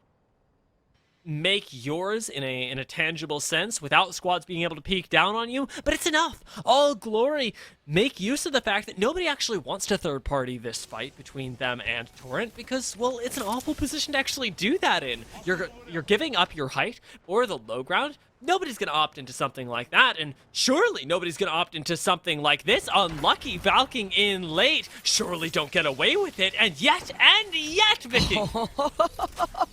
I can't believe this. We know that they're sharing this building with another team, no doubt about it, but it was just a matter of those doors getting griefed. That forces Unlucky to reposition. They do note that there's potentially another Watson team underneath them. Now you can see Luda, Nick Merckx, Tripods are in a lot of trouble as Pow Pow Madness now sending it in. Renegades that was holding the northern part of the circle, locking it down for a lot of these late rotating squads. Tripods certainly can't stand a chance with little to no health, and they do get taken out in 16th place. Nice moves from the Renegades as well, constantly recognizing when they are at an advantage. This is something that Renegades have done well even since before the roster changes, and have continued to do with the mechanical power of Sykes. Speaking, however, of mechanical power, I fear that Presley may be getting a little bit too low to provide his. It's a very dangerous situation to be in, and Golden isn't looking too much better. Oh. Mercy actually gets just into this corner in the nick of time, but Elevate still lose one to All Glory Gaming, who started peeking out over the side, and the Valkyrie missiles just barely do not knock Mercy. Oh, this is so scary. I don't even know if Mercy just wants to hold on to that dome. Don't let anybody else know exactly where you're trying to res here. But also, you are falling low yourself. Nawashi, Lux 40, free agents are fighting. Start a fight here. At start a fight, Luza and Aves, they are trading 1-for-1 here as Matt Pinkett now is the only one left alive for start a fight. The circle's closing in on your back, and this one is definitely going to take a chunk out of you. Now you're gone. Start a fight. Just go down. Demi doesn't even have to look to know that this kill is his. Z Davis does suffer as well, and with Blackhand full sending it here, there's an opportunity for a third party if you can turn around fast enough. Blackhand are going to be able to eliminate Redeem, but now we're taking shots from above and hopefully below soon. I'm sure there was a squad coming up behind them, but it's a little too late on the rotation, and Blackhand lose Yasto, hopefully just in time for everyone else to start coming in. Sorcerer ends up picking up a singular knock for right now, and this is the beginning of the end that we were thinking about. This is the rotations that we were talking about that Sentinels wanted to avoid. The reason why they even took the longer rotation out of here is to exactly avoid the same pressure that Blackhand is under. Getting pinged from the high ground from a charge rifle, getting pinged from a bombardment. What is GOAT gonna do here? Are we gonna have the opportunity to recover these banners? Did Elevate make it out alive in a corner that they were hugging with little to no health? And meanwhile, G2 out of the fray is still up and alive as a duo. And they farmed as well. They took out Sentinels. They've already done more than most squads in this game will be able to, securing themselves an excellent position and likely finding their way into the top 10 if they play their cards right. Nobody else is contesting this side of the ring. Nobody else is even making problems for G2. Instead, we've got HCH just sort of playing farming simulator down here with the fences, making sure that they've got as much acreage as possible, and everyone else just struggling for little bits of real estate here and there around this last POI. Does Renegades know that there could be a squad behind them being G2? They can't know. They can't know this, because why would a squad be behind them here in this situation here? Just wondering where these positions are for some of our players, as Renegades was holding onto this northern part of the circle for so long. Furia still up and alive now with this redeploy. Where could they land that isn't already contested is going to be my #1 question here, Dia.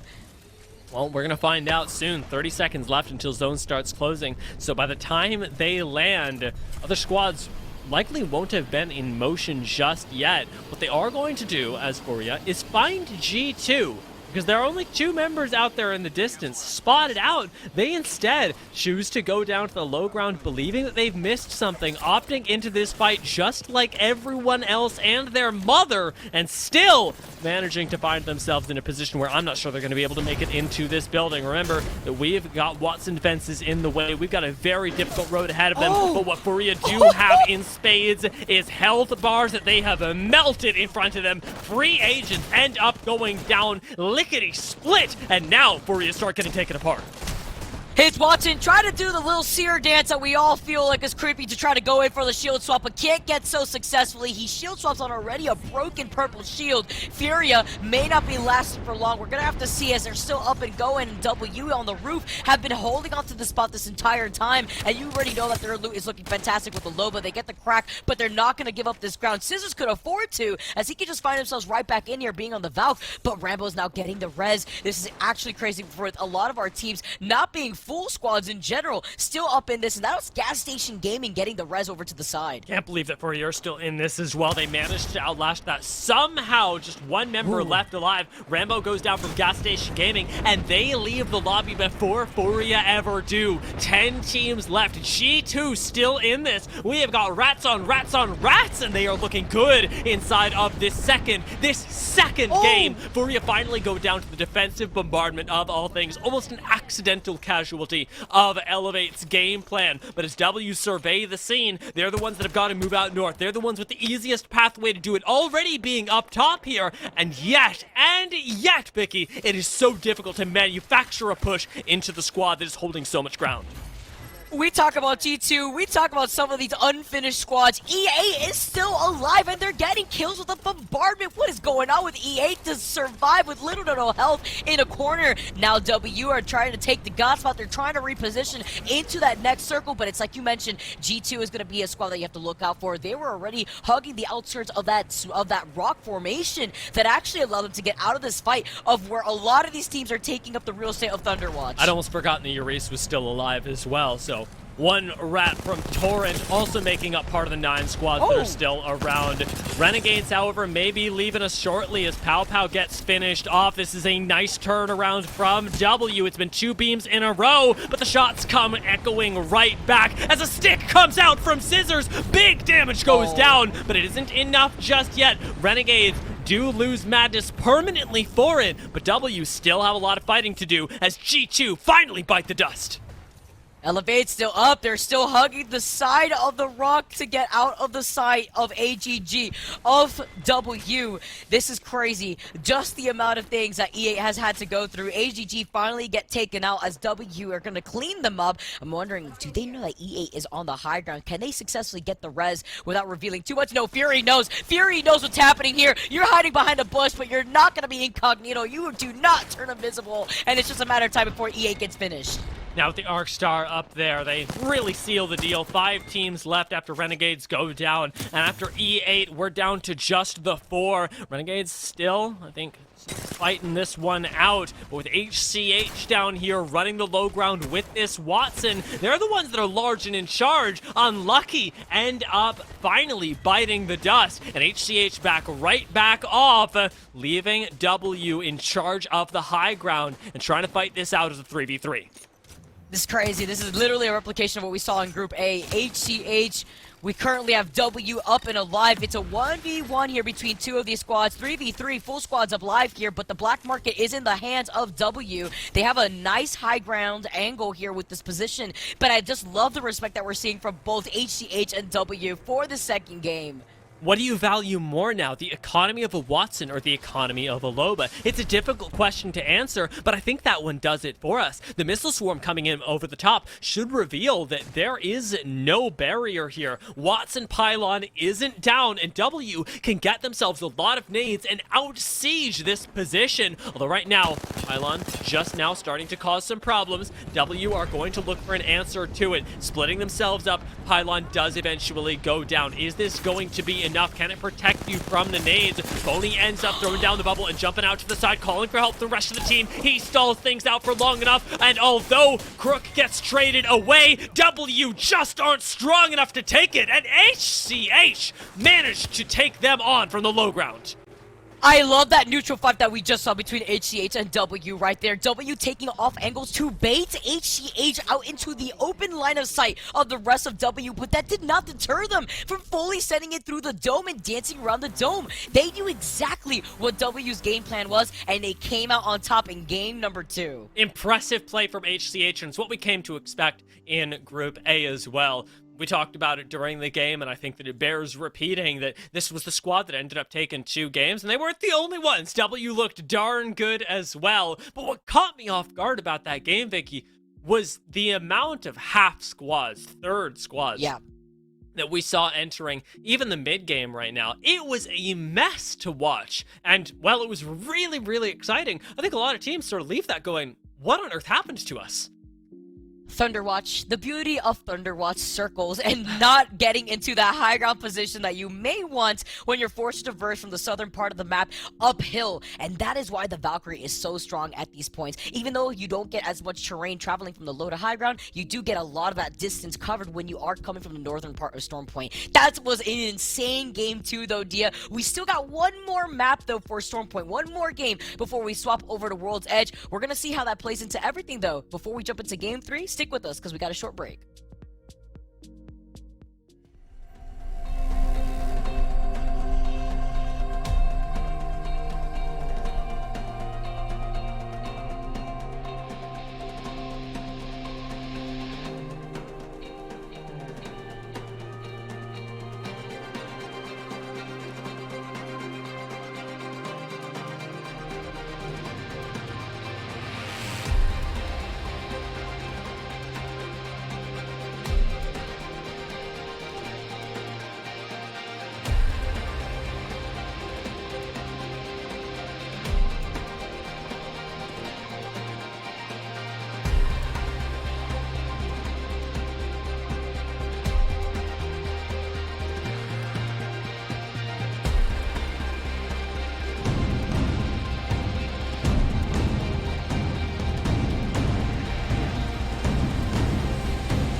Welcome back, folks. That's 2 games down, and we got 4 to go. Importantly, however, this is our last game of Stormpoint in the winners bracket round number 2. The Apex Legends Global Series never fails to disappoint, and it certainly has not today, with 2 back-to-back chaotic, action-packed games, and HCH returning to the throne from round 1. Love it, and I love how it's been the Watson that we've been seeing take these games on Stormpoint. Just saying, loving the composition swaps, really doing itself work here. HC8's coming in saucer with the 6 kills, over 1,000 damage out here. But it's in terms of their positioning that really allowed this squad to shine, because we saw the chaos that was unfolding over by Thunderwatch. And so much of this had to do with how they rotated in as well. They weren't caught up in the massive teams that were trying to, and much like All Glory, succeeding in to an extent, just populating the ridge that led all the way up towards the northern end of the map. It was more of something where they managed to get in early, lay down the fences where they needed them, use that Valkyrie well, and it nets them a 20-point game, a really good look for them in the second match, and one that is, again, almost certain to put them into the top 10. HCH have been a really consistent squad, and top 10 is your goal. Squads like Sentinels, Tripods, Someone Sign Us, Xset, Money Miners, they're the ones that have to be careful, mostly because inconsistency is the big killer here. Yeah, we saw what happened in our Group A, where you saw a lot more teams actually were much more consistent in taking games. And the combined standings so far after 2 games, here are our top 10. Furia being the ones to be on that 10th place spot with 8 points. So that's the cutoff for some of our teams right here. But HCH, off of coming out on top here, 21 points. Renegades are going to be on top of them with 22. So close, actually, in combined standings for our top 5 squads in comparison to what we saw in Group A when we were covering a lot of those teams here, Dia. Yeah, Unlucky still reigning supreme right now is a big flex, given that they're at the top of the 10 that are qualified. Torrent coming up right behind Furia, who are at that cutoff, and G2 right behind them. Something makes me think this won't be lasting for too long. Torrent and G2, surely, with all of their Pro League experience, are going to be able to make it into the top 10, are going to be able to qualify into the winners bracket now, yeah? I mean, looking at Sentinels on the other side, I can't even say for sure here, Oh Tia. my Sentinels God. just finished, they just finished having an insane Group B performance, not only topping the overall scoreboard over by that group, but doing so with a huge gap between themselves and Unlucky, who finished in 2nd place. And that's interesting to see, because they finished with 85 points, which would also classify Sentinels in that Group B standings, on top of W, who got 1st in Group A standings. So what slowed down? Was it the map, really? Because it kind of goes back into what we highlighted in the pre-show, Dia. Sentinels did lackluster on Stormpoint by the end of Group B. They popped off on World's Edge, even winning 2 out of the 3 games on World's Edge. So what is going to be the difference that we're going to see from a lot of these teams, as this is the last map that we have on Stormpoint, this last game on Stormpoint, before we jump into World's Edge for game number 4? And there are teams here that have looked historically more comfortable on Stormpoint. I'm thinking specifically of Black Hand right now, who have been quiet as a mouse so far in these first 2 games. I'd like to see a team like them pop off, because once we hit World's Edge, that's when these more competitively seasoned squads really do start taking over. But I believe in the Black Hand legacy. I have seen them absolutely crushing it recently in challenger circuits, in the Nerd Street Apex monthlies, during the summer championships. These guys are everywhere, and yet today, in the 2nd day of 12 games that they're playing so far, so keep in mind, they're tired, they still have to show up. You cannot stop now. Gotta keep that momentum rolling. I saw that they had popped off in that final game in the Group B series, and I want to see more of it, because that means that they had that really good performance on the last game of Stormpoint within their own respective group. Now we get to take a look at some of the action happening on drop here, just coming off of the win that we had with HCH, looking to see if they could continue on that performance. And it's interesting to see how we still have a lot of these early 50-50s, but the immediate get out, all right, start a fight, they got there first, they got the high ground first. Look at Rakidishi already with the blue Evo, already getting into position to take some shots over by this team that's playing off the low ground. Harassing reads for the moment is going to make you feel nice, but until it turns into actual knocks and actual cracks, These teams aren't going to stop 50-50ing it. You've got to send it home with a convincing victory, much in the same way that we saw it happen just last game. Sentinels off in the distance will be hearing a lot of this action happening, and someone's Sinus are taking a quick disengage, it seems, with the gravity cannons. Not something that we see every day.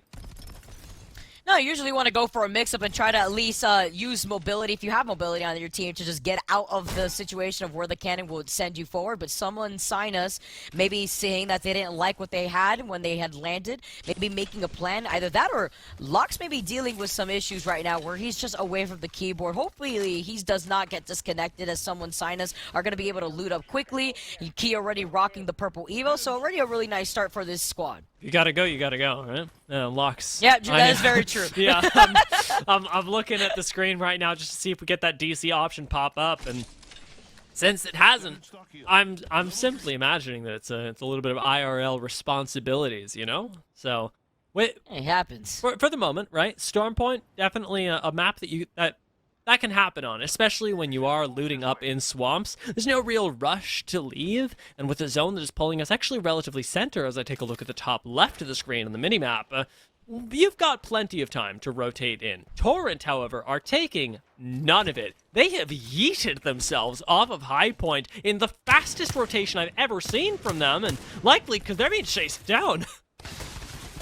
Renegades have been really kicking things up, though. From Game 2 performance, holding onto the northern circle, cutting off any of those squads that thought that they could go for a longer rotate to contest Renegades. Renegades have another thing coming for a lot of these teams, including Torrent, who are just trying to run away out of the hands of Renegades. But it looks like they're going to prioritize the beacon control. But this also means that Renegades are going to deny the same type of information to Torrent, because they know that Torrent aren't just going to push here with a two-man team. Yeah, I'm kind of seeing what Torrent we're going for now that we get that second ring raid, right? We're going into another relatively south zone. Torrent likely wanting to get involved in it once again over towards a place like Checkpoint, get in early. Right now, Eureese and RKN are just waiting to perhaps be able to recover Rambo's banner, something that they absolutely need to do.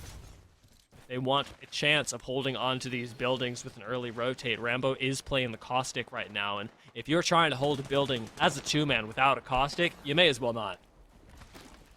Oh, please do not stop believing. Charlotte Phoenix drops down from the high ground. Greek with the empty melee hit, but with the beam, the last shot onto Rambo. Okay, Greek. I love what I've seen. Charlotte Phoenix. Greek, I mean, this is the Greek god for a reason here. Steak now trying to take it off angle. Now, he is so low right now. He's only got the shield in his hand, but it's okay with the wingman and the follow from Greek. That's more than enough. Greek is about to single-handedly just clean it up. He just cleaned up the whole team. Gas Station Gaming. You got to refuel because Greek's got your name on his shoulder. Greek single-handedly saved Charlotte Phoenix there, but for how long? All Glory Gaming are landing on this, and they're going to hear this res going off beneath them. Question is just whether they end up going for it. They don't have a whole lot of information on what happened below them. Huge props to Charlotte Phoenix for being able to survive that, and it's rough to go out as the aggressor in that scenario. You know, Dia, we are highlighting Cheech looking at Nicewig just going absolutely crazy with those games, but Greek God out here was basically doing the same thing, and you know that's why he's putting down the works, putting down the beamage with the R301, while we enjoy it, of course. It's going to be absolutely chaotic when the R301 goes into Replicator, but I got to pay my respects out here as All Glory Gaming are going to be taking over the high ground. They got the Watson fences out and about, and we see teams like Tripods taking their time. They're right behind Redeem here. I like how a lot more of these teams are slowing down their own gameplay, but I feel like we have been highlighting that a lot going to Stormpoint, but it really does follow up off of the gameplay that we saw from Tripods when we were going over Group A within their own performance. I mean, these are two squads that know each other intimately, right? That have constantly played against each other throughout this season, and that's where we get so much of the interplay between these two teams. That's why they often mirror each other in decision-making. They've sort of created the same meta as two of the strongest teams inside of the Challenger circuit for North America this split. With All Glory Gaming holding up the high ground here, they've become a very strong squad, but still got a long way to go to make it in towards champs. Do not have the same sort of respect on their name as somebody like Sentinels, who, in this lobby at the very least, are the gods of Mill. And they're going to be taking their sweet time with this rotation, too. They even landed a little bit on the outskirts of Mill, knowing that nobody was going to contest them here for this loot. So not only did they get the beacon information over by the outskirts of Mill, but they were able to also loot their way into Mill, all of Mill, and even the outskirts of these buildings right behind. So they are fully looted up, and they got a trident to their name, so Sentinels are going to be sitting pretty comfortable here. Okay, we're swapping out who's driving as well so that Lou can lay down the bubble. I like where we are at. However, small disengage here. It's just going to be seconds that are starting to get cleaned up. I note, however, that as you were talking about earlier, Furia are getting a lot of value out of the Valkyrie. When you land up in the north on the high ground, you can travel so much further with Valkyrie. Furia make it all the way from Lightning Rod to here, no questions asked. They're going to wave their hands up in the air while they're in the middle of this redeploy. They also were able to pick up some stragglers behind on the Valkyrie pass, so Furia are looking to get into that fight. They also have the information of where the circle is going to be pulling, so they're feeling pretty comfortable actually closing in this gap, noting, hey, if we are going to get third-partied, we're going to get third-party from our 6, we're going to get third-party off to the right side by the choke point, so they are going to be wary before they fully engage here by North Pad. I want to see if we can check in with Torrent relatively soon. I know that we've been popping around trying to find squads that may or may not be getting into engagements or finding themselves a great point in a ring, but one of the things that we were wondering earlier on was whether we would actually have Torrent be able to grab their third back and play zone inside of a spot like checkpoint. They've been really quiet since then. I don't believe they've gotten the res, and a large part of sort of my belief in how far they'll get in this particular game has a lot to do with whether they even have that beacon to work with. A squad like XSET, however, way outside of this ring, are taking a very different approach than anyone else, than most other teams would at this point, walking around for that cursory loot in a very Sentinels-esque way, but just with a little bit more swag in the car. I love how you said that. And meanwhile, my brain automatically defaulted to how we saw early Stormpoint CLG gameplay, where you and I had the time of our lives just watching them rotate with the Trident. But do Sentinels know that Tripods is in here? Surely they do know. Oh, they don't know! No way you just pull the Sentinels on these Sentinels! Tripods! Okay, I'm here for it. I'm sitting on the edge of my seat. But what does this mean for Redeem? Does Redeem think they have an opportunity for a third party? I hope that Redeem go in there looking for a third party and also get caught off guard by the rat play. Just like squad after squad entering the danger zone. It's not going to happen this time, of course. My fantasies will remain unfulfilled, but it's still Sentinels who are operating at a severe disadvantage now just due to a nice, sneaky play that you had plenty of time to set up as tripods. Now, the Senox will struggle to contest. Oh, I can't believe what I just witnessed. I can't believe they just did it onto Sentinels like that. How are you gonna pull a Sentinels on these Sentinels? The chaos, just the sabotage. But I love it here, and I love what I'm seeing. My favorite part is seeing a lot of these teams get sabotaged, and then they swap over to the Bloodhound, and they scan every corner that they approach, not taking any chances. That's always the best, but then you're giving up some of that other third pick that you could utilize, whether it be the Caustic, or even somebody else here, the Bangalore that we see from Redeem. As they're trying to close in the gap, Sentinels are trying to get away in time as well, but we currently have Redeem and Tripods trying to still hold on this ground without giving too much real estate, because the moment that Tripods tries to fully send it onto Sentinels, the other team that's coming in from their 6 right now is going to be able to just take up that spot, which is Money Miners actually looking for an opportunity. That's what makes things really scary. I'm actually taking a look at the kill feed right now, and things are getting even scarier. Torrent ended up losing 2 for the moment, and it is 2 Furia. While Sentinels think about where they're going to reposition, I believe they've got the time to really have a field day with it, but Rambo does not. They did end up, as Torrent, getting this res, but just gassed right now in a R301. Perhaps a prayer is not going to be enough for Rambo, who gets highlighted and taken down by Furia, going on a rampage in this third game.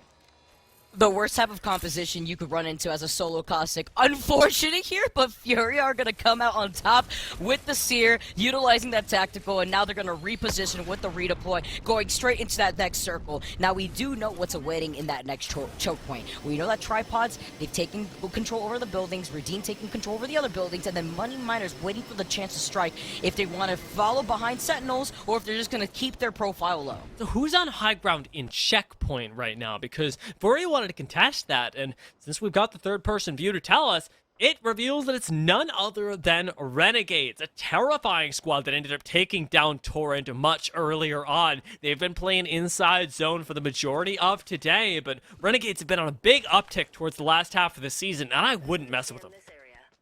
Yeah, G2 is now up and alive as a full 3-man squad. We've seen the damage that Designful could put down, not only as a solo, but also playing things out as a duo when Jet unfortunately had gone down earlier on in game number 2, just in the last game. Now Furia have taken control over this high ground that they were fighting for, like you were saying to here, Dia, but now with Renegades sharing some of that space, Renegades have been feeding themselves lately, and it looks like so as Unlucky. Look at this plethora of Watson fences just painting the fields.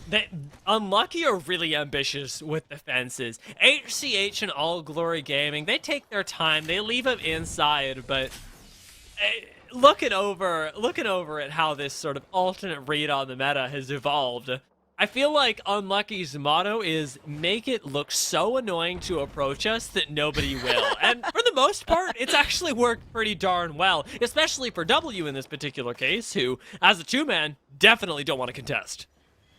Oh, what's happening here? Money Miners making their moves?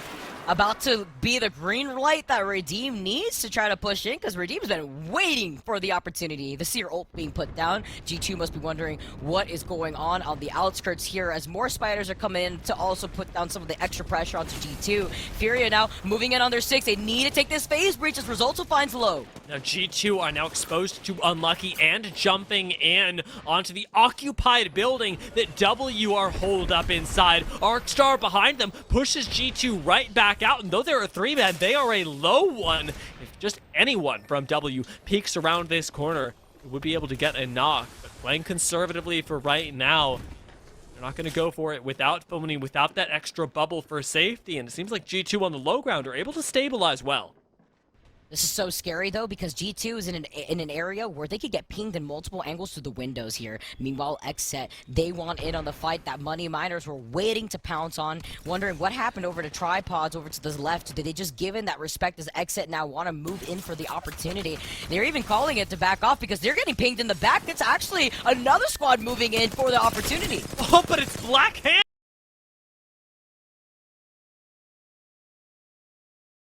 People, it seems to be a little bit too much for him. Jumping out through the side, he tries to jump into the waiting hands of Shubi, but even Shubi's bubble isn't nearly enough. Klain does go down. There is a trade here, and actually with a little bit of help from the back, with a little bit of help from Money Miners, Xset do get eliminated, but now all of that turns around on Black Hand, who, well, they started the fight, will not live to see the end of it. Money Miners put an end to their run. That's exactly what Xset was trying to avoid. Money Miners taking the opportunity that Black had presented to them on a silver platter. Now they have all the loot to work with, and they're right next to Circle that they can inch their way through. And meanwhile, coming in on their 6 are 2 teammates from free agents, Demi and Lux40, who are just trying to see where they want to take this fight. Do they want to go for the longer rotate over to the right? Are they going to take their chances? All 3 members here of free agents are up and alive here. They're just making their next move to see where they want to approach it, because they do know that there was a fight happening right in front of them that they just heard go down. With the data that they have, and with what Money Miners know about the map in front of them, I'd actually like to see them continue to gatekeep the choke point they just held Xset out at. Making the game, of course, more difficult for free agents, but when you consider that Valkyrie ult exists, it's not that bad. The real big thing about Money Miners wanting to hold down this choke point would mainly be to keep their backs safe once this next ring starts closing in. When teams like start a fight, will no longer be able to loop around them, when free agents will not be sitting in a corner waiting, much like Money Miners were for Xset, for Money Miners to get into a fight and then third party in. Actually, so many entry points that a lot of these teams could take to avoid getting contested, to avoid getting circle kept. Renegades sharing some of that real estate that we saw earlier with Furia over by the other side of the high ground. Renegades have not moved from this spot, though. And with Madness taking the high ground positioning, you could see him just trying to take a look and scout up ahead to make sure that nobody's going to contest them here. Elevate, though, they're moving away from what is happening with HCH. This is one of the teams not running the Watson, so they see all these Watson fences in front of them and note that there is some trouble waiting for them up ahead. They can't really take this further rotation out of the circle, but they do call a straggler out. One solo left as Golden's looking to pick up that KP. Should be simple enough to do, even in the trees. But where did he go? All right, all Glory Gaming are still here. Barely, but they're still here. I actually don't know if they'll kill Joe Max because they don't know where he is. How do you actually see this? HCH now moves in, spoils their plan. Would be actually crazy if Jovac could actually move in and steal one of those kills away from HCH. If this squad right below them falls low here, how is this going to play out as HCH are going to completely boot this team from actually approaching inside these bunker doors? It's going to be Elevate now. They're going to have to start moving soon. They got less than a minute on the clock and less than 10 seconds now. So now HCH, they're just going to still keep on the pressure. G2, though, just gets eliminated by Furia on the timeline here. Someone sign us happening at the same time. Two big squads eliminated now, and the shots from Hill maybe sending us another headshot after headshot connects, and it's going to be a team fight win for HCH. That is to be certain, sending it forward onto the bubble right now. Surely there's no way this gets turned around, but as Crook goes down, our Elevate defying this play off in the corner of the ring where no one can hear either of these squads scream. Oh, this is crazy. HCH as a duo up and alive. Hill dancing around the knockdown shields. They get the crack, they get the next knock. It's only one member left alive for Elevate. A little too close for comfort there, and even still, not quite finished until that very last shot resonates through Storm Point. All Glory Gaming did jump down to try and capitalize on it, and while I respect the attempt, it's ultimately another little bit of KP going over to the HCH squad. A well-deserved victory in this corner of Storm Point. Oh! I was wondering, we landing our shots out here. Money Miners having such a good game. I was wondering, where was J-Lowen going to move after that? Where could J-Lowen have gone? Could J-Lowen just stayed quiet, maybe inch her way into wherever that circle was going to take them? As we're going to see Money Miners make this rotation off to the side as a duo themselves. It's Fury who's still up and alive over to the side, but getting pinged by another squad. They may very well still have enough room to try and make this banner recovery. You were mentioning Fury, however, that stands in their way. Renegades, now that you're making your own way up towards the top of this ridge, will have a lot to say about whatever goes on in front of them. Charlotte Phoenix trying desperately to survive at the moment, will be able to play around this side of the tree defensively, actually using that gravity lift to buy themselves a little bit of space, a little bit of zoning. You try and interrupt, but the instant portal away I thought would take him to safety, but just ends up killing all of Charlotte Phoenix. Tripod just popping off as you love to see it. HCH over to the side, seeing the action happening in front of their eyes. They're just going to be taking control over this next corner, but it's not in the circle. They're still going to have to walk forward, get past tripods if possible here before another team actually makes their way over to gatekeep them. With the next couple minutes being deadly for so many of these squads that still remain, Renegades are the ones dancing around with very little cover, but only high ground really is the thing that separates them. A Seer ult going off in the distance will let them know that Furia is participating in a fight, and a fight that they are fully committing to as well. Unlucky are not having a good time here as they get taken out by Furia. A little bit of friendly rivalry now hitting Storm Point. I got that friendly fire here too, as well as booting them off of this high ground, and they're going to be able to take this spot, get rid of some of those Watson fences, and it really trickles down to these compositions that we've been seeing come out of left field. The Seer really working out for Furia, getting the intel that the ultimate provides here. AJ now is going to be playing off the low ground with reads. A lot of these teams taking their sweet time to make this rotation here, as Money Miners, again, having to play this as a duo, have really no choice but to take this slow. They were completely unable to recover Mollus's banner, and with a respawn coming in, it seems like W got a lot more lucky. This is a welcome surprise for the squad, but I'm not sure how long it'll last. Arc Stars in front of them are going to cause trouble. Scissors ends up jumping out, and though we've got that singular purple armor that got picked up afterwards, there is nothing that W have to work with outside of the HP to actually turn this into a team fight win. Renegades, on the other hand, they're throwing Chaos into the mix, going for not even a third party, just a little bit of an injection of fun, isn't it? And putting in some pressure. Ooh, the Seer Tactical deleting the opportunity of popping that shield bat safely. Even highlighting Madness a little bit, but he is going to pop it for that second attempt. Look at the grenades being hurled in Renegade's position, though. But with Renegades taking some of the cover that this building provides, they are in a much better position than they were out in the open field. Now, Furia having a little bit of a high angle, though, over a lot of the action happening inside these buildings. They could get so much intel off of the Seer ult in this position alone. Somebody sign us now. Leave. A little bit of danger. I think it was Money Miners that was taken out in the meantime.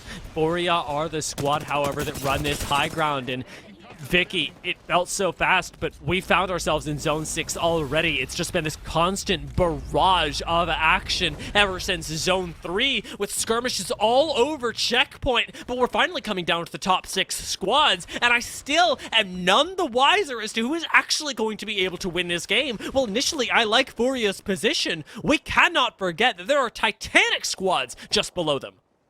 After what we saw in game number 2, it doesn't even matter here if you have the high or low ground. As long as Furia do manage to control this entire space in the northern side of the circle, they'll have the slight elevation to their advantage. They'll know that their backs are not against another squad. They know that the ring will be the only ones that they would have to worry about in terms of inching their way forward. And look at these mobile respawn beacons to add in some makeshift cover to block out any sort of line of sight that these teams on the inside are going to have of Furia once they start moving forward past these tree lines. Team and Furia are both alive when we hit these top 4 or 3 squads. That's where I think Furia really have an angle here. With the smokes that Z Davis is constantly tossing out, I don't think anybody's factoring in that Seer could make your life all the much more difficult. There's sort of a mobile base here, a little bit of a Newcastle light being set up by Furia, and as Panders rounds the corner, he shows us why he was one of the top controller players in Split 1, and then was subsequently picked up. A nice pump with the PK eliminates 2 separate members of the squad on the roof, and now is able to rejoin the rest of the squad for a nice little reset before they take on the rest of the lobby.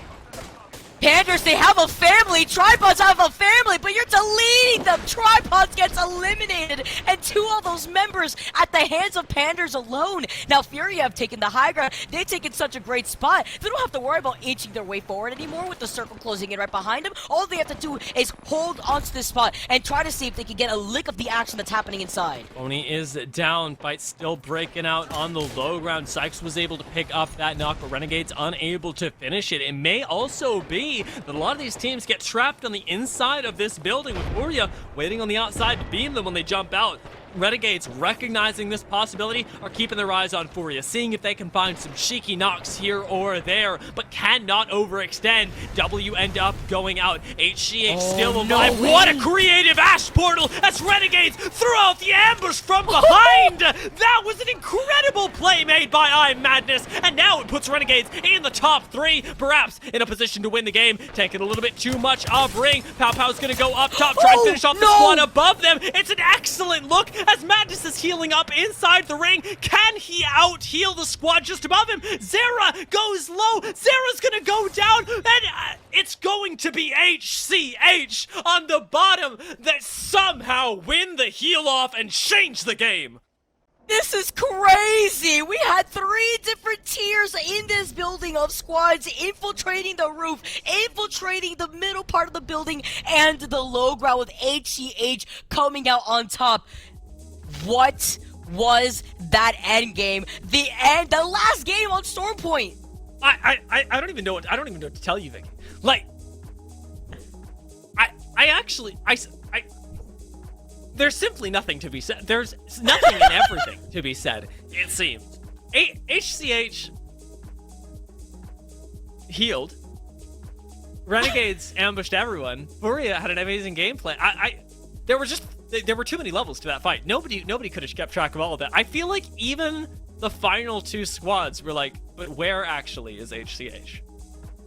You know what I'm saying? I don't think they knew. I don't think they they didn't. They didn't know. They didn't know. But there's so much to break down off of those individual plays from each of those squads alone. I could say so much about Furia's position. I could say how they were able to reposition, completely demolish tripods in less than 5 seconds, take the high ground, thinking that they were going to be able to win it all. But in a situation like that, where the final circle does surround a building, you can expect a lot of times with squads that want to actually take the dub, take those 12 extra points, to just play it patiently and actually play for the heal off, which is exactly what HCH did, winning 2 games in a row. Confident as well. They didn't even break a sweat on the bottom floor. That's the most terrifying thing. And while we are seeing the top level of competitive, I cannot stop myself from telling you guys that you guys have the chance to get involved. Yes, you sitting at home watching all of this Apex Legends action. We have got Nerd Street Summer Champs that you can get involved in.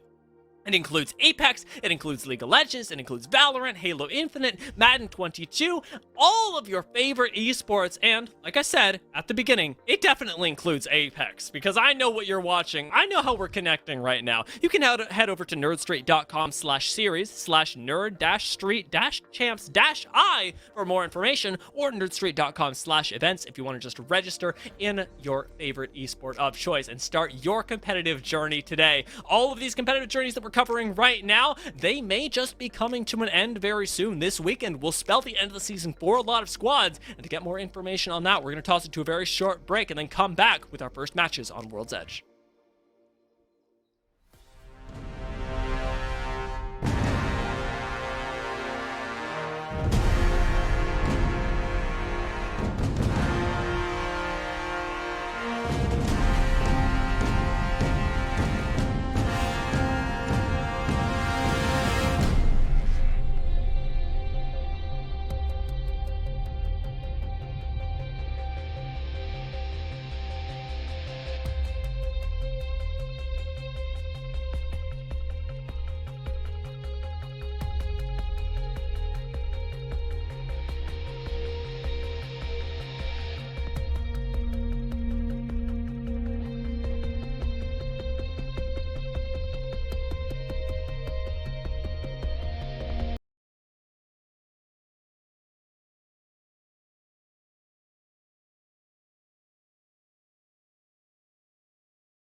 Welcome back, folks. 3 games down, all on Stormpoint. And Vicky, that's it. No more Stormpoint for these guys. HCH picking up their 2nd win in a row today, and it was well-deserved, if absolutely chaotic. You and I are still both shell-shocked.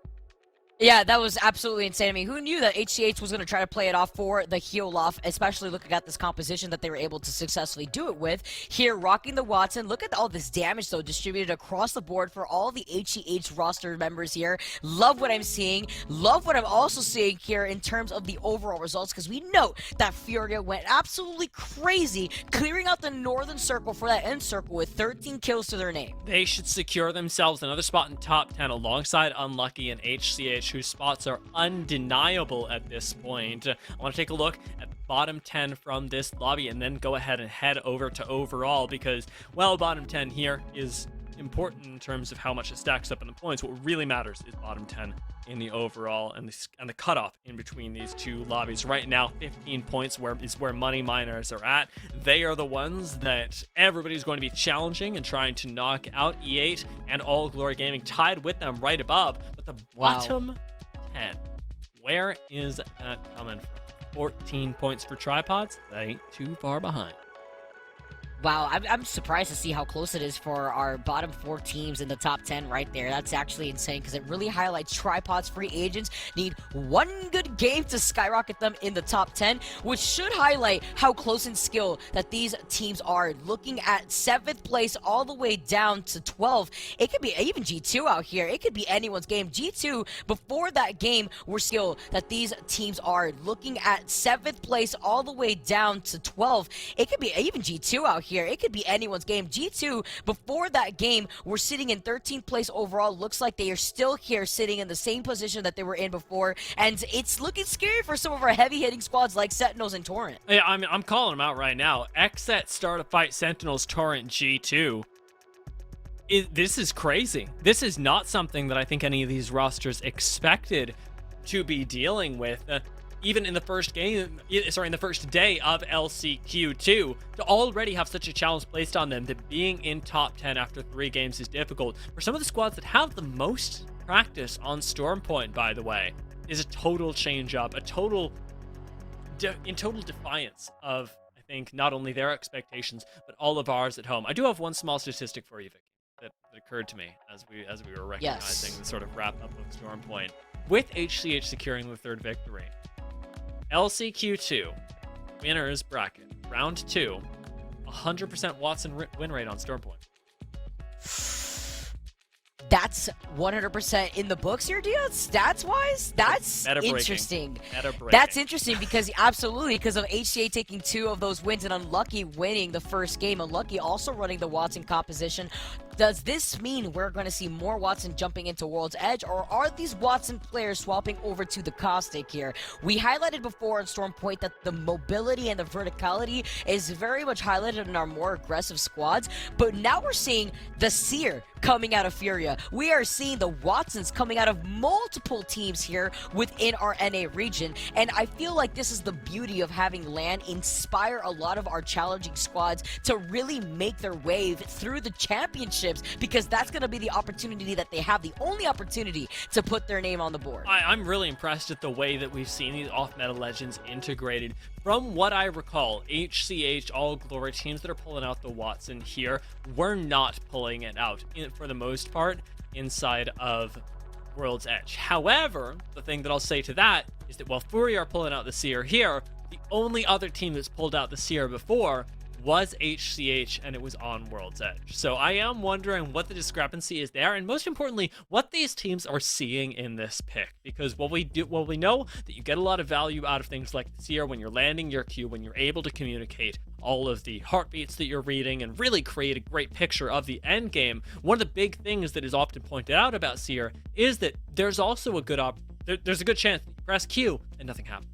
You don't see anything. You don't get any data. You have no value, and that's the risk that you're running when opting into such a high-risk, high-reward champ. That's why you need to get a lot out of that tactical here too to really make use of the Seer pick. I'm also looking at the Lobas that we're seeing in our lobbies. A lot of consistent Lobas out here with their game plan to be very similar in the caustic big boy taxing compositions that we usually see.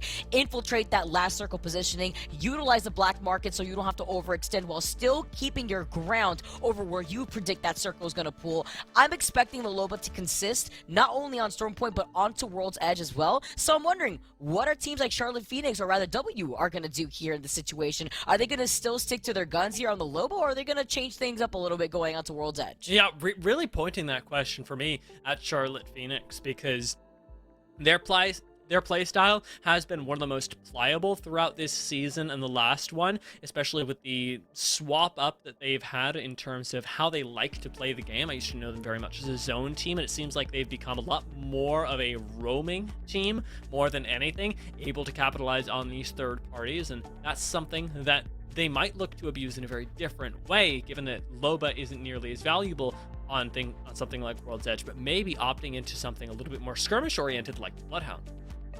Yeah, that would be very interesting, especially since those scans provide so much information, and you could get away with a lot more room in terms of Bloodhound versus Seer there too. So wondering what we're going to see, even looking at a Redeem, if they're going to try something like we had seen on land where it was the Bangalore and Bloodhound. I'm not too sure if we're going to see the Bangalore though going onto World's Edge. Rather risky since the Dome just provides so much for those end circles there, Dia. I'm really hoping that Bangalore Bloodhound makes it big one day. I want the one-way smoke meta to happen. It's just so rough because I've seen so many times where teams pick up those two legends, and there's one Bloodhound on the other team that just ruins your game. Because now you're not running Gibby, now you're running Bangalore, and well, your life is ruined now. So taking a look at what gets picked up going into the first game of Winners Bracket Round 2 on World's Edge. Seer, still prioritized by Furia, but I ain't seeing the Watson right now, are you? I'm seeing the Watson from Unlucky there. Yes, Unlucky, someone sign us. Casello's still sticking onto that Watson pick. It really trickles down to what I saw Tech talking about on social media, where Tech realized Watson is really making waves out here. There's a reason why APAC North rocks the Watson so much, which also means we see a lot of the crypto is in those regions because that is the counter pick to a lot of these caustic Watson compositions. But there's no crypto in this lobby from what I'm seeing right now here, Dia. We do still see a lot of the Lobas. We see the caustics coming out, and we still see that one Seer and two Watsons making their appearance. It's time for the extra special World's Edge combo. If you are a team like Sentinels, it's do or die. Right now, Storm Point has not been your friend, and for a squad that was dominating in the previous lobbies in Group B, you've got to step up big now that we've hit World's Edge once again, because these are your last 3 games to do so. Your last 3 games to send yourself without question into those finals for your best chance at making it into champs.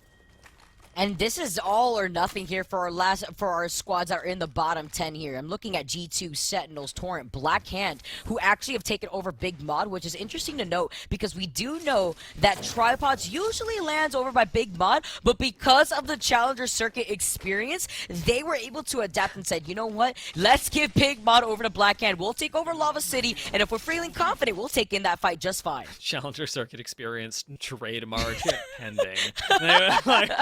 I am remembering so much suffering, so much grueling over that Big Mod POI, and to see Blackhand actually able to triumph in that was a really big part of their sort of growth as a squad. They used to be a team that, while they liked 3v3s, sort of fell into the category of teams that would fight you, but with no real good reason. And now that they've really grown up, it sounds funny to say, we're seeing them so much more often be able to rely on consistently finding 3v3s and at the right times, when it's low risk, at the edge of ring with no one else around. That's been the real evolution of Black Hand that has turned them from a team that could pop off into a team that you actively have to worry about every time you drop onto World's Edge. That's the thing that I'm excited about, is they end up leaving Big Mod, albeit a little bit slowly, to start making their way into the ring.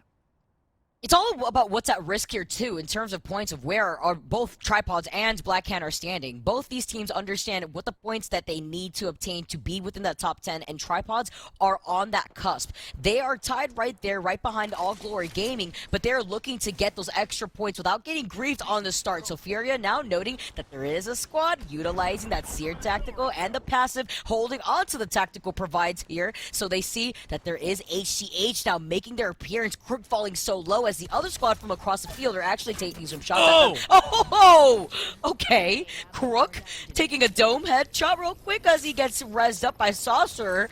Just get down, Mr. President. Don't poke here because they do have you in your sights. Yeah, there is a very little latency between when Crook went down and when Saucer ended up rezzing him. Had it been 1 or 2 seconds longer, I am sure this would have become a lot more problematic. And even so, it's starting to really pile up, and I mean that almost literally. Exit showing up in the area. Lava Fisher is the place to be right now.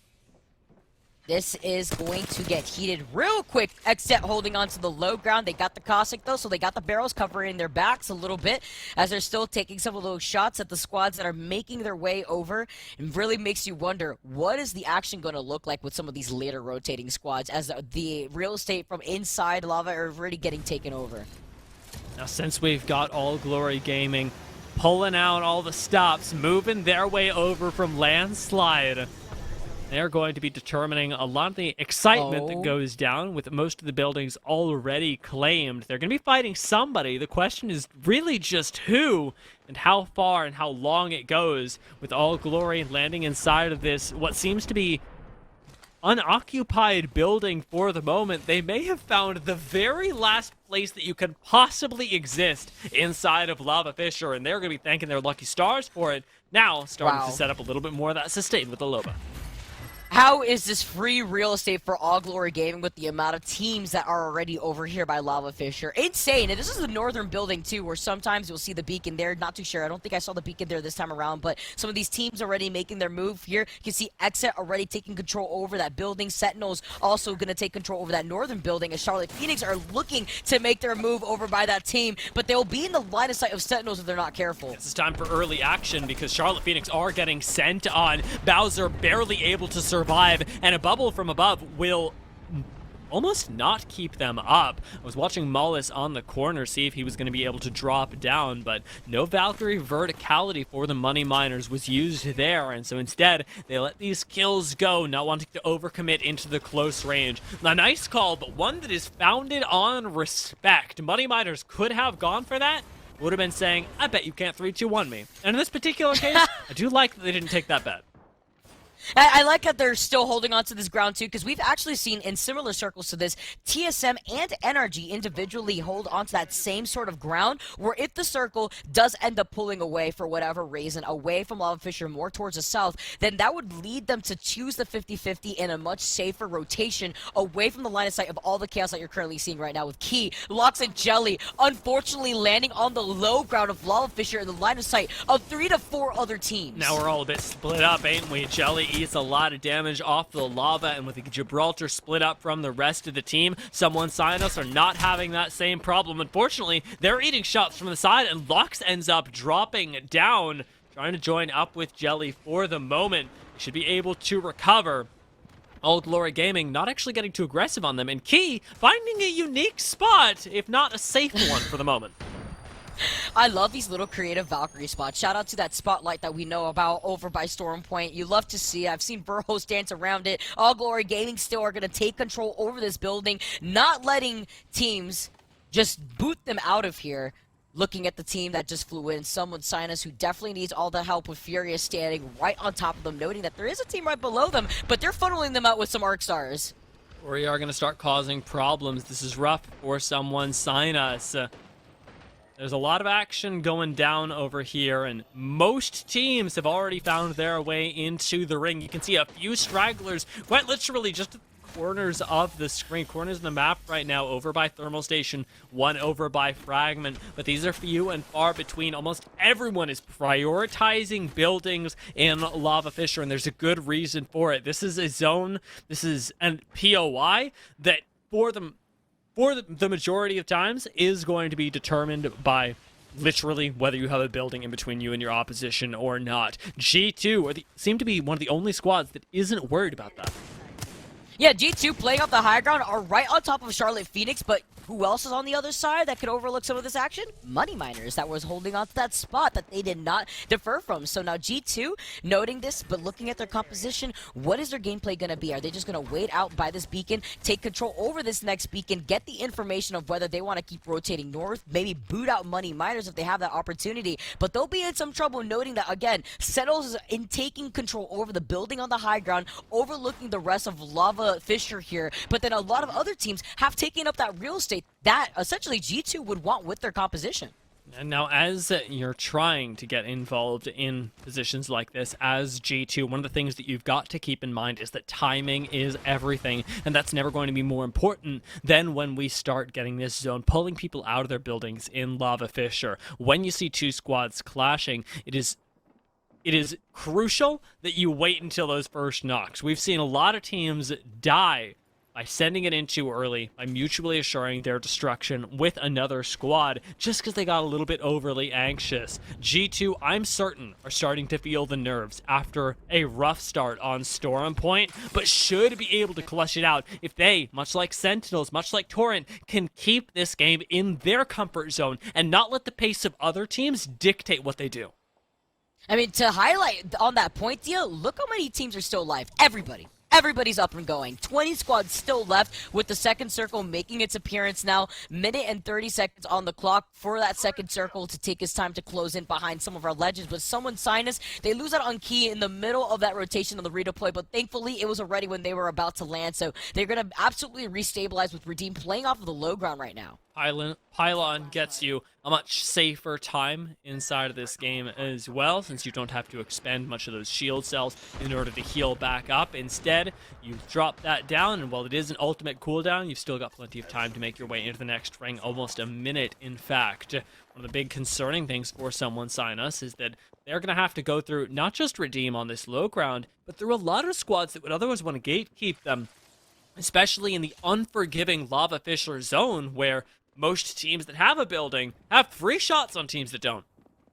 It's funny here too, because if I were redeeming this situation, you would note from the squad that had to reposition on the high ground of Trials that there is probably so much action happening in Lava Fisher that this team literally had to rotate outside of the circle to get some safety, to get some breathing room, and hopefully wait for some of these squads to whittle down as Elevate are going to take their time just replicating real quick over to the side. They're going to not be in any sort of rush while also overlooking some of the action happening right in front of them. But this is great news for Elevate because this is a team that definitely slows down their gameplay as we move away from Stormpoint and enter into World's Edge. It's funny because I remember that when Elevate started off in the Challenger circuit, when they were playing their way into the Pro League, I actually had thought of them as a very aggressive team, and seeing their identity evolve over the course of two splits of a Pro League, and including a lot of the alternate tournaments that happen in and around the Apex scene, they have become one of these more controlled squads, one that almost teaches macro to other teams in the way that they choose and when they choose to take their fights and to take their rotations. There's been a big focus on control and on mitigating RNG for Elevate, and I do wonder whether that's going to pay off more on this map than it did on Stormpoint, or whether all of that focus, all of that time is going to ultimately net them a spot inside of the lower bracket tomorrow. Really highlights the adaptation that we see from some of our teams. Meanwhile, someone Sinus cannot catch a break. They're still putting on some pressure. Jelly's still rocking the white Evo, still trying to figure out where they can rotate to safely with the round 2 now closing in on their backs. Free agents, though, landing those shots onto them, getting the crack, and that's also information for them to note that they're still rocking potential weak shields here. Maybe getting a read wrong on the situation since it's only the Gibby that has the white Evo, but Elevate now having to get out of a tricky situation. Once that dome goes down, tripods are going to find you pinched here with another team over by the other side of that dome. This is what we're talking about, though. Slow, intentional play gets Elevate out alive. No casualties just yet. They know that they can take their time inside of that bubble, because to push them would be, well, to end your own game as well.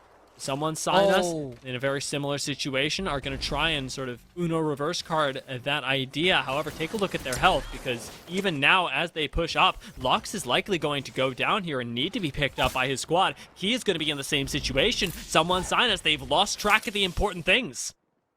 Oh, it's playing outside of the circle. If Z Davis comes in here and capitalizes off the fact that Jelly is getting that revive right now, that would be insane play here for Redeem as they move in as a full man squad, all up and alive. As they probably think that they're actually inside the building, but little do they know they're actually outside the fence line trying to get these revives that could have been free KP going in their pocket. It still could be. We've still got 2 squads in this area that are going to go toe to toe. Again, completely free knock that went down now turns into KP. The free agents can capitalize on. They actually full send it down to the low ground first, but someone sign us make big mistakes there that end their journey inside of this 4th game.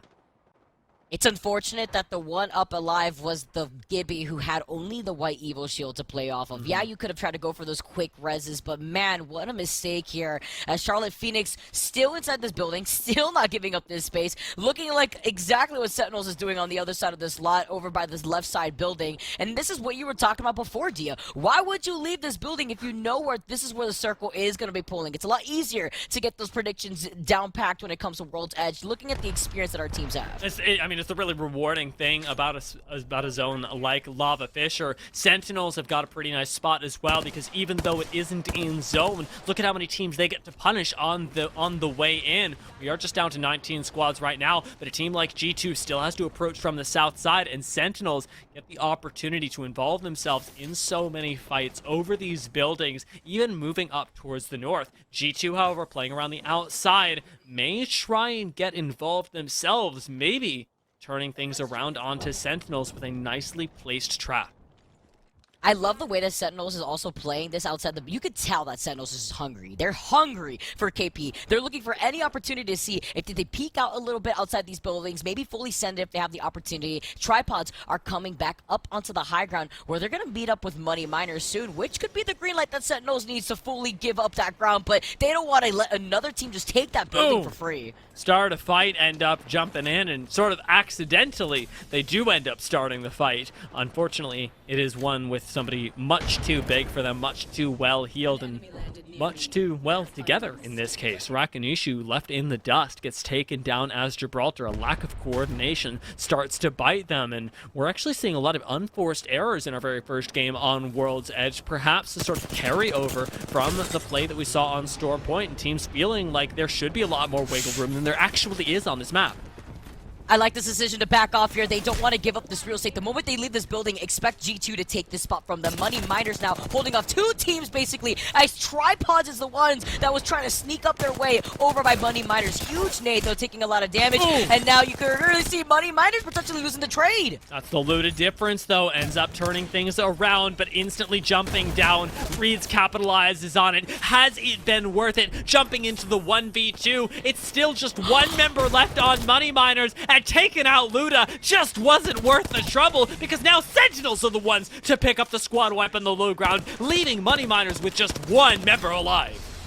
Redeem gets taken out. They get taken out by Renegades here on top of it all. The Missile Swarm just enough to do enough damage to finish off AJ here. And this is absolutely huge, because I do believe Tripods may be making their way from the low ground if they have to, with Sentinels just fully diving into that third party. But then where is G2 on the train tracks?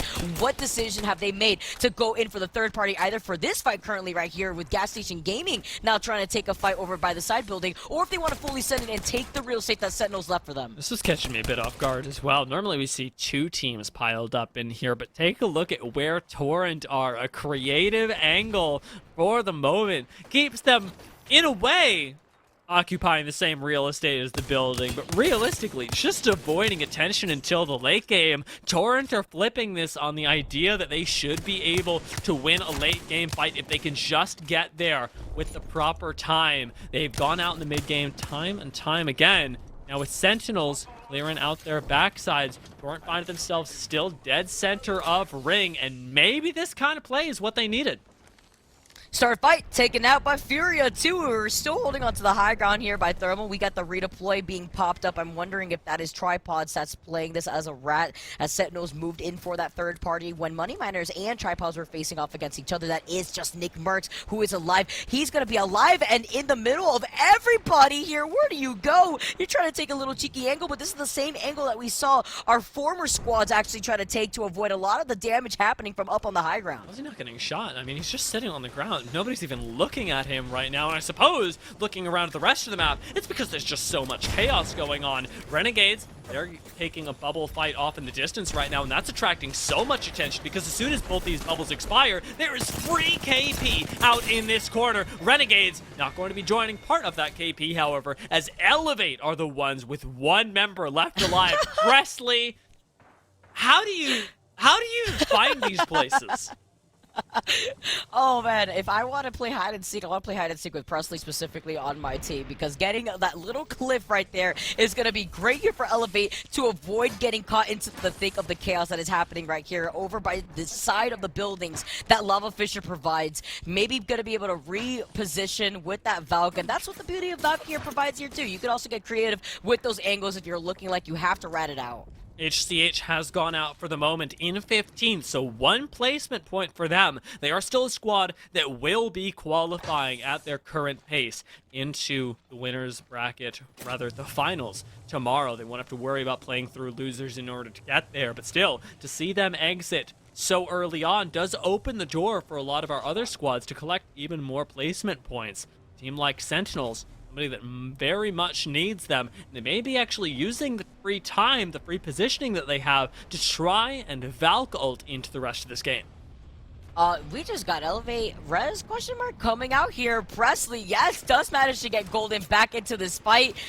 Doesn't look like they could get Mercy back in, unfortunately, but with so many boxes, Elevate could absolutely turn the tides of this fight here, especially since none of these teams want to give up their position over by Lava Fisher. Keep in mind, Nick Merckx, who is flying to the skies, I think here, is still alive. If that does happen to be Nick Merckx, okay, no, it's not. It looks like there's another squad member attached right there with the redeploy, but still, there is a rat playing off the low ground, and Unlucky are looking to take another dub. Could have been Torrent from earlier that just took the skies, because remember, they are a team that needed access to that high ground. Yes. A nice quick fence, a cute move from Caselos leaves Oi Senpai with the ability to run away from the fight, but now with no safety here, he gets finished off. Money Miners have ended up being eliminated, and they're not the only ones. Gas Station Gaming joined, and Sentinels look like are going to pick up Black Hand, who end up going out to an incredible nade by the Sentinels squad. Still, though, they're low, and Xset are right next door, so Sentinels aren't out of the woods yet. You know who's looking comfortable, though? Fury are looking good, man.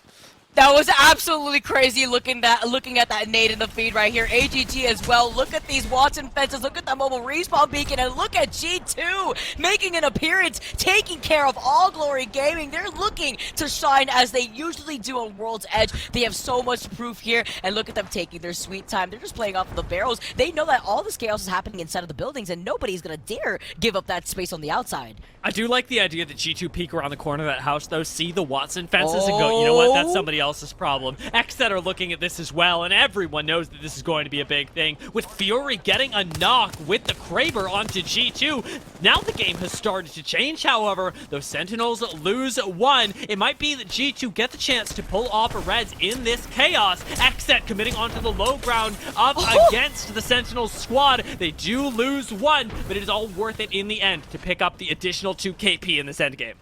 I don't know why, but it's always Gent getting taken out by the Kraber. Also, we need to highlight that Nick Merckx is absolutely going crazy for tripods by himself. I saw him get 2 knocks in the feed, and Fury is still taking care of G2! Fury, what are you doing to this entire squad single-handedly? This is insane! G2 are out just like that! They managed to turn it around and W take out G2 from what looks like an impossible position. Now, from inside the building, they can turn this around. Still got shots in the Kraber. Plenty to spare, by the way, as Fury does whiff one, needing to pop a shield bat in order to stay alive. But their focus has to be on the squad right in front of them. Charlotte Phoenix, who managed to evict Unlucky from their pylon power position. W are pushing up, Scissors gets focused, and the bubble has to be dropped. The Thermite in front of them, stalling out the push from W. Will it be enough, or will they continue on their relentless push towards Charlotte Phoenix, towards ushering them out of this game? With Unlucky coming up around the side, Tech may be able to play spoiler to the W squad, but he's gonna leave them. A headshot lands from Fury, and Charlotte Phoenix are going to get dismantled on this high ground. Devotion in Fury's hands, but there's a squad climbing on them. W, they've opened up their back cracks. A shield swap comes in. Furia is trying desperately to climb, but they cannot make it up. So many teams trapped on this low ground, and now Furia outside of Panders, they are just going to have to watch their game disappear. W play this end game miraculously, and now they can sit back and relax. Nick Mercs, you're disgusting for getting third place after the rest of Tripods was eliminated so early in this game. I can't believe that gameplay from W taking the W themselves. They had 2 members with Krabers in their hand. Remember what we were talking about, Dia? What happens when Fury's got the Kraber in his hands? Well, G2 got single-handedly demolished by Fury and the Kraber, and then they had 2 Krabers on this team, and they had an amazing position, and on top of it all, they were holding onto that building for the longest time. Why? Because they didn't need to overextend, because they had the black market, they had the Loba composition in their favor. Great target prioritization in the end as well. Like you talked about, the sustain being super important in allowing the wiggle room for W to push out multiple times to make sure that they could take those resets at pace against against Charlotte Phoenix rather, and not be worried about whether they were going to be able to heal to full or have the ability to just one-shot people, because that was happening in a big way.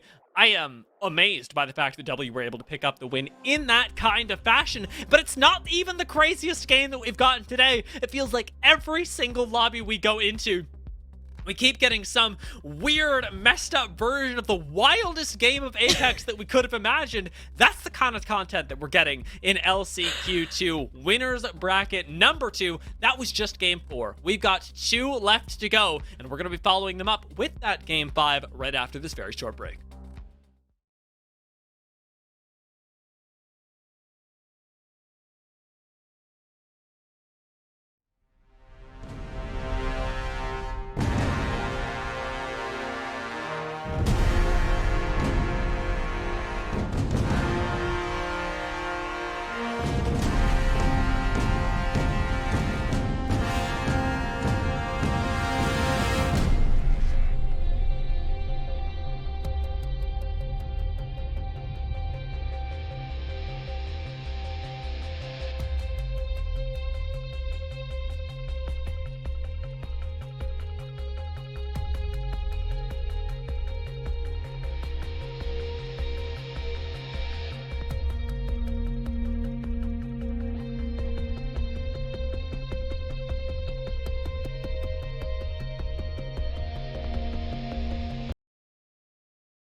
That was game 4 of round 2 in the winner's bracket for LCQ number 2. But for all of these teams, it was the 10th game of the day. 10 games deep, Vicky, and we've still got 2 to go. 2 more chances to land your spot at the very top in the finals for qualifying into champs. The last win was picked up by W in extraordinary fashion with the double Kraber and another sort of ridiculous ending to a ridiculous game. Oh yeah, if the double Craver wasn't enough, Fury also had the Diva with the turbo. Let's not stray away from that concept here too. So it was actually crazy to see W clear so much space, clear the high ground from Furia, and also take the W on top of it all. But I also want to highlight some of the other teams here that made that top 3 finish amazing in game number 4, because we have to talk about tripods. I mean, at this point, we are not doing them justice if we don't highlight Nick Merckx surviving for as long as he can as a solo in the middle of where that final circle was pulling in Lava Fisher, where nobody was taking shots at tripods, where Nick Merckx just got 2 to 3 knocks with the actual triple take, and then stayed alive until they were able to get third. That was impressive. Furia also, of course, getting 9 kills in second place while still holding on to an open ground positioning without getting contested was also very impressive. You managed to make it so clean, and one of the things that I was really amazed by as well was Charlotte Phoenix's ability to disrupt a great setup from Unlucky. Both of those teams getting really big props. Unlucky for actually setting up this sort of raid boss Watson off in the corner of Lava Fisher, and Charlotte Phoenix for having the guts to contest. That nets them a 5th place overall, but taking a look elsewhere, Unlucky still right above them. All Glory currently the cutoff for qualification into tomorrow's winner's bracket, the final to take you into those top 2 slots. Money Miners, however, just barely missing out on that by 1 point, and Free Agents right behind them. Sentinels, G2, Torrent, and Xset, well, slightly closer to qualifying, still aren't there. Yeah, actually super close from hitting that 17-point mark that Money Miners is sitting at on the cusp of that border, but I'm expecting Game 5 and Game 6 to go really crazy for some of our teams, specifically looking at the G2 squad that had a pretty nice performance in that last game, but fell short when it came to those rotations. They took their time, but are they taking too much of their sweet time to get involved in these fights here, Dia? It does seem like that. G2 have always looked at their best when they're able to collect kills constantly, and it's hard to say whether that is results-based analysis or not. And the longer that, G2 has existed, the less I feel like that, but it is still something that we have to talk about. Do G2 look good when they're getting kills because they just happen to play in a way that allows them to get kills? Or is it because they need to be getting kills in order to actually be at the top of their game? It's a really tough distinction to make, especially with a squad that is so emotionally driven, like G2, that is so motivated by momentum and by dominance, by honestly bullying out other squads. These guys love to feel like they are better than you. And if they're not feeling like that right now, it's tough to imagine them picking up the momentum to feel like that. It's all about having that confidence going into some of these games, and currently we get to tune in to someone Sinus, who I believe Jelly, unfortunately, with that DC. Hopefully he can come back, load back into these lobbies. But I also have to highlight HCH, Atlantic Premier out here on the socials, putting us up there to let us know that they were just as impressed for that final circle in game number 3. Love the support here for a lot of our teams here as we move on to game number 5, and another Western Circle on our hands. It might not be pulling all the way with the Lava Fisher, but you could definitely expect there to be a lot of action, early action happening over by Countdown. Yeah, Countdown and even the southern bit of Trials likely to attract a lot of traffic. Things like even perhaps a little bit of Skyhook over in the west could be a way for teams to actually farm up potentially some beacon information. I didn't get to take a look at whether the beacon had been spawned in that zone yet or not, where it's going to be available. But W, on, I would say, a pretty characteristic move onwards, are actually taking this rotation early and in a way that I think they're used to. W are not a team that I characterize as playing from behind very often, because they do run this Loba, because they pick up a lot of loot. But we also got to remember, they land in Landslide, and Landslide loot is not known for being, well, great. It's really suboptimal, and to see them walking out on whites for now, isn't exactly the most unusual thing in the world, despite the fact that you look at this and go, well, isn't that W, the squad that just won last game? Yeah, they don't start with this massive snowball. They create it slowly.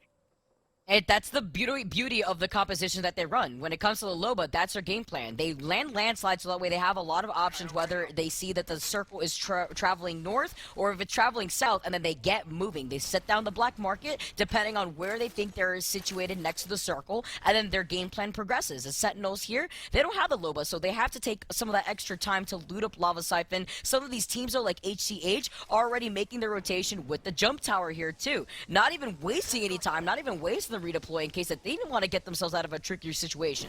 Yeah, smart moves to be able to conserve resources like this as well. I've actually narrowed it down into an equation. Well, you and I were discussing the sort of way that Loba is used. Loba plus time equals bling. That's the promise. Yes. That's the promise that they make, right? They go, it's fine. We don't have to start off with the bling because we have Loba. Loba plus time. That's all that it is. They avoid some fights early on. Already, a really nice ultimate was laid down to reposition this squad off into the distance. W have got themselves a nice building inside of Lava Fissure, one they can reposition for themselves from later. And now they get to farm up and wait. This is an interesting spot, though. I love this spot from Furia, but it's funny because I was going to highlight this exact sniper spot and in conjunction to where W is sitting into, because this is the exact sniper tower that W claimed when they were able to pop off in the Challenger circuit with the Loba comp, holding on with the Kraber in the same exact spot where they predicted the circle was going to pull all the way north. Now, looking at where that circle is currently right now, I don't think it's going to travel all the way up towards Trials. I feel like it's going to be more so between Trials and Countdown.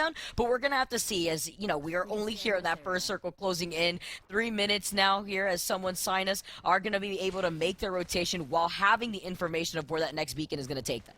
Yeah, at this point, you're likely betting that we are going a little bit closer in towards the countdown area. Someone sign us certainly are, but they're going to take their sweet time setting up there. As I like the ping, take a look at the mini-map and where that's actually bringing them. It's over to where HCH are right now. Our observers doing a top-tier job of being able to show us exactly what the plan is and what the potential problems could be for someone sign us in the form of HCH right in front of them, who have already collected 3 kills, wiping 1 squad off the board.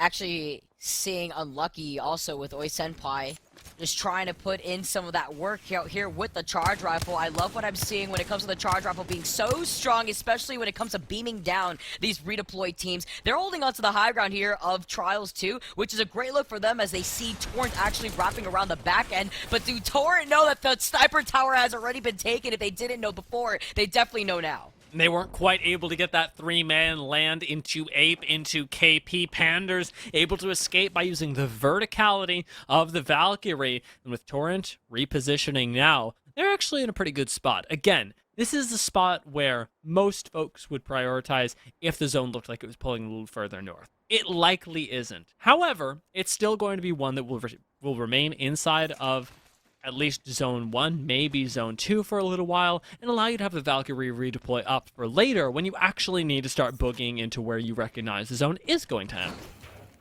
And avoid getting in any sort of trouble there, too. They could try to clear their backs, actually contest any other team that wants to take that northern rotation, too, noting that Fury has already taken over the sniper tower, that they could force the teams to get pinched there. So I do like that more passive position that that squad is taking as we take a look at G2, making their way over their slow rotation away from Thermo here. Designful has been popping off on not just the horizon, but on the Ash as well. And Torn actually are moving in right now. They actually wasted no time to get involved with these fights. All right, well, going for Trials is a ballsy move. Redeem, throw a nade back, only finding this singular tick of damage isn't going to be enough to deter Torrent, but the closed door just might. It is still a difficult POI to assault early on into the game because there's so much open area inside of Trials and so much height that the teams inside can play with. Torrent are going to set up residents inside of these tunnels, making it equally as difficult, if not more so, for them to be assaulted from the front. Popping out for just a moment to take care of the care package, it should be a relatively short road back in for them once they decide to finally group back up inside of the safety of Trial. Although they're in the line of sight of Unlucky, and so Unlucky are going to have a little bit of a field day here. testing out to see how accurate they are with their wingman shots with just the one times, as Tech is going to be able to try to take some shots here. The charge rifle, though, putting down so much pressure off to the right side. So we were talking about before, as Unlucky are not going to waver off of this high ground. Care package is suspiciously untouched right now. It's kind of bothering me. We did go right past it, so I mean, like, you know, there was a chance, but maybe better left to another day. We'll see what sorts of loot it does hold.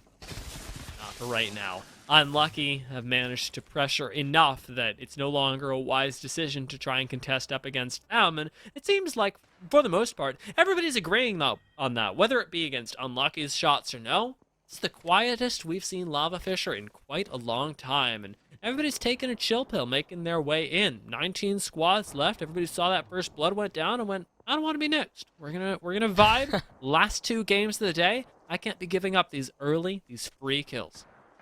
Aside from HCH, look at the amount of black markets that are taking over Lava Fisher. That's why it's not so heated over there, because nobody wants to leave their own building with the black market, waiting for the opportunity for something powerful to drop in that black market. But a lot more of a slow-paced game here for a lot of our teams, and I just think it's because of the circle right here, where some of these squads that are running the Watson, looking at Unlucky on the high ground, aren't going to be able to take over this spot even with the redeploy.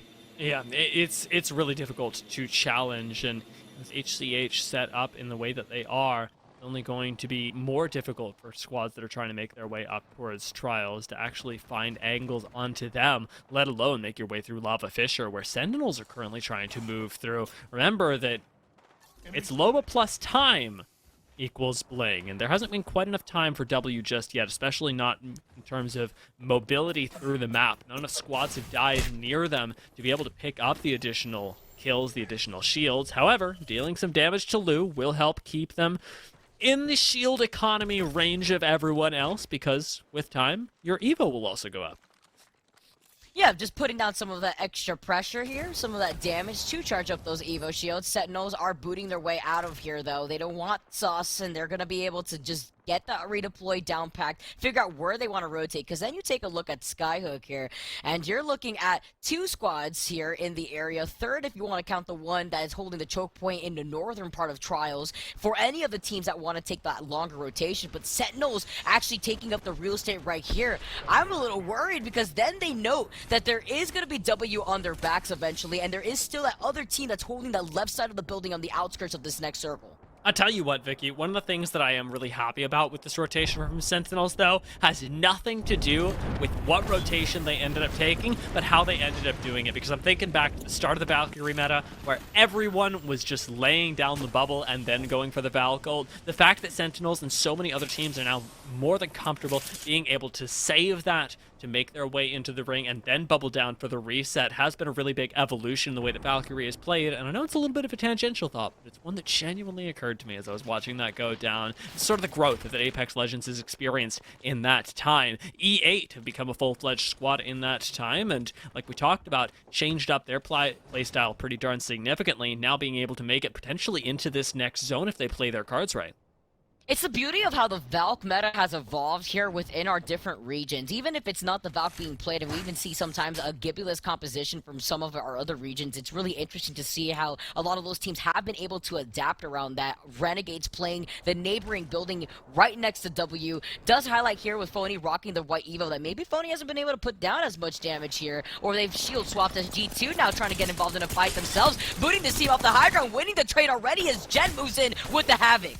I'm sorry, Gent. I didn't know that Charlotte Phoenix had upset you so. There's just simply no excuse for the amount of damage that he was laying down there, the amount of confidence that he was walking with over on that Havoc. Able to pick up 2 quick kills. Charlotte Phoenix aren't out of it yet, but missing 2 members. There is nothing that they are going to be able to do to come back from this. Not if G2 have anything to say about it. With Elevate starting to walk up, however, it's Mercy that takes the big chunk of damage, and just like that, G2 turn around saying this is your problem now, pushing Mercy back out, cracking Presley's shield, reducing Golden to mere slivers of HP, while G2 remain healthy, happy, alive, alert, awake, and enthusiastic about this game. How are you going to go for the 3rd party and immediately get it reversed on you the moment that G2 hears your footsteps. That's actually crazy now, as we can see some of these other teams light up the kill feed. Saw HCH, Saucer popping off earlier now. Now Tripods also taking some chunks out of some of these players themselves. It's Black Hand that are meeting their maker, though, as Tripods are actually holding a nice angle off to the side. The 3v3s have not been with Black Hand today, having lost 2. They are going to lose this engagement. Going up against Tripods in a 3 versus 1. Not a situation that I would envy. And Nick Merckx is even able to survive just barely. Now that he's got this ability to reset off in the distance, a nice portal from Tripods giving them an extra measure of safety. G2 does lie between Tripods and the rest of the ring, but these are two squads that should be able to collaborate, pay each other both the necessary respect, and continue on about their day with relative ease. It really is starting to become about who is going to challenge the top of Trials.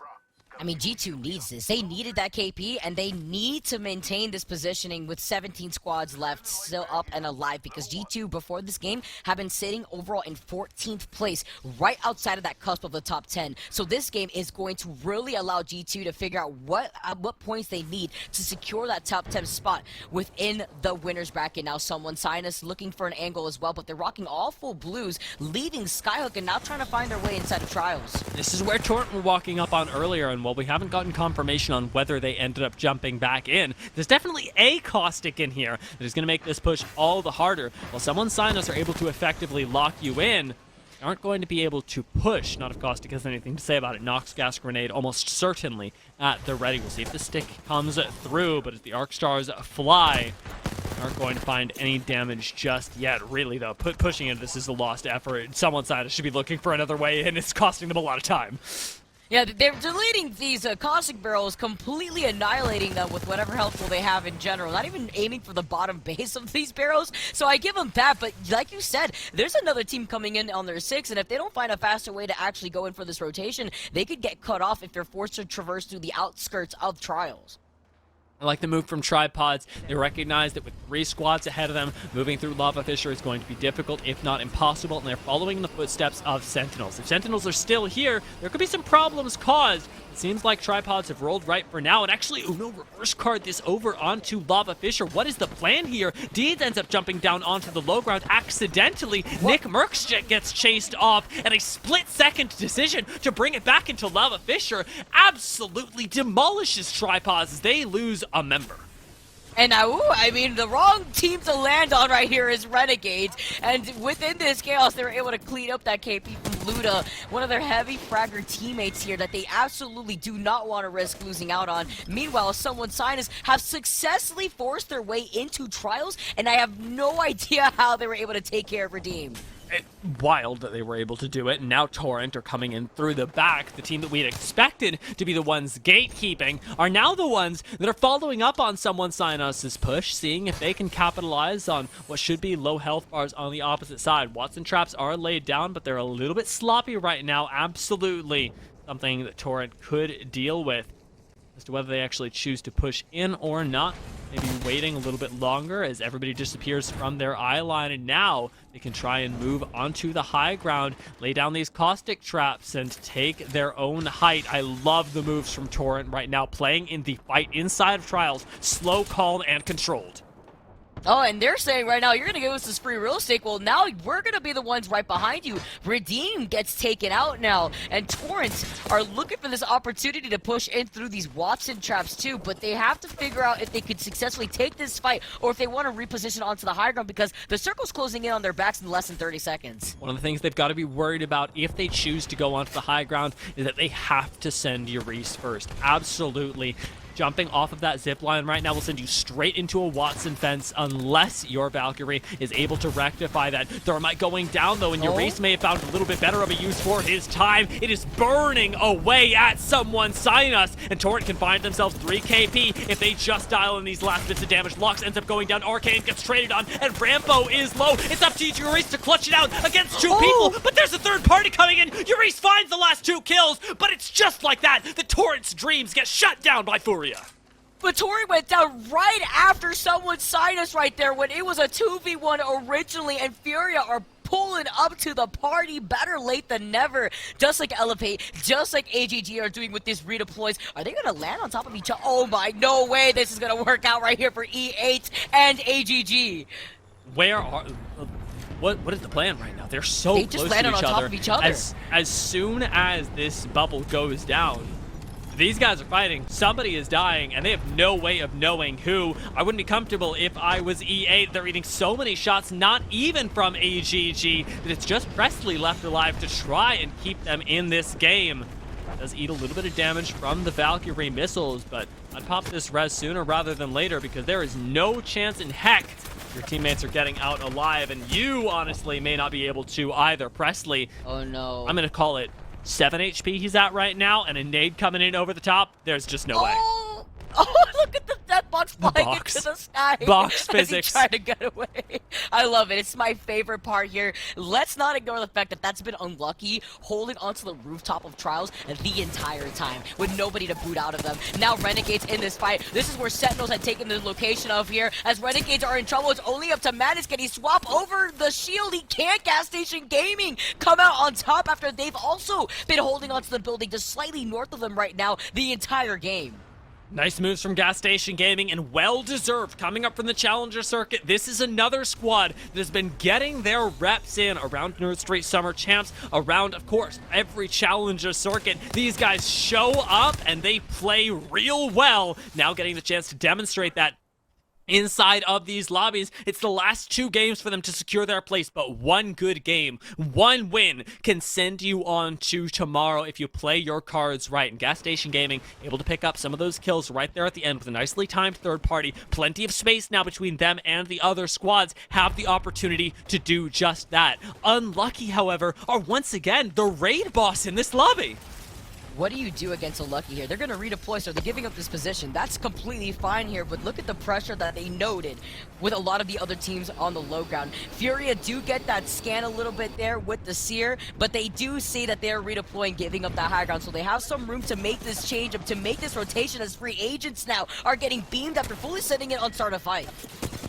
Start a fight, look like they're going to be going out at least before free agents, moving us down to our top 4 squads. It does make me wonder, though, where Unlucky are, since right now free agents are sandwiched. Look at all of those ordinances coming in. Demi and Luxport are dancing around, and the caustic barrels just aren't going to meet up. Free agents get wrapped on and cleaned up as Tech ends up going down for the greed of trying to punish them. 3 squads left, and Furia are the ones to punish. Now sitting back and watching the world burn, Unlucky end up going out, and it is just between Furia and Gas Station Gaming, who are sending it forward with a win. They could rocket themselves into tomorrow, but they lose Icy. Can Rambo clutch it up? He is hungry. Will he get to eat against these last 2 squads? Picking it up. Furia round the corner, do find these last couple shots and take the game away from Gas Station Gaming, but it was so close, Vicky.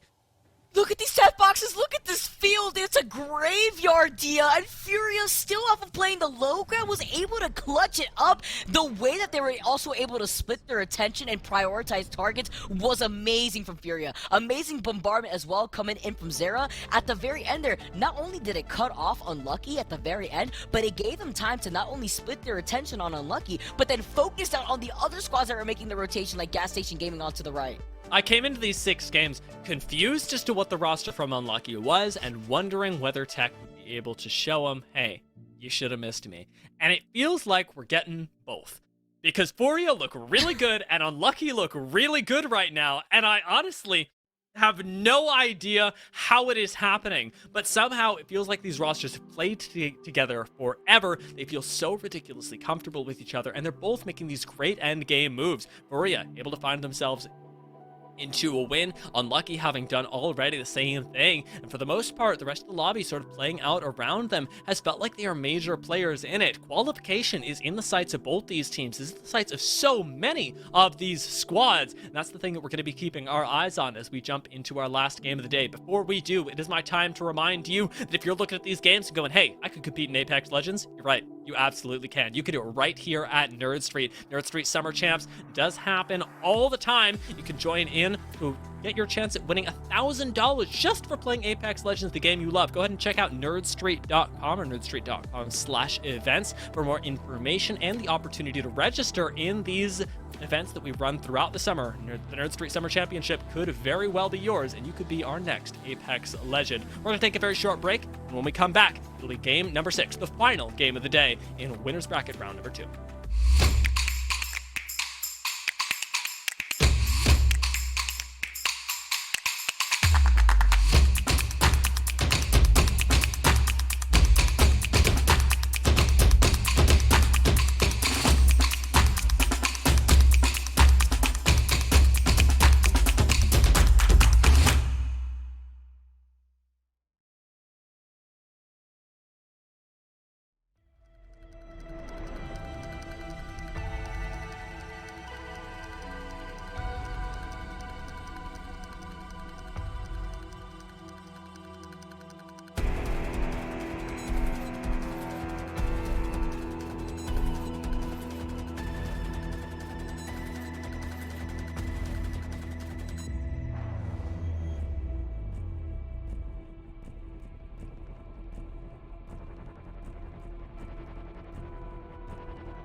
Welcome back, folks. Game 6 about to begin. Game 6, rather, of this round. Game 12 of the day. These teams and us are both coming up on what is sure to be an explosive match as everybody inside of these bottom 10 is trying to make it up to the top. Furia, however, with a win inside of Game 5, has certainly sent themselves on, had they not already, into the final round for tomorrow. The final chance to make it in to Champs, that international event happening in North Carolina. Apex Legends Global Series. It's just going to be going crazy. A 27-point game for Furia. It's dang impressive, Vic. I mean, even though they hadn't taken a dub so far within this group, it should be highlighted that they are currently overall in second place without that dub before this last game. And now with this dub and 15 kills on top of it, I'm expecting Furia to take the first place spot right on top of W. Yeah, they are, bar none, the craziest iteration, the fastest gelling iteration of the roster that I have ever seen. And Furia's undergone a few changes at this point. With Sentinels pulling up a 2-point game, though, I'm starting to sweat here because they are a squad that was sitting outside of the top 10 and still are. E8 now the cutoff at 20 points, and G2 barely sliding their way into qualifying for the winner's bracket. We'll see if they can even hold on to that. We are moments away from finding out whether they can. All Glory are coming up behind them. Money Miners as well. I'm gonna write it down, actually. All Glory, Money Miners, like scribbling everything down, trying to track what on earth kinds of teams we can be watching. But as I'm writing it down, I'm realizing that everybody, with even a second place finish, could make it in. Yeah, the last two spots, all the way up from 9th all the way up to 14th, 15th spot.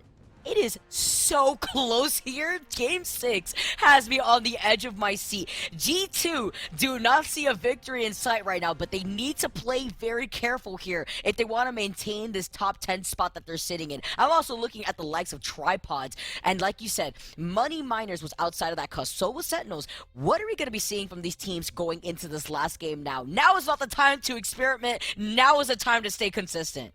Yeah, you show us the strategy that you've been dialing in all season, the one that you know works, and most importantly, what you're comfortable with. Start a fight, they definitely show us that. We're dropping into the last match. They're sitting at 18th right now with 11 points. They whip out that Bloodhound. They want to get going with, well, starting fights as early as possible. The roster is known for nothing if not being able to live up to their namesake, and now they are embracing that in the last game of the day.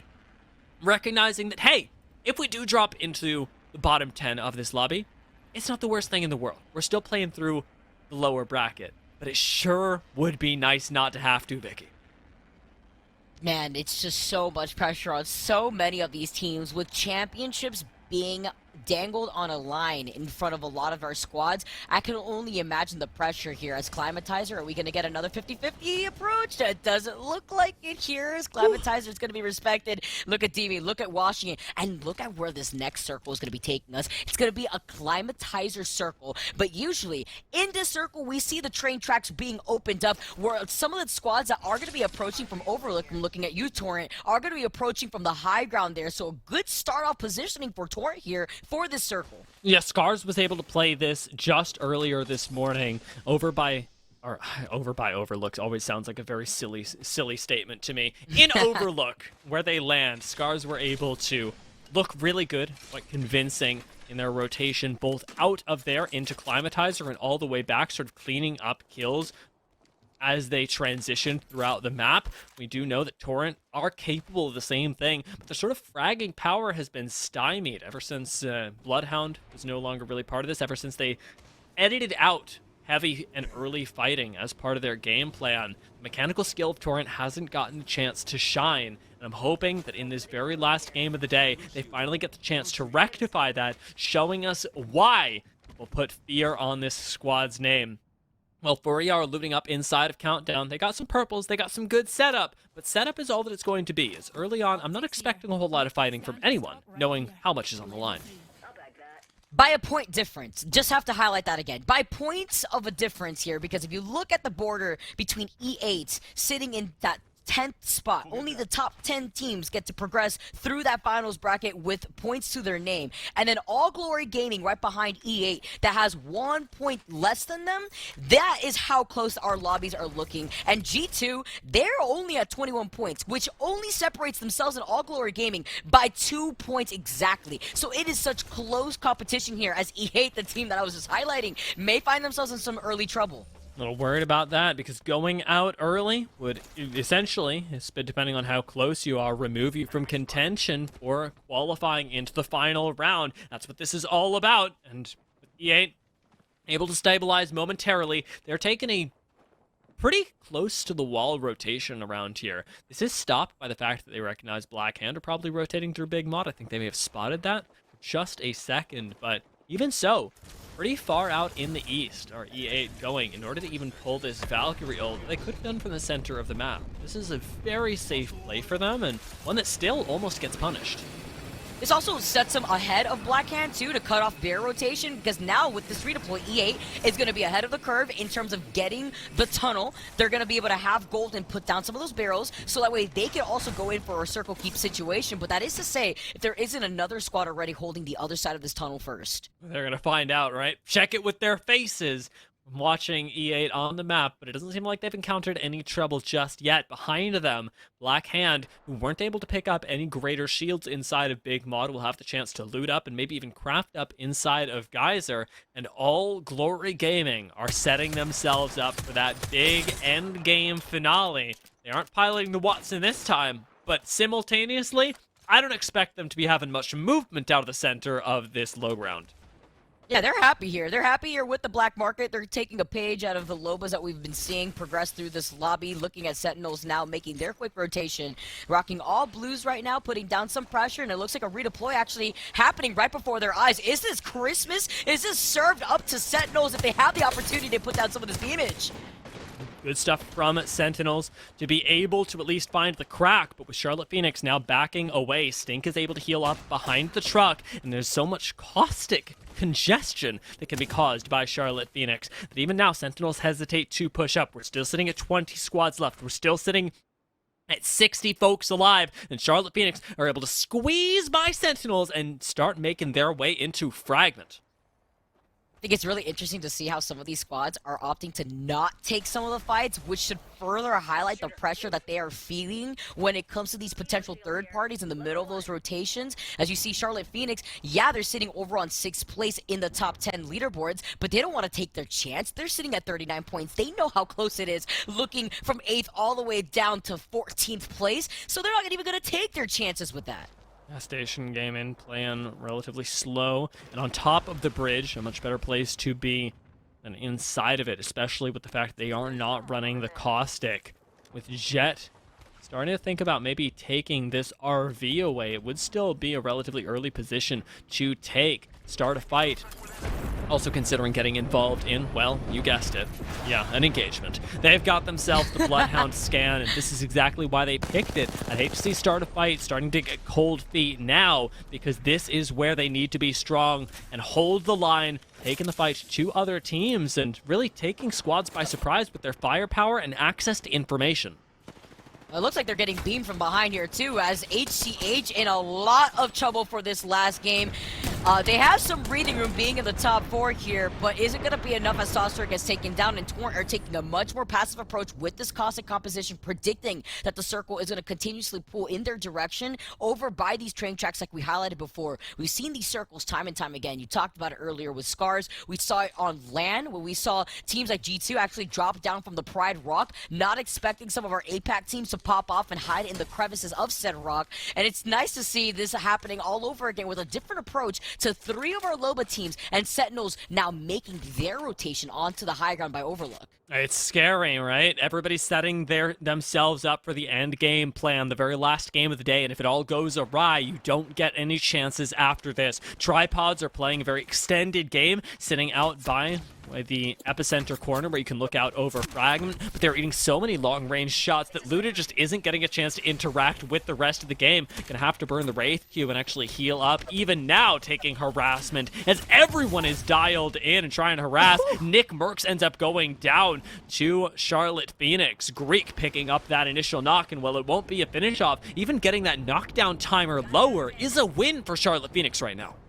I'm scared for tripods right now. They are in the line of sight of start a fight if they are focusing on them from afar. Charlotte Phoenix, of course, we know what's happening on the other side by Overlook, where you have Sentinels and 2 other squads making their rotation in. Right now, you are essentially pinched between all the teams that are making their rotation away from Fragment, away from Epicenter, and you're caught in between Epicenter and Overlook. So tripods may need to go for this reposition, looking at Nick Merckx rocking the white Evo shield. It's ironic that they actually put themselves in a position to capitalize capitalize on teams that would come from Fragment and then become a team that is coming from Fragment, right? It's sort of a step back in the game plan, recognizing that this is not the position that benefits them, given how much attention they've attracted. Instead, taking the rotation perhaps through something like Overlook that provides you a lot more cover, a lot more safety in buildings, and a good use of the Wraith for later on would be the move for them. We'll see how they end up working this out, as Valkyrie redeploys are also an option if they want to get a little bit closer inside of this ring. We've seen it bite teams before, though.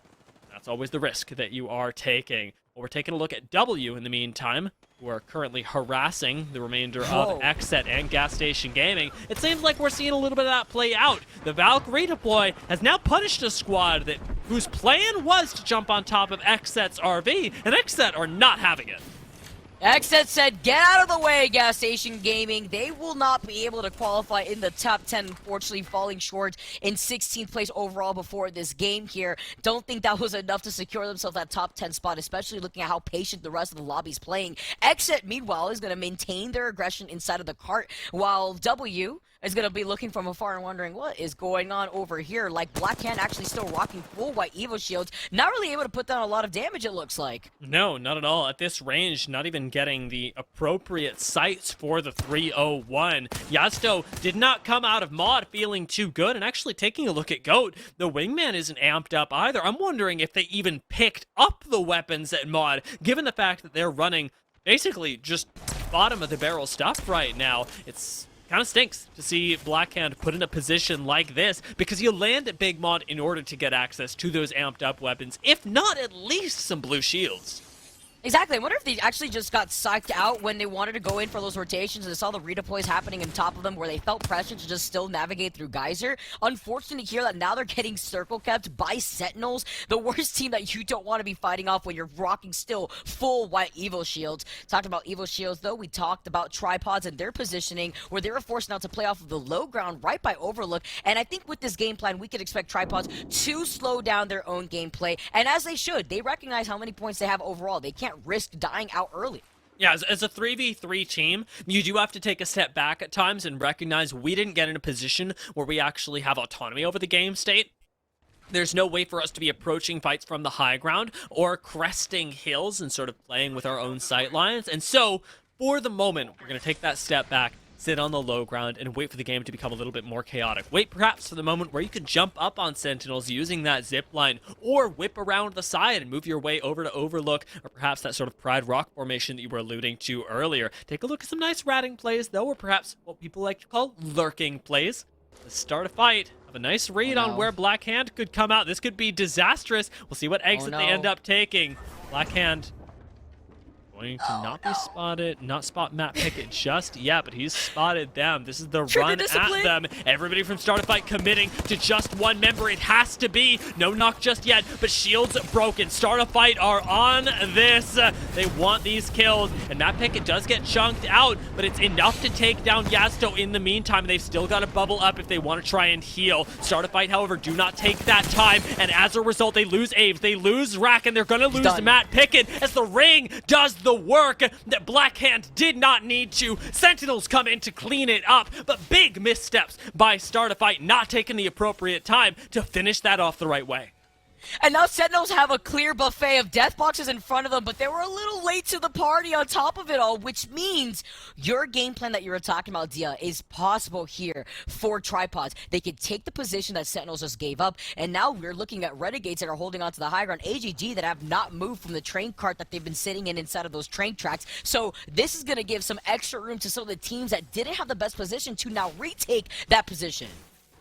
Over by Climatizer, I'm taking a look at the position of Unlucky right now as, well, perhaps not the most unlucky team in the lobby. When they've got the RV like this, and when they have loved using the Watson, I'm seeing this position as a very much HCH winning one that we saw earlier today. HCH were able to absorb push after push, or not earlier today, earlier in LCQ 1, where HCH were able to absorb push after push in that very same RV right outside of Climatizer with the use of the Watson. It's been clean, it's been consistent, and now we might just see that very same thing happen again, this time piloted by Unlucky, who have been clearly doing their VOD review and the studying. We talked about how they found that special sauce with Watson. I think we're going to see a pretty big debut of that if the ring continues to pull into this area.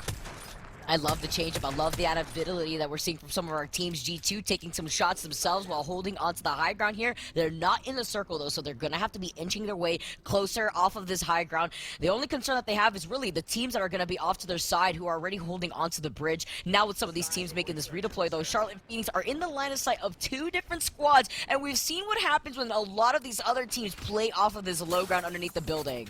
It can get really rough, and that's why the caustic helps them prop it up. It isn't nearly as valuable as it is inside of buildings, but even so, just the small dissuasion that caustic allows, the ability for the barrels to persist after death is the change in and the trade-off to making them destructible. It actually buys you a crucial extra 2 seconds in getting a shield bat off and using that extra cell in setting up a bubble that you didn't know you needed until then. So still, softening the blow of any pushes, caustic will be providing value to Charlotte Phoenix as they attempt to survive underneath Climatizer.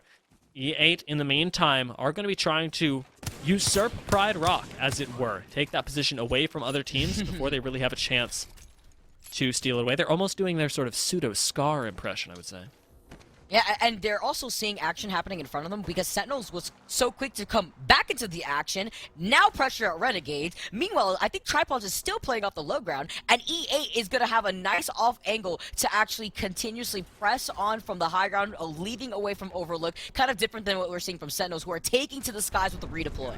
Almost got that redeploy canceled as well with a charge rifle that is still causing some issues for them. The other thing that they've got to look out for is where, of course, they are going to land inside of Climatizer. There are 2 buildings currently occupied by W, but they're not going to go for either one of them. Instead, opting for the sheesh spot from earlier, jumping down onto the low ground. I think they've got an angle here. Sentinels do not get taken out, and fortunately enough for them, nobody is inside, because had this been occupied, it's end of the line for Sentinels. This is not the housing market that I'm seeing in Florida right now, and I'm loving this from Sentinels because this is some free real estate, and you love to see it with the caustic traps, and I love it here. Tripods now making their long rotation, actually, away from the tunnels of Overlook, and now actually creeping up beside G2, who were contesting that spot that we were talking about earlier that was holding onto the bridge. Somebody noticing all this action going on in the kill feed, by the way. Renegades have ended up leaving us. They did not have the Game 6 that they wanted, but did have good games up until here. Should still be able to qualify. Free agents, however, leaving us as well, do start to risk potentially their spot in the qualifications up towards these finals. G2 trying to hold on to theirs desperately, having picked up 1 knock earlier, try to convert it into these kills, but in the bridge of death, it is really risky to start pushing forward because you do not want to get caught here and sandwiched between 2 squads. There is still 14 squads left alive. You want those placement points, and Money Miners are out of the year in this situation. You take a look at G2 all the way down to E8, All Glory Game, Redeem, Money Miners all at risk right now as Money Miners make this risky rotation with these late game redeploys. But I like the spot that they're holding here, but they're going to be in the line of sight of 3 other squads, so they have to immediately reset.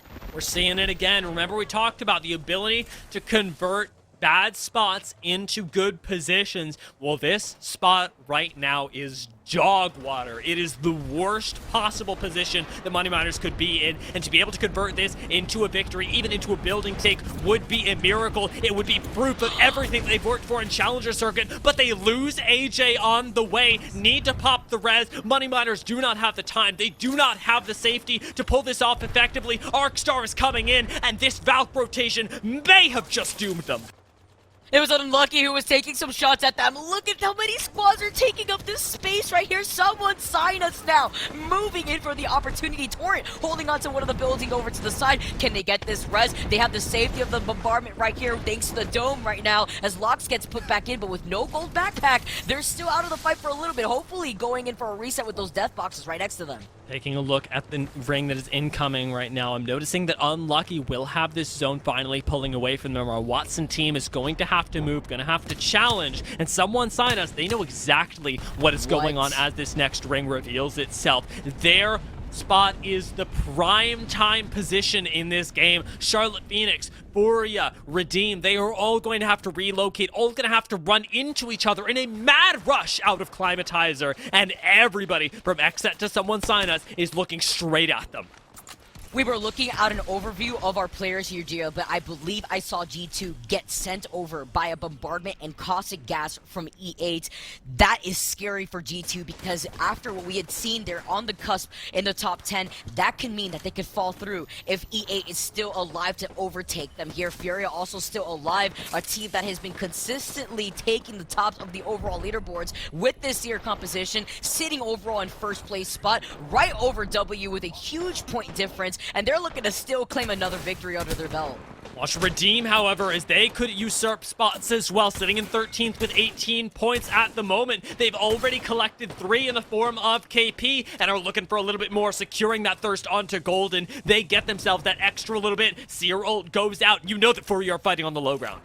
Oh, Sentinel's now playing over by the other side as well here too. They got less than 10 seconds coming up shortly to make their way over into that next circle. The last circle that's going to cause absolute chaos here for Sentinels to make their way over. And they're going to activate some of those caustic traps so that way they can block out any sort of approach from the other teams that are inside of the building. Maybe trying to go to the low ground here, but they're getting pinged across the field over by that high ground position that we were talking about before. With this redeploy and a bombardment happening right before their eyes, maybe they'll have some breathing room to reposition. No, you don't. Two different teams Valk ulting out of Climatizer at the same time, both desperately trying to make it in onto the buildings that W and someone sign us hold. There is just no way that this ends up working out. Sentinels go for it. Charlotte Phoenix are forced to ditch. They don't want to take this 50-50, but W are turning onto Sentinels, who are shieldless right now. Bubble goes down underneath, and this gas is buying enough time. Sentinels have managed to maneuver their way into doing the impossible, surviving for these extra few seconds that Climatizer would not have given them. This is crazy. Z Davis gets taken down as Elevate are popping off in the kill feed. This is what they needed as Redeem's in trouble. Tor getting a knock. Look at them playing on the outskirts of this fence. Look at the way that that truck was engulfed in those Watson fences. Exit get taken out and Redeem fall right next to them. Charlotte Phoenix only one left alive, and this is just chaos as a lot of our squads are just trying to get these desperate reses. Even E8 go out and Unlucky swoop in like ravenous vultures. I'm not even sure that vultures are ravenous, but if they were, they would look like Unlucky do right now, picking up the remaining kills, now able to get themselves a few more resources here. I honestly wouldn't even worry as them, because look at the anthill that has become the southern end of Climatizer. No one is paying attention to Unlucky right now. They have way too many problems of their own. This is what I look like on Thanksgiving. I just do not know what to eat currently, and someone's signers are playing on the outskirts with so many other teams neighboring them. Sentinels, Torrents, where do you go here? If you're someone's signers, yeah, you have the safety of these Watson fences, but for how long before you get in on the action happening inside? Locks rotating around this end of the building is going to be able to pick up knocks on Sentinels. Macaroni building providing so much cover, and just like that, Sentinels actually go out. Just a few too many angles on them. You lock W in as someone sign us. You get a little bit more breathing room, and right now, just being able to throw in the shots is keeping W at bay. Someone sign us need to be able to get on the roof. Have to have some sort of height, an unchallengeable peak, but with the zone starting to close in, they lose key, they lose access to the height, and are going to be able to recover a banner, maybe get a shield swap, if that. Do they know that Unlucky's right next to them right here in this situation? I mean, they're going to have to look and focus here as Torrent now clean up some kills here too.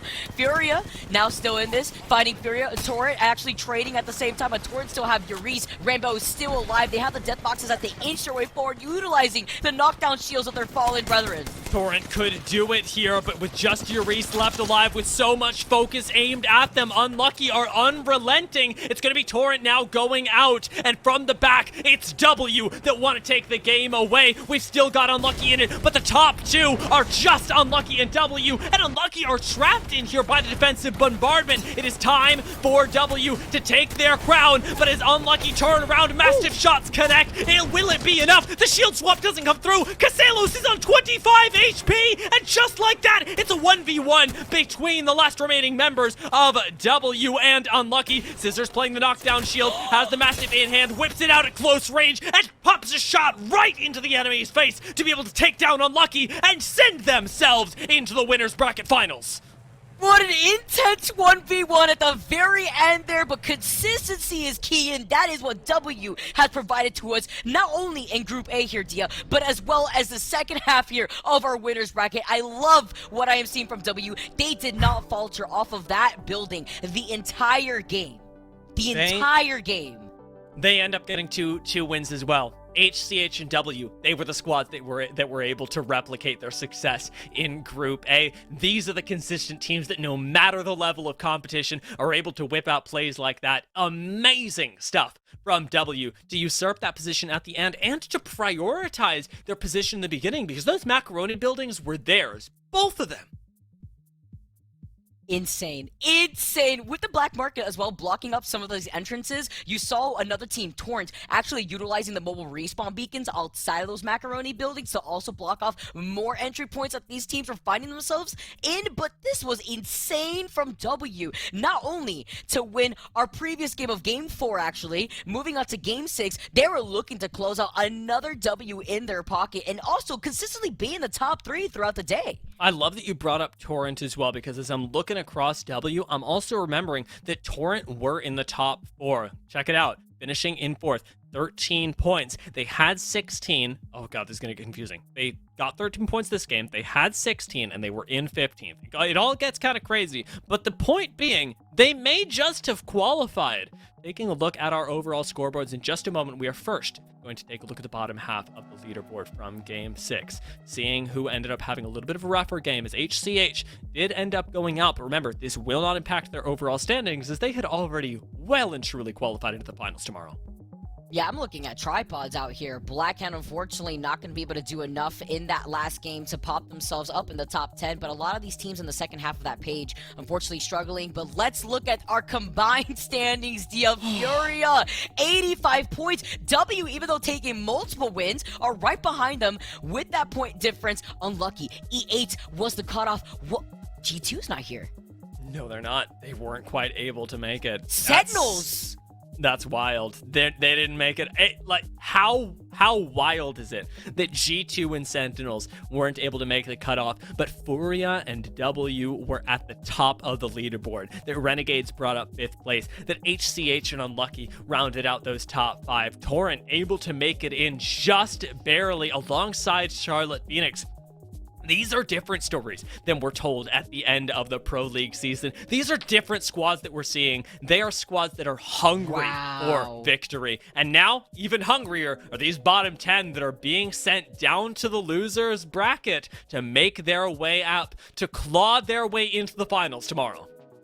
This is going to be hard for a lot of these teams because they got to get their mindset corrected here going into that lower bracket. It's now or never for these squads. But looking at the cutoff, the change of points between AGG and that 10th place squad, that is intense here. Got to give a shout out, of course, as well to Tripods, who with some rat strats were able to not only put in some extra KP, but to solidify their spot in the top 10 spot overall. This was a really good look from, I want to say, all of our squads today. They all had their moments to shine, and while I do appreciate the way the top 10 ended up sorting out, let's keep in mind that they started in separate groups and both managed to clinch top 10, and convincingly as well. This was a 12-game day for these guys, and for the ones that ended up in the bottom 10 here, they have another 12-game day tomorrow. These guys are grinding their butts off, perhaps even their fingers off, so they try desperately to press all the right buttons at the right time for hours on hours in a row. These players deserve all of the respect. They have given us 12 knockdown, drag-out games of awesomeness, Vicky, and I am just so happy that we were here to experience all of them. Absolutely. I don't even know which of the 10 teams we're going to be saying goodbye to in the first round of the losers bracket, because it's just been such high-octane matches across the board all day today. Even though we didn't even get to see the entirety of all the games, we still covered 12 of them, and it was a lot. I know you were coming out of another 6-game series, too, right before we jumped into NA, Dia, and you've been able to see the strats all across the board, across different regions, and I love it. I've hit my 16th hour casting right now. I'm losing my mind. It has been a wild day to watch both EME and North America battle it out for who is going to be in those top spots, but I wouldn't have chosen to spend it any other way, because these are the players that we all believe in. I want to thank you, of course, for joining me alongside in an incredible cast. Vicky, you keep me sane, and I want to thank all of you for tuning in at home, because you guys make this special. As much as we need these players to put out the performances, we need you guys to prop them up as well and keep them going. Nerd Street has had us on, and of course, I'd encourage you to check out their Summer Champs events where even more Apex goes down. Our production team has been amazing in the back, and the best news is that you get to see even more of all of this tomorrow, where Vicky, Kitty, and Jamerson will be guiding you guys through losers bracket number 2 and the winners finals to round us out for the top 2 teams that will be joining us in champs. That's going to be all for us on Nerd Street today. Tune in tomorrow, same time, same place, for even more Apex Legends Global Series action.